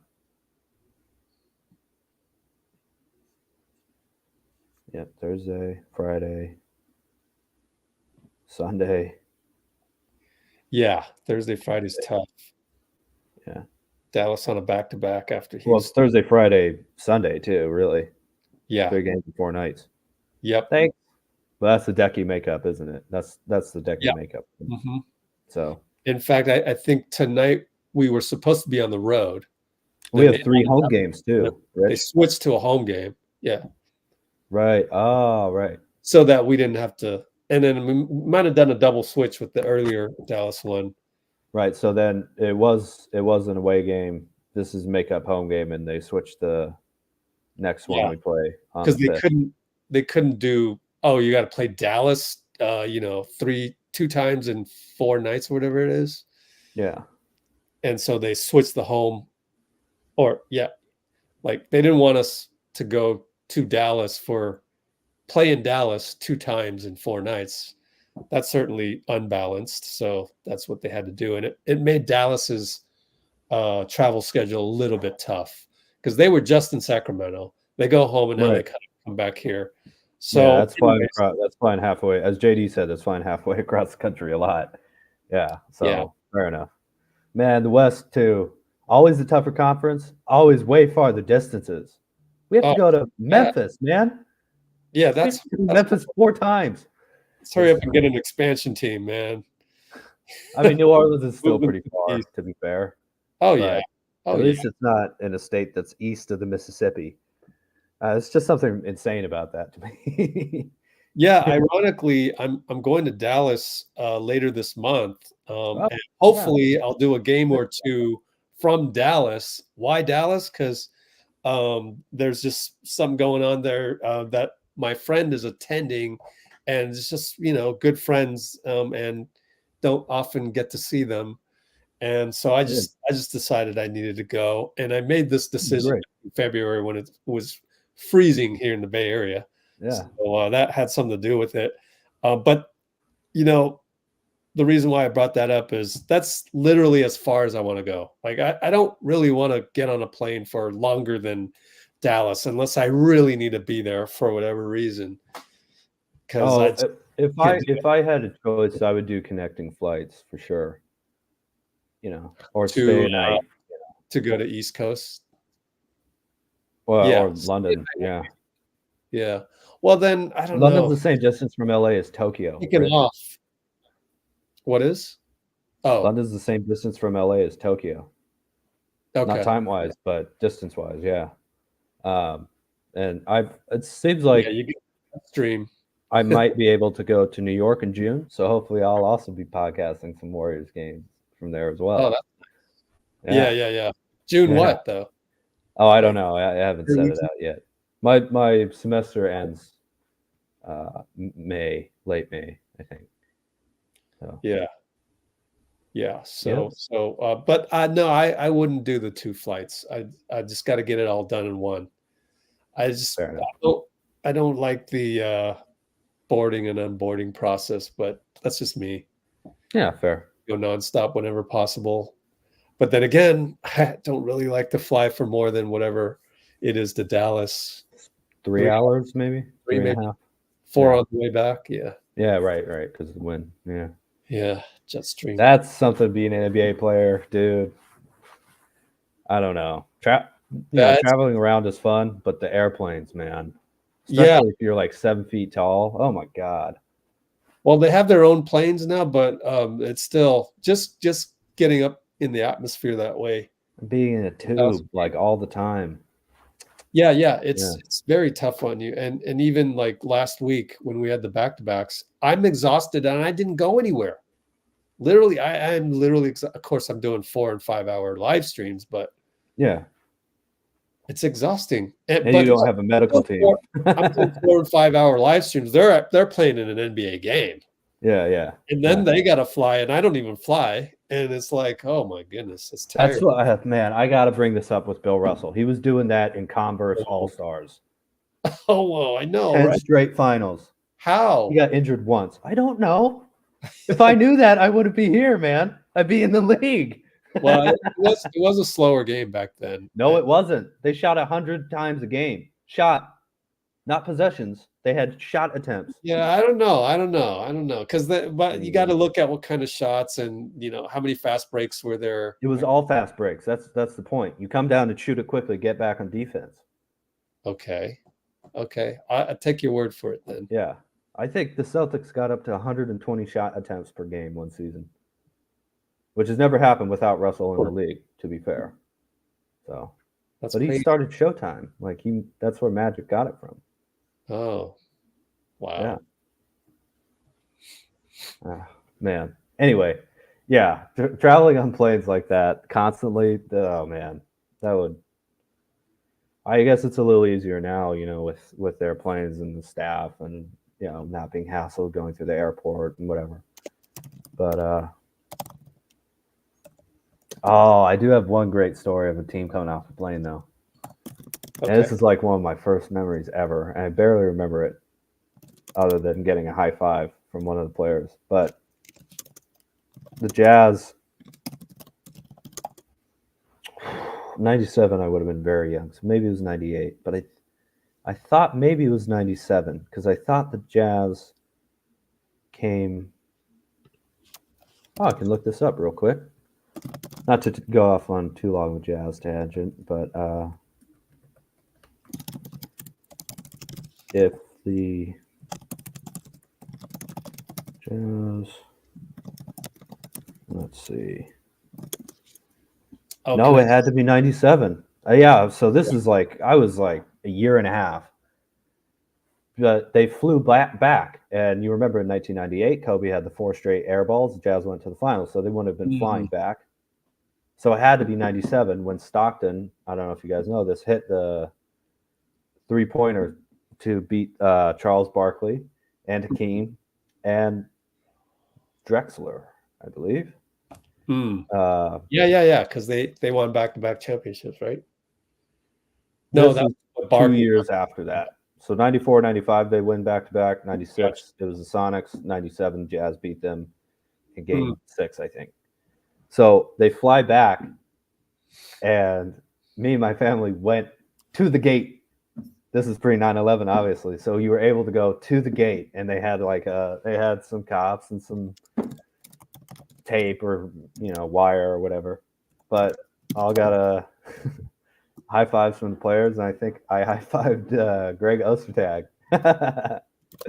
Yeah, so that was like one of my first memories ever, man. Wait, say that again.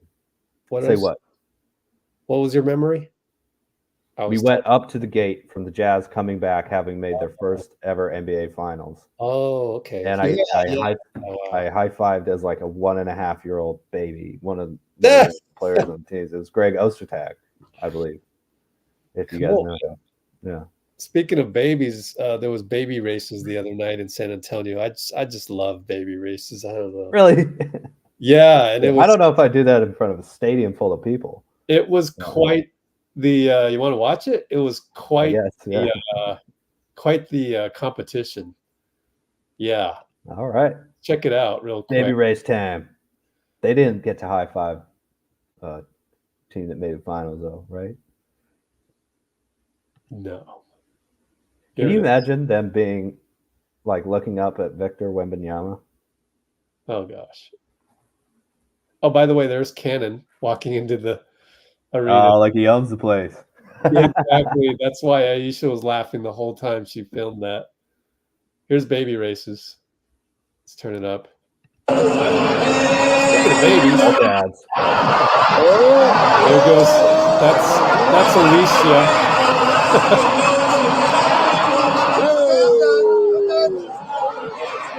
And there's Penelope.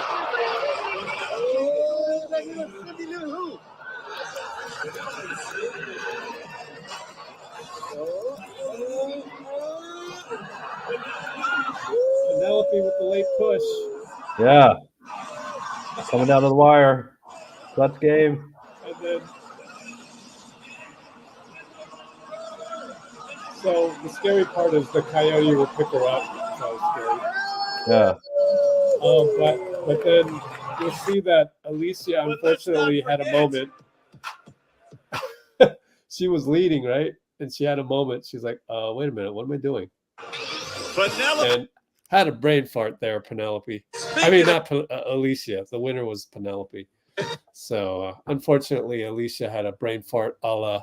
Come on, Alicia. I was betting the over. Come on. Yeah. So that I love that. I love baby races. It's fun. Yeah, they're pretty funny. The boys didn't care at all. They didn't even No. try. The boys were cool. super I'm on the slow. court. What's going on, guys? No, they're okay. Yeah. So I had to get baby races in there. It's usually my favorite. Yep. Oh, Cannons. Hello, Clay Thompson. Clay said, Yeah. what did he say? Yeah. Oh, I got the full government name. Yeah. What, man. This team is so much fun. They certainly know how to play an entertaining form of basketball too. It's let's like run it down to the wire. Over. It's 44 games and we got 7 to go, Rich. You know? Like, oh man, that's crazy. What an insane season. What an insane game tonight. But no. Oh. Sorry. My cat's behind my computer. Making noise. Next live is Thursday, April 4th. Man. What is the game? 5 or 4:30? I forget. 5. Hey man. I got something I gotta tell you. Oh. We need one more vote. Oh, we do. I was just gonna check.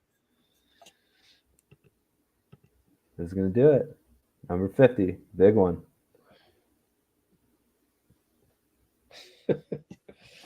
Clay's gonna win it. Oh wow, Clay's gonna win it. Clay's gonna win what? Oh yeah. That's great. He beat out Mo. Mo's usually the fan favorite. I voted for Clay and he was way behind. 49 votes. I thought we only had 29. No, Oh, 50. great. Hey, We're one thanks, vote away from 50, man. Since I'm on a high, We're also 1 like away from 100. Come on, people. Come on. No way. Oh, I got Let's 98. go. Oh man, yeah, 2 more likes. Come on. 101? 2 more likes, please. Why 2? Oh, I'm at 98 for some strange reason. Oh, it says 99. Yeah, but anyway, Refresh. 1 or 2 people vote and like, please. What? Free. I'm at 98. How's that? That's weird. Did not count mine. My own. Oh, you can't see your own vote. That's strange. Yeah, maybe you're right. Oh, or maybe someone unliked it. Wait, did you vote? I voted. Of course. I mean, did you like? Yeah. Yeah. No, it's down to 98 too. So Pinky maybe says, someone unliked. I don't know. Yeah. They didn't like my baby race joke. Siobhan says 83. What? That's refresh the page, Siobhan. Yeah, maybe that's it. Yeah. Looks like it's 2 more to get to 100. We're gonna stay until we get the 2 more likes. I don't care how long it takes. We'll start another. Hey, we got 50 votes. Wow, that's there we go. A record. Clay. I better remember to end the poll so I can reprint it. There we go. Let me refresh the likes and see. Oh, we're back to 99. 99. Yep. Oh, really? 1 more. Okay, 1 more. Come on, come in clutch. So hey, if you get the 100, you get to do the night. Funny thing is they're showing the night right now on channel am I on? Oh, we did get the post game with Kareth and Z. Hey, we got it. So maybe cool. Maybe we'll get Draymond. Who knows? Stick around. Oh. I mean, luckily I have finished uploading the videos from post game, and so I can stick around until whenever. Might as well stick around and see if Draymond ever made the podium. While I say that, let's look for Twitter, see if they have Draymond up there or not. although a lot of the writers would be writing their articles at this point, they would just, nah, I'm going to skip out and go write my article. And so, in fact, pretty much everybody that's allowed in the post games like that. You know what? I can check my guy Ryan. He's at the game, or he was at the game, and I wonder if he has any. If Draymond was there, he might have gotten it on video or a little snippet. He likes to do boomerangs. All right, let me check. Boomerangs, huh? What's that mean? Oh, on Instagram, where it does this thing where you video for like 3 seconds and then it goes in reverse and it goes back and goes back. A couple of years ago, I remember Steph said, not throwing the camera out and it coming back to him then. No. Steph said, I forget if it was on the podium or whatever. He was like, because there somehow the topic of Instagram was mentioned, and he said he didn't like boomerangs, but clearly I didn't like him either. But nowadays it's become the norm on Instagram. I'm glad I've missed out on like everything. Yep. I have no idea what you're talking about. Ryan is doing the boomerang thing again. It's kind of annoying if I'm being real with you. Just show the video, but it's kind of lazy. Oh, guess where I was type thing. And it's not a screenshot. It's not a shot. It's not a picture. It's some motion, like 2 seconds this way and then reverse. Then reverse. And it's like a stop it GIF or whatever that resets, but instead of resetting, it rewinds. Yeah, there you go. Shivansh. 3 seconds becomes 6 seconds exactly. Yeah, it's just doubling the amount of content for your video. Oh, thanks, Cholo. I'm glad we're well over 100 that we did. Oh, hey, you get the night, Cholo. Oh, we're at 101. Yep. We got it anyway. Why does other people show 102? That's funny. I know. Oh, well. Maybe someone took away a like. Yeah, right? Anyways. Still 101 for me. My hater on Twitter. Let me see if my hater showed up again. I don't know. What did I do to this guy? Nope, he didn't show up. Probably asked him to be positive. I feel like it's a friend of one of my former business partners who is a psycho. Imagine having a business partner that's actually a hater in disguise. What happened? Oh, wow. But it happens. Clothing and all that, Rich. What was that? Wolves in sheep's clothing, Oh yeah. Always be careful of the people who seem like they're nerds and harmless, but they haven't yet gotten an outlet to do the bullying. So they're gonna find a way to do the bullying somehow or another. Sadly, but it happens. Well, hey man, think how long we had plastic that we could use for bottles, and we didn't turn the ketchup bottles upside down. I think this is long after mustard bottles were like that too. So change takes time, dude. Yeah, it does. Oh gosh, I tell you.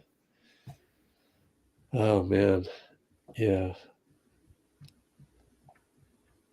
I mean, I've got a neighbor that I always overhear complaining about everything on the phone. So I don't know.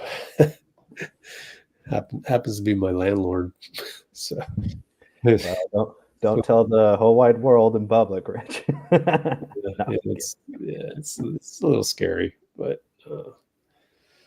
the thing about change is you gotta want to change. First of all, you got to realize what emotion you're addicted to. Quite frankly, that's what it is. And then you've got to realize that. And then the other step, which is really difficult because it's crossing the chasm, crossing the river of change, so difficult. But once you do, man, you can really see the world so differently, and you're able to take these what you in my previous life would call a stab in the back. It's just all right, that guy or that gal is definitely going through something, and I'm just the collateral damage. And that's how you can, see that on this app all the time. And so it's hard to just ignore it and leave the room like J. Cole would leave the room, but you just got to do it, and you just got to accept that some people are going through some stuff, and it's not really you. So you don't equate that with your happiness, and that's where you double down on. You got to be happy inside, because then if you're happy enough inside, then your environment doesn't matter. So what people do to you, and all, it changes what comes into your head too. That's kind of important to have a somewhat of a filter. Like, oh, this is just trash. I don't want to do this. Yeah. No, I want to have this information. Like, I don't know. I'm trying to think of something in the news that's kind of dumb, like the Stanley Cup thing. Who cares, man? It's a thermos, What Stanley Cup thing? Not the hockey trophy. There was a Stanley Cup like craze. Oh, that thing. Yeah. Oh, what's the craziest thing? Oh, that's old. That was like 2 months ago. Okay, cool. What's the craziest thing is? So, have I told this story before? I don't know. You haven't mentioned what it was. I get really here you go. I get really thirsty at night. Sure. Yeah, So, yeah. I have all these water bottles by my side table on my side table. Yeah, we hear you drinking water bottles on here all the time, Rich. And it's good for you. I've spilled a couple while being live, and what happened was I go, it's a pain in the butt for me to unscrew the top every single time or whatever, or just reach for it and make sure you got good handle on it. Yeah. And I searched Amazon, and I specifically found one of these, which was like, yeah, that's what I need. So I just grabbed the handle at night in the dark and, drink from it real quick. And then I find out that these Stanley Cups are going bonkers, and they're exactly like that. This one isn't Stanley. This one I got off Amazon. It's Boozio. I don't get any commission for that. But yeah, that was a funny thing that happened. Like, hey, I was ahead of a trend. The one time. There you go. That is cool. It does feel cool to be like, most everything. I knew it was going to be cool, and then everybody else thought it was cool too. That's cool. It is, but you get to a certain point in your life where if it doesn't fit in practically in your life, then why have it? Like I don't know. People have fancy cars, been there, done that. If you're gonna get a BMW, you damn well better be prepared to let go of that, and 3 years later get a new one, and let go of that. And that costs a lot. And because I couldn't afford they that. don't last? They don't last. They don't last unless you Amazing. have who's awesome, like my mechanic. Yeah. I ended up, he fixed my car so much and helped me out in my life, especially when I was in struggle period, which literally,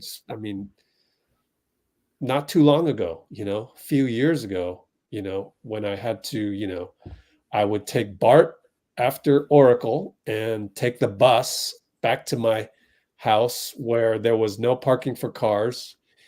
And certain parts of San Francisco, there's like no parking. And I lived the part where I had to be there because family was nearby. And so I had to live there, and I had to take the bus after Oracle and after BART at night, which is totally scary.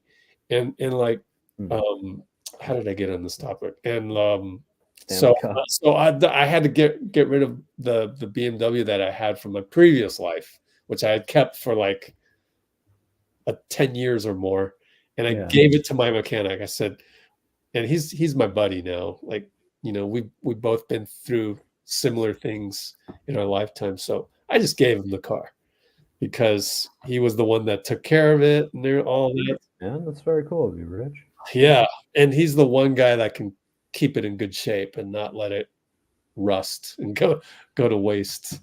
So I had to do that. Plus, I lived in a place where it didn't make sense to have a car because what you want a ticket every month, or you want to drive around at midnight and not find a space unless it's like a mile away. Yeah. Yeah, half a mile away. Still, that's a lot to walk at night. Yeah. And you know, so like, I always like those walkable cities anyway, where you don't really need a car. That's why I'm in LA.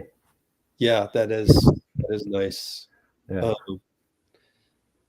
So, but people, what I'm saying is, people know that, like, you don't hear like Rich gives his car to his friend on the evening news. You know, you don't hear that like something that I find pretty cool, like that all of Uganda's rivers flow into the Mediterranean.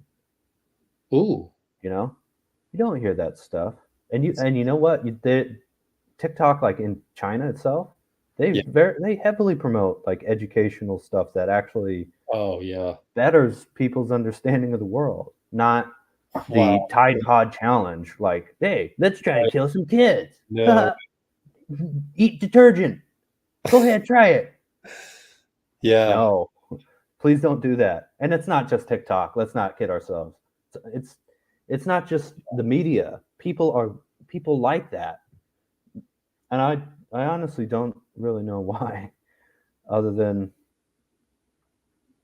maybe they feel afraid to have their like views challenged because they think if they're challenged that they're invalid.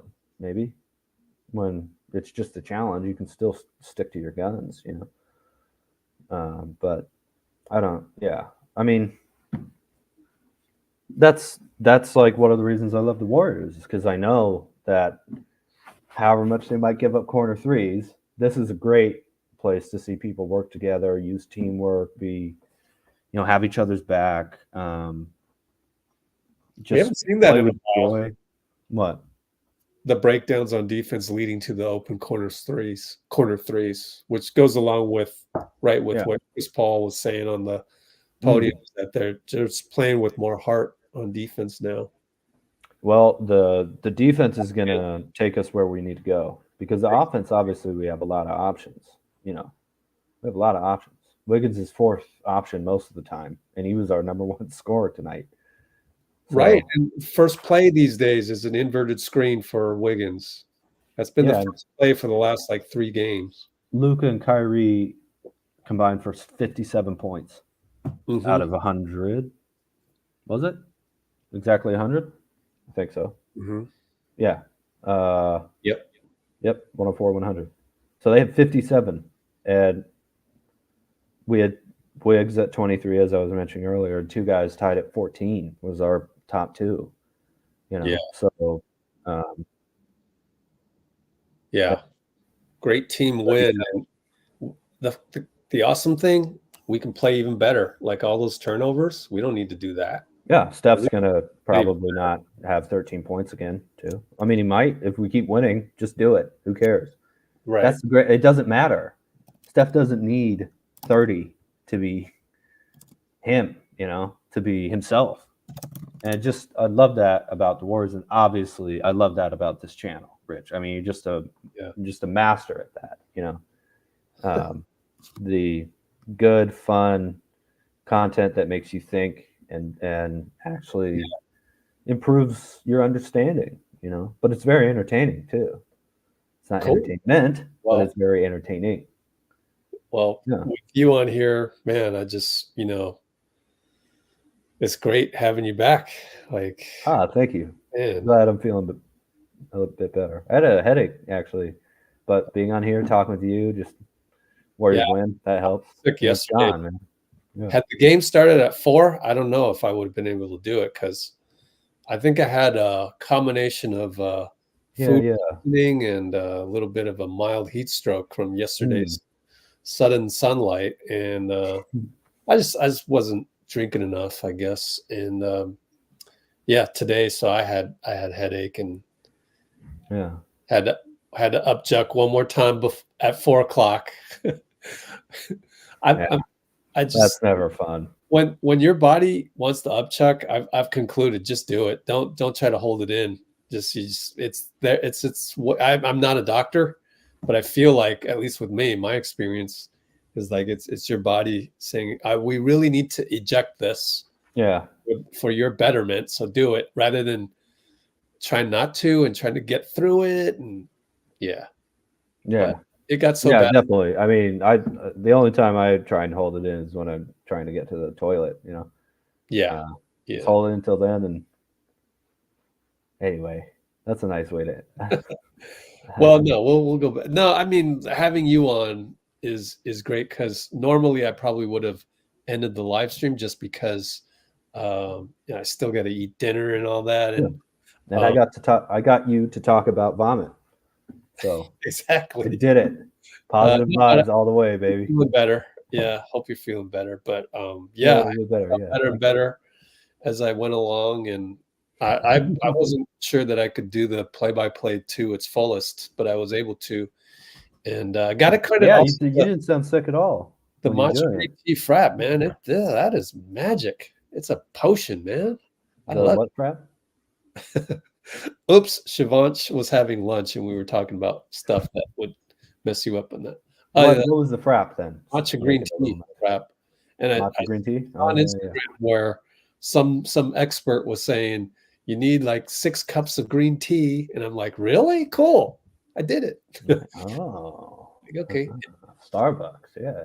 Yeah, I learned to my barista the barista that makes the best fraps for me over at the local Starbucks. And remind me to tell you about Bogdan.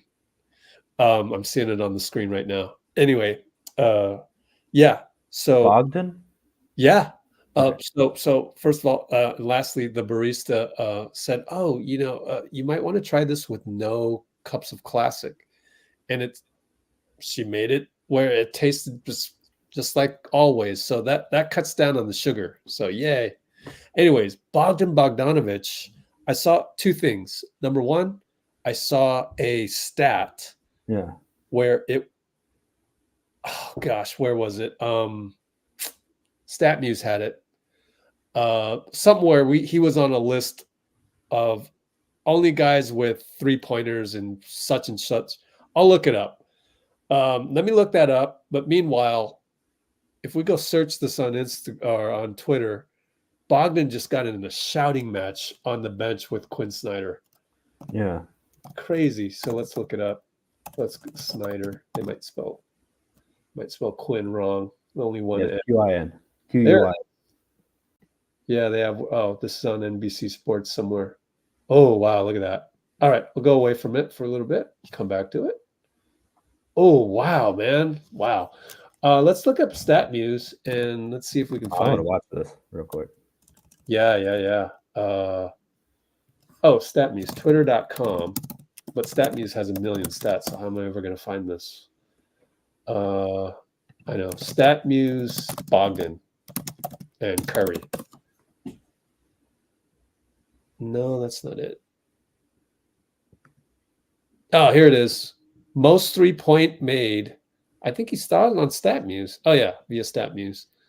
Most 3-point made in the 4th quarter. Bogdan Bogdanovic, 45.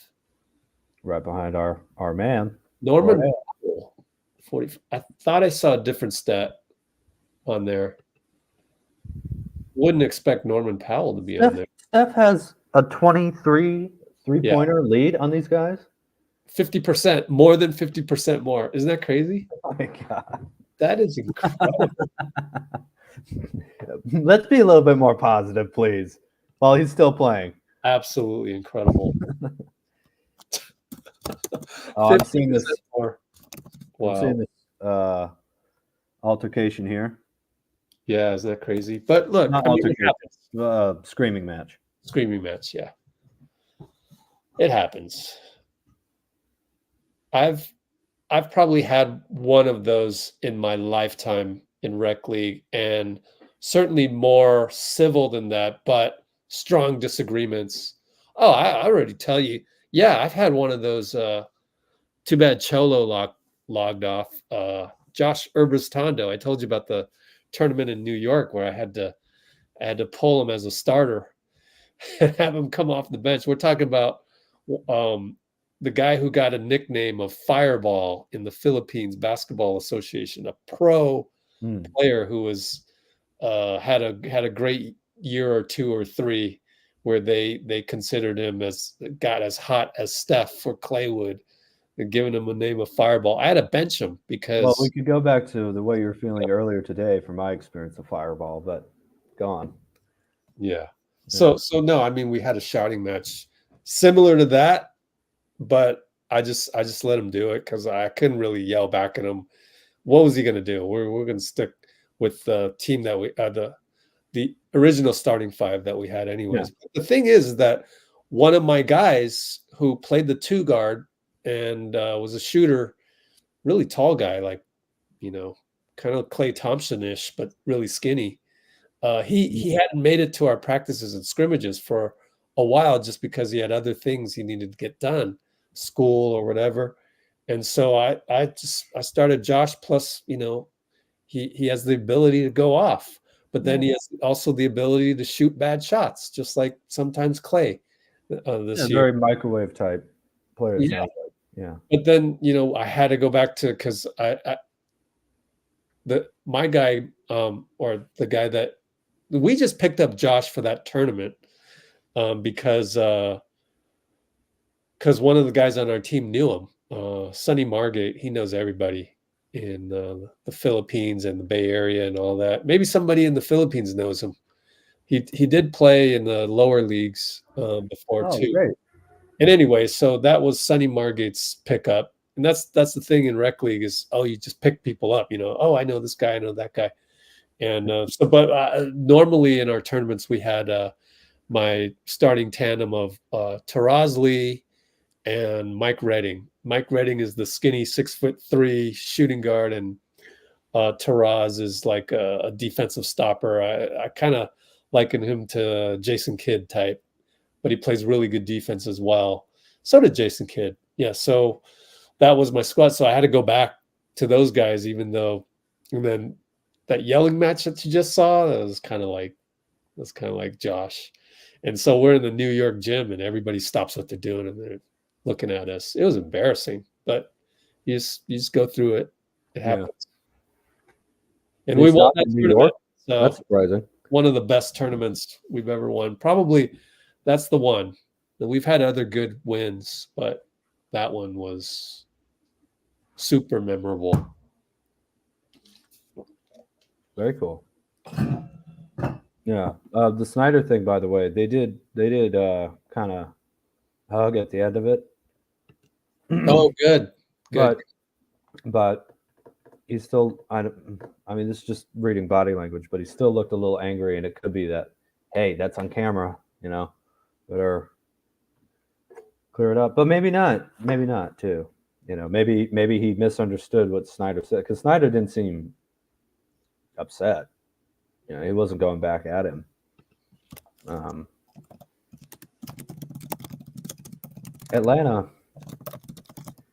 Atlanta's a strange organization, isn't it? Yeah. Oh, so speaking of Atlanta, drawing it back to the Warriors very, very tangentially, but I may have told you this via text. I'm starting to like DeJounte Murray as a guy for next year because of a pretty good contract and just his length at the guard position. Now, granted, this was 2 weeks ago when our point of attack was atrocious. Not atrocious. It just wasn't consistent as it is now. And suddenly, CP3, is Bruce in the comments at all? CP3 is stopping guys on the point of attack. Moody's Dembski and Klay is the backcourt off the bench, and Steph and Murray. Is that right? Doesn't necessarily have to be that way. I would kind of reward Moody for being around. So yeah, it might be a tough sell for DeJounte. Oh, it's Moody and Klay in the 3, maybe. Yeah, I go Steph, Moody. No, I would go Steph, Moody, Moody Wiggs. start. Oh. Now Wiggins, I don't know, right? But well, you have to have Murray start though if you want to bring him to the team, probably. Yeah. Right? See, right? So I don't know. Yeah. I mean, you could always say, oh, but you're coming to a 4-time championship team, and bite the bullet like CP3. I don't know. Yeah, CP3 is 38 years old though. I don't think that's true. Yeah, Clay's had 2 major injuries. I don't think Murray. I mean, if he does, I want him even more because that's a super winning move. But Can DeJounte cover the? Can DeJounte cover, say, Paul George? Probably not, huh? Probably a little too. I don't know. Because if he could, then I could see him as a replacement for Wiggs, but he's just a couple inches too short. I think I just bring him up just because he can play. I like him because of his defense. I just like him because of his defense. Yeah, no, and his passing, being a good defender and a good passer. Let's look at his rebounds. Yeah, his passing for sure. I don't think his rebounds is maybe 5 a game. 5's great because did you know? I was looking up wings. Most wings, they only average like 4.5, 4 something. Well, it's got to be that most of the shots are at the rim or at the or long rebounds now, because guards rebounds are way up. 5 rebounds a game. That's better than Wiggs career-wise. His career high too this year. Holy mackerel! See, watch. You look at Wiggins. That's pretty cool. 4.5, right? You look at here's a guy I like, but I'm careful about, Jeremy Grant. You're careful about 5 rebounds. Yeah, that's why I'm worried about the lack of rebounds and assists. And I don't know him to be a super great defender with his length. And yet, I like him, but it's mainly for the offense. And I think after this year, I'm thinking let's get some defenders out there that are pretty decent on offense. They don't have to be great on young offense. legs, long arms. Yeah, exactly. Yeah. So I agree. I do think that's an interesting fit. Only 3.5 this year. Is it because he's on the Blazers and he's Ayton maybe, but he's averaging 4 for his career. So yeah, let's look at the older ones. Rebounds. It's 5.2 in 2019 with the. I forgot he was with OKC. Yeah. I remember Denver. Yeah. Detroit. He left Denver. He left Denver after 1 year, though. Yeah. He wanted the money. I didn't love that. Yeah, I know, right? After the bubble, where they go to the conference finals, to go to Detroit. Not that. I mean, he's almost 30 now, and he was 25 then, so fair enough. But I do take those type of things into consideration. Also, I have to say, like Shivansh is saying, we have Moody for what you're saying. Yeah, but Moody's a 2-3. If he keeps playing defense like the last 2 games, yeah. Yes, but he's a 2-3. He's a Tell you true what, wing. Yeah, right. If Moody can build wise too. If Moody can get to the level of like Andrew on defense, I think it's possible. It's just different. He's a better point of attack. Wiggins is better at the track down block after at the step on me. Little different, but as long as you stop a guy, just stop a guy so we're not 5 or 4 on 3. The thing that interests me about what you're saying about Murray is that he's like a combo guard who can guard up maybe a little bit, but I don't really want to put Moody on point guards. Point guards are they do have a tremendous impact on the defense, having to guard them because they are so quick, right? Now, it's a little harder for them to maybe get shots up unless they're like, Steph Curry. Jerry West is kind of like that. He's like 6'4". Isaiah Thomas, Dwayne Wade, those types. But I remember how big of a deal it was for Kobe to be still guarding point guards at 34 years old, at like all NBA type level. I think he made all NBA defense. Sorry, all defensive first or second team that year, 2013. He was still guarding point guards, and that's a very difficult thing, So I do think it would help because we have a lot of good defense everywhere else. Steph's not bad, but he's also the number one. He's the engine of the offense, So that's a lot to ask of him. And trying to put him on a point guard and then get targeted by their wing, that's too much. We have Gary Payton II, VP. Wiggins can do that a little bit. Obviously, Klay was one of the best ever at that before he had 2 devastating injuries, and now he's still excellent on the larger players. But I do wonder if CP3 has been good at that throughout his career and is seemingly a lot more comfortable now. But I do wonder if that's a big point where if we can guard quicker players, point guards, if we have someone like that other than GP2, who's our main guy for that right now, I do wonder if that would help,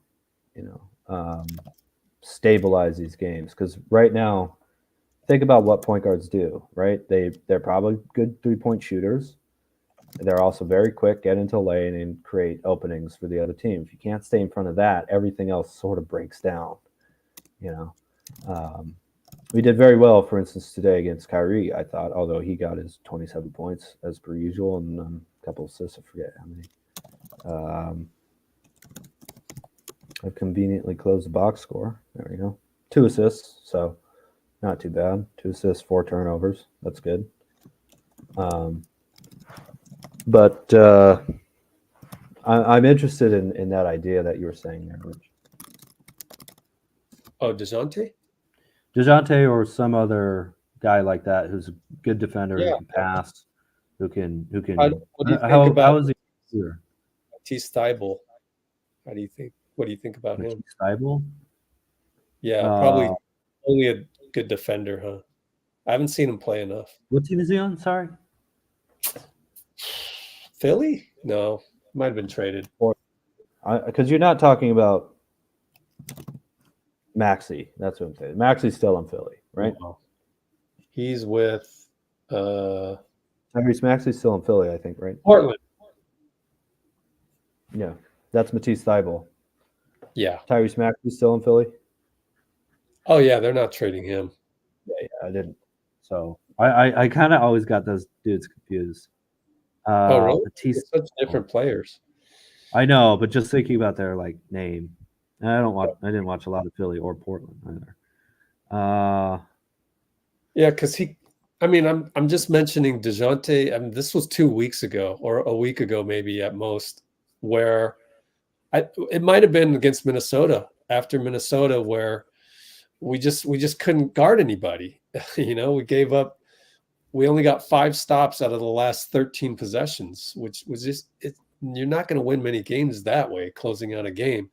And so I was thinking, all right, who's out there that's a good defender that we could just possibly get? So one guy that came up on the all defensive list of votes, DeJounte Murray. The other guy that came up on the all defensive list of votes who got a few votes, which means they got to be good on defense. Somebody voted for him. Matisse Thybulle, which I know he is a good defender. Yeah. But I just haven't seen him play much, so I don't know about his offense, like ability to shoot threes. 34.6 looks pretty good, not too bad. And so, but I don't know. But he'd be much cheaper. But yeah, I'm not here to. This is not a trade Wiggins rant. No. And in fact, like I said before, I want to reiterate. I want to just keep everybody, but I know that's not realistic. So we're just happen to be talking about next year as we're almost 5 hours now. Yeah. 40 seconds. So so we're just talking. We're just blindly talking. We got a question. I hate the idea that this season's going to end, really. Yeah, right. It feels like we're just hitting our groove, and too bad it didn't happen at least a month before this, because then No, He- honestly, way more good we've had enough drama where as long as we can close it out well, I'm Right. happy. But it's going to be very hard seeing if the Warriors keep Chris Paul. It's Yeah. just very hard financially, you know. Yeah. Yeah. And I don't know if you waive him if you can re-sign him unless he goes to another team. And that's our way out of the second apron, which means, you know, mid-level exceptions are back. We don't lose our picks. We can combine contracts in a trade. I know, right? The most basic elements of the previous all of your plans for the future X trade number- wise, we basically can't do it if we're over the second apron. Like we Yeah. basically can't do it at all. Yeah. It's a hard So we have to do that, but I hate the idea that we're not going to get, especially as you said, we're starting to roll and Well, so there's I'm 8 just other so teams. about games, 8 man. other teams in the second apron, so they got problems as well. Yeah. This offseason should be very, very exciting. And with CP3, you know what? He's playing much better than a veterans minimum slot. Therefore, I don't know that we can keep him because the way the salary cap is structured is like you don't can know if only get veteran minimums if you let go of somebody, right? So that's the tough one. And also, Lacob in his last interview with Tim Kawakami said that there might be a chance for them to get under the salary, the luxury tax, which would stop the repeater tax that they always have to pay. I did this a while back. I think if we sign Klay back to Dre's number, Okay. and don't have CP3's 30 million, the cap is at 172 and a half, and we're at like 168 and a half or something like that. So it's 4 million under the tax. It's 4 million under or over? Under. We're at 168. The cap is 172 or so, somewhere around there. Okay. Pretty sure I did that right. And you know, I think Klay will take less. Actually, I think He does seem a lot happier, dude. the last estimate that was done out there, I forget who did it. I think it was Mike Scotto of Hoops Hype of all places. Yeah. His poll of executives said 18 to 20 million. When I read that, I was like, yes, thank you for estimating that, because you need to put a benchmark out there. And, you know, if it's 18 to 20, that's sure a lot better than 25 or 24. Well, the cap's going up probably too anyway, you know. Yeah. So that's a survey of executives. Yeah. No. Survey of executives, not quite the same as financial guys or agents or players. There might be a little loyalty bonus for a hometown discount, if you get what I mean. Yeah. But it looks like if we do that, we should get under. If we are under the tax, man, you know. Exactly. And also, I think that's the one time when you can do it, because guess whose salaries go up, you know, not a little bit more significantly than usual. And then this is going to be a huge number. So you're definitely not be able to deduct the tax here. Well, wait, what year is that? It's going to be either this 27? year So or next Steph's $59 million isn't on the books once JK's big number comes in, though. Yeah, that's fortunate. Yeah. Hugely fortunate. Yeah. And also, I think that's why Hopefully still playing though. this is why Moody remains a Warrior. Please. He's so cheap at 5.8 and 8 the year after that. He's like, absolutely, he's barely, you know, what Looney is now, and Looney's a vet, and he's still below Gary of this year. So, like, I don't think Moody's getting traded unless he asks for a trade and then you honor it. But we'll see. We'll see. Oh, at this point, I just want to get him minutes, man. Or you can just for the playoff. Extend them and just ignore the trade demand. And what's he going to do, right? You got to find the big money. Having talented young players is so nice. Kind of. And then just work through it for a year. Yeah. Now that happened with the Jazz and Gordon Hayward. where they didn't immediately offer him what the contract he wanted, max, I think, max rookie scale extension. They let him go into restricted market. He signed and came back, and Jazz used their, what's it called? Their their restricted rights to claim the other team's contract. But because of that, that meant that Hayward was pretty upset because he kind of got lowballed, and he left next chance he possibly had. I don't see that scenario developing.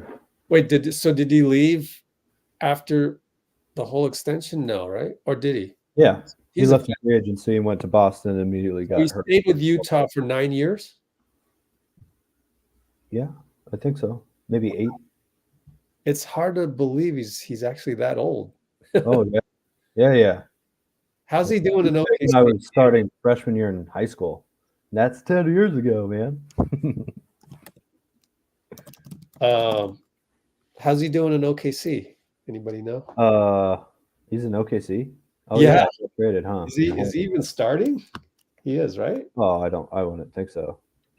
Yeah, maybe not. With J-Dub and Giddy and let's see. Game started, no. Holmgren. 5 points, 4 points, 0 points, 0 points, 13. Yeah. Started one game out of 20. Yeah, he got drafted the same year as Klay and 1 pick before Paul George. No, he got drafted in 2010. Yeah, sorry. So it was the same draft year. 31 million free agent coming up. Yep. Hello. Interesting. So he's a rental. Hi. Oh, hey. Wow. I don't know a whole lot of cats that are amenable to the wave like that, the forced wave. Oh, well, she loves food, so she lets me do something. What's her name again? Huh? You want her to wave again? Hello. Wait, what's her name? Oh, Bubbles. Oh, Bubbles. Okay. Yeah. She has a longer name than that, but I'll say I call her Bubbles because she's effervescent, Yeah.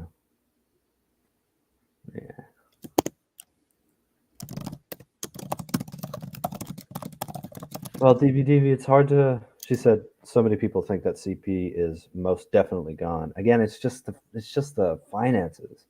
I hate that, man. Like Chris Paul's. I never thought I would say this, but Chris Paul's the best, dude. He's been awesome on this team. He's awesome on this team. Awesome leader, awesome player. I'll say lately. No, he started off what 20 assists and 1 turnover. Yeah. He's it's taken him some time to find his defensive groove, but he had a broken hand. He's got it. Yeah. Took a while. I still think he's been tremendous for this team, though, and I really love watching him play. And it's kind of sad thinking that he might not be back here. I'd certainly hate to play against him at this point, but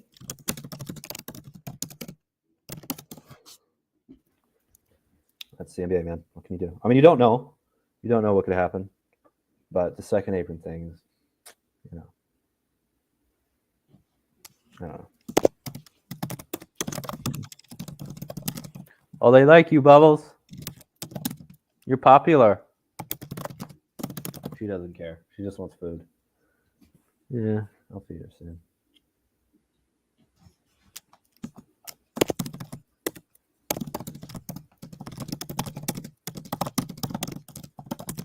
Who wouldn't? You're typing this. Who wouldn't get the rookie max? Moody. His rookie max. It's the 14th pick max. It's not the same money as Kuminga. No, that's true. We're still a couple years away from that, too. 2027 for both of them. Should be, right? Yeah.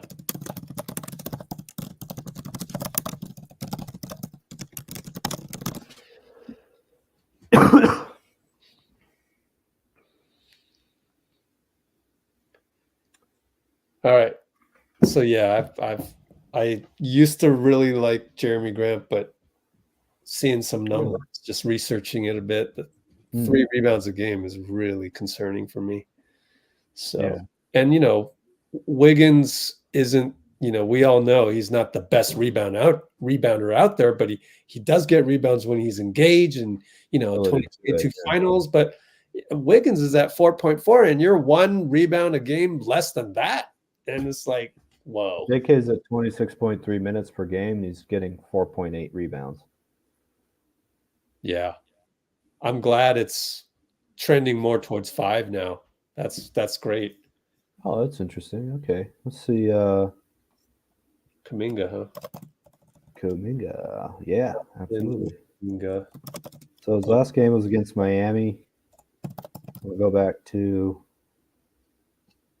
after the Boston. 4.8 rebounds a game after the start that he'd had. That's pretty good. Like, he wasn't rebounding for a good stretch. So he must be rebounding a lot lately. Yeah, I just looked it up since the Boston massacre. Yeah. He's look at all these 4.7 rebounds a game. So it's pretty consistent. In the beginning of the season, though, from game 1, obviously, to our 6-game losing streak to start the season, he was averaging 3.3 rebounds. Wow. How the heck did you find that out? I just went to Basketball Reference. Oh, and yeah, I did the highlight thing. Yep. Quick highlight, yeah. Yep. Oh, by the way, I was looking this up. I want to see what Steph's winning percentage for this year would be. But without Draymond? No, just the games he's played. He's played 68 games and has had 39 wins and 29 losses. Yeah. So 39 divided by 68 times 2. That's about a 47-win season. Old Steph Curry seems to always do that. It's amazing if you go back each season. Like, he has, like, after his rookie season, he has. They're all like over, 500 easily, percentage wise. 2016, he went 72-8. How many of those are 39 and 29? How many of those are with Draymond after the suspension? I don't know. What did he come back from the suspension? Well, I know this. Draymond is with Draymond. No. Without Draymond in a full game this year, they are 13 and 19, and that's a tiny bit subjective in terms of one of the losses recently, a couple weeks ago, he had his back lock up on him, so I counted that as a non-full Draymond game. But by my count, 13 and 19, which means we're 28 and 15 with a fully healthy Draymond. So Draymond came back January 15th, and he played 28 and 15. That's 13 games over 500. But all these teams are 15 games over 500. I still think that's why I still think you're going to need to do something during the off season to try and win more regular season games, because you just said that Steph's winning percentage is 10 games over, right? Yeah, it's plus 10, right? Draymond, fully healthy, 13 games over. And we don't know if it's a mixture of correlation there, but 13 games doesn't even get you to 6th place. So you want to try and make a move or two to get you to 15 games or more over 500, which is a tall task. But that's why, man, swing for the fences, man. Let's try and get marketing, marketing or cat would Absolutely. that would dramatically. That'd be like that honestly more like an Andre Iguodala type get than KD, because KD was free agent.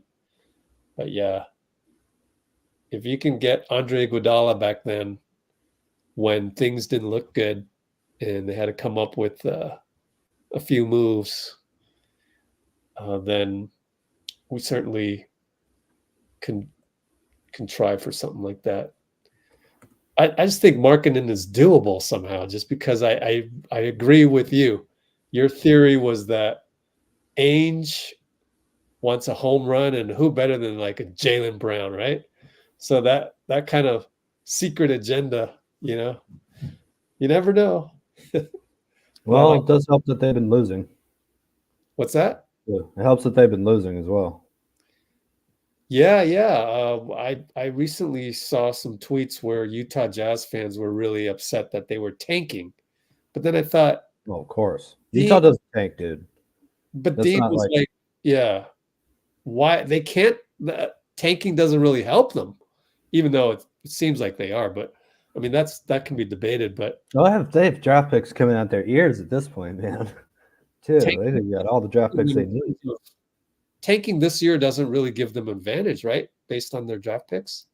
They don't have a draft pick for this year. They got someone else's, but it seems to me like they were trying to clear space to get some of their younger talents more minutes. Yeah, Taylor Hendricks and Keontae George and guys like that. No, they traded away a young guy I really liked, Ochai Agbaji. Oh wow. Okay, so that's all shared the 7th. We'll look at Twitter one more time. 23. See what we got here.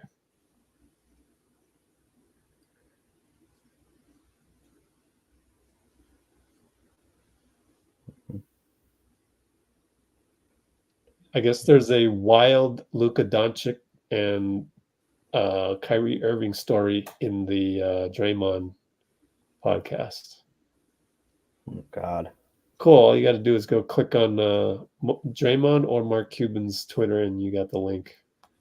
Or go search it on YouTube. There's Steve in his autism shoes, specially made. Don't know if you heard about that. And that's for who again? Hey, he's got the post-game formula. That was for who? What do you mean, Steve? Yeah.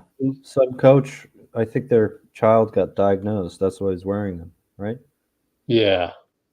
There's what coach was it again? I forget. Interesting because GP2 is had autism and has a foundation based on that as well. But this one is not the GP2 one. It's something else. All right. I don't know if it's good, but I'm ready. Finally got it. I think we've gone with Steph and Draymond after the suspension. I think we've gone 21-11, not including today. So 22-11. Okay. I did that using basketball reference as you were speaking there a little bit, Rich. All right. Yeah, almost 5.5 hours, man. Beautiful. Yep. I'm ready to go eat dinner now. Absolutely. It's tomorrow already out here in California. So end the poll. How many votes we end up with? 70? 64. 64. Nice. Okay. What a great day today. Huh, Rich? I mean, when the Warriors win, it's naturally on a high. That's just how it is. Held off a big lead from a very hot team. Clutch game.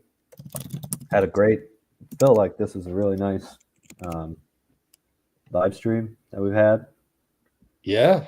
Just gotta appreciate that sometimes. At one point. That was pretty good. I should be available on the 4th, by the way. Oh, awesome. Thanks, man. Absolutely. Appreciate It's my pleasure, man. My pleasure being on here. All right. Some Wilt like stat line.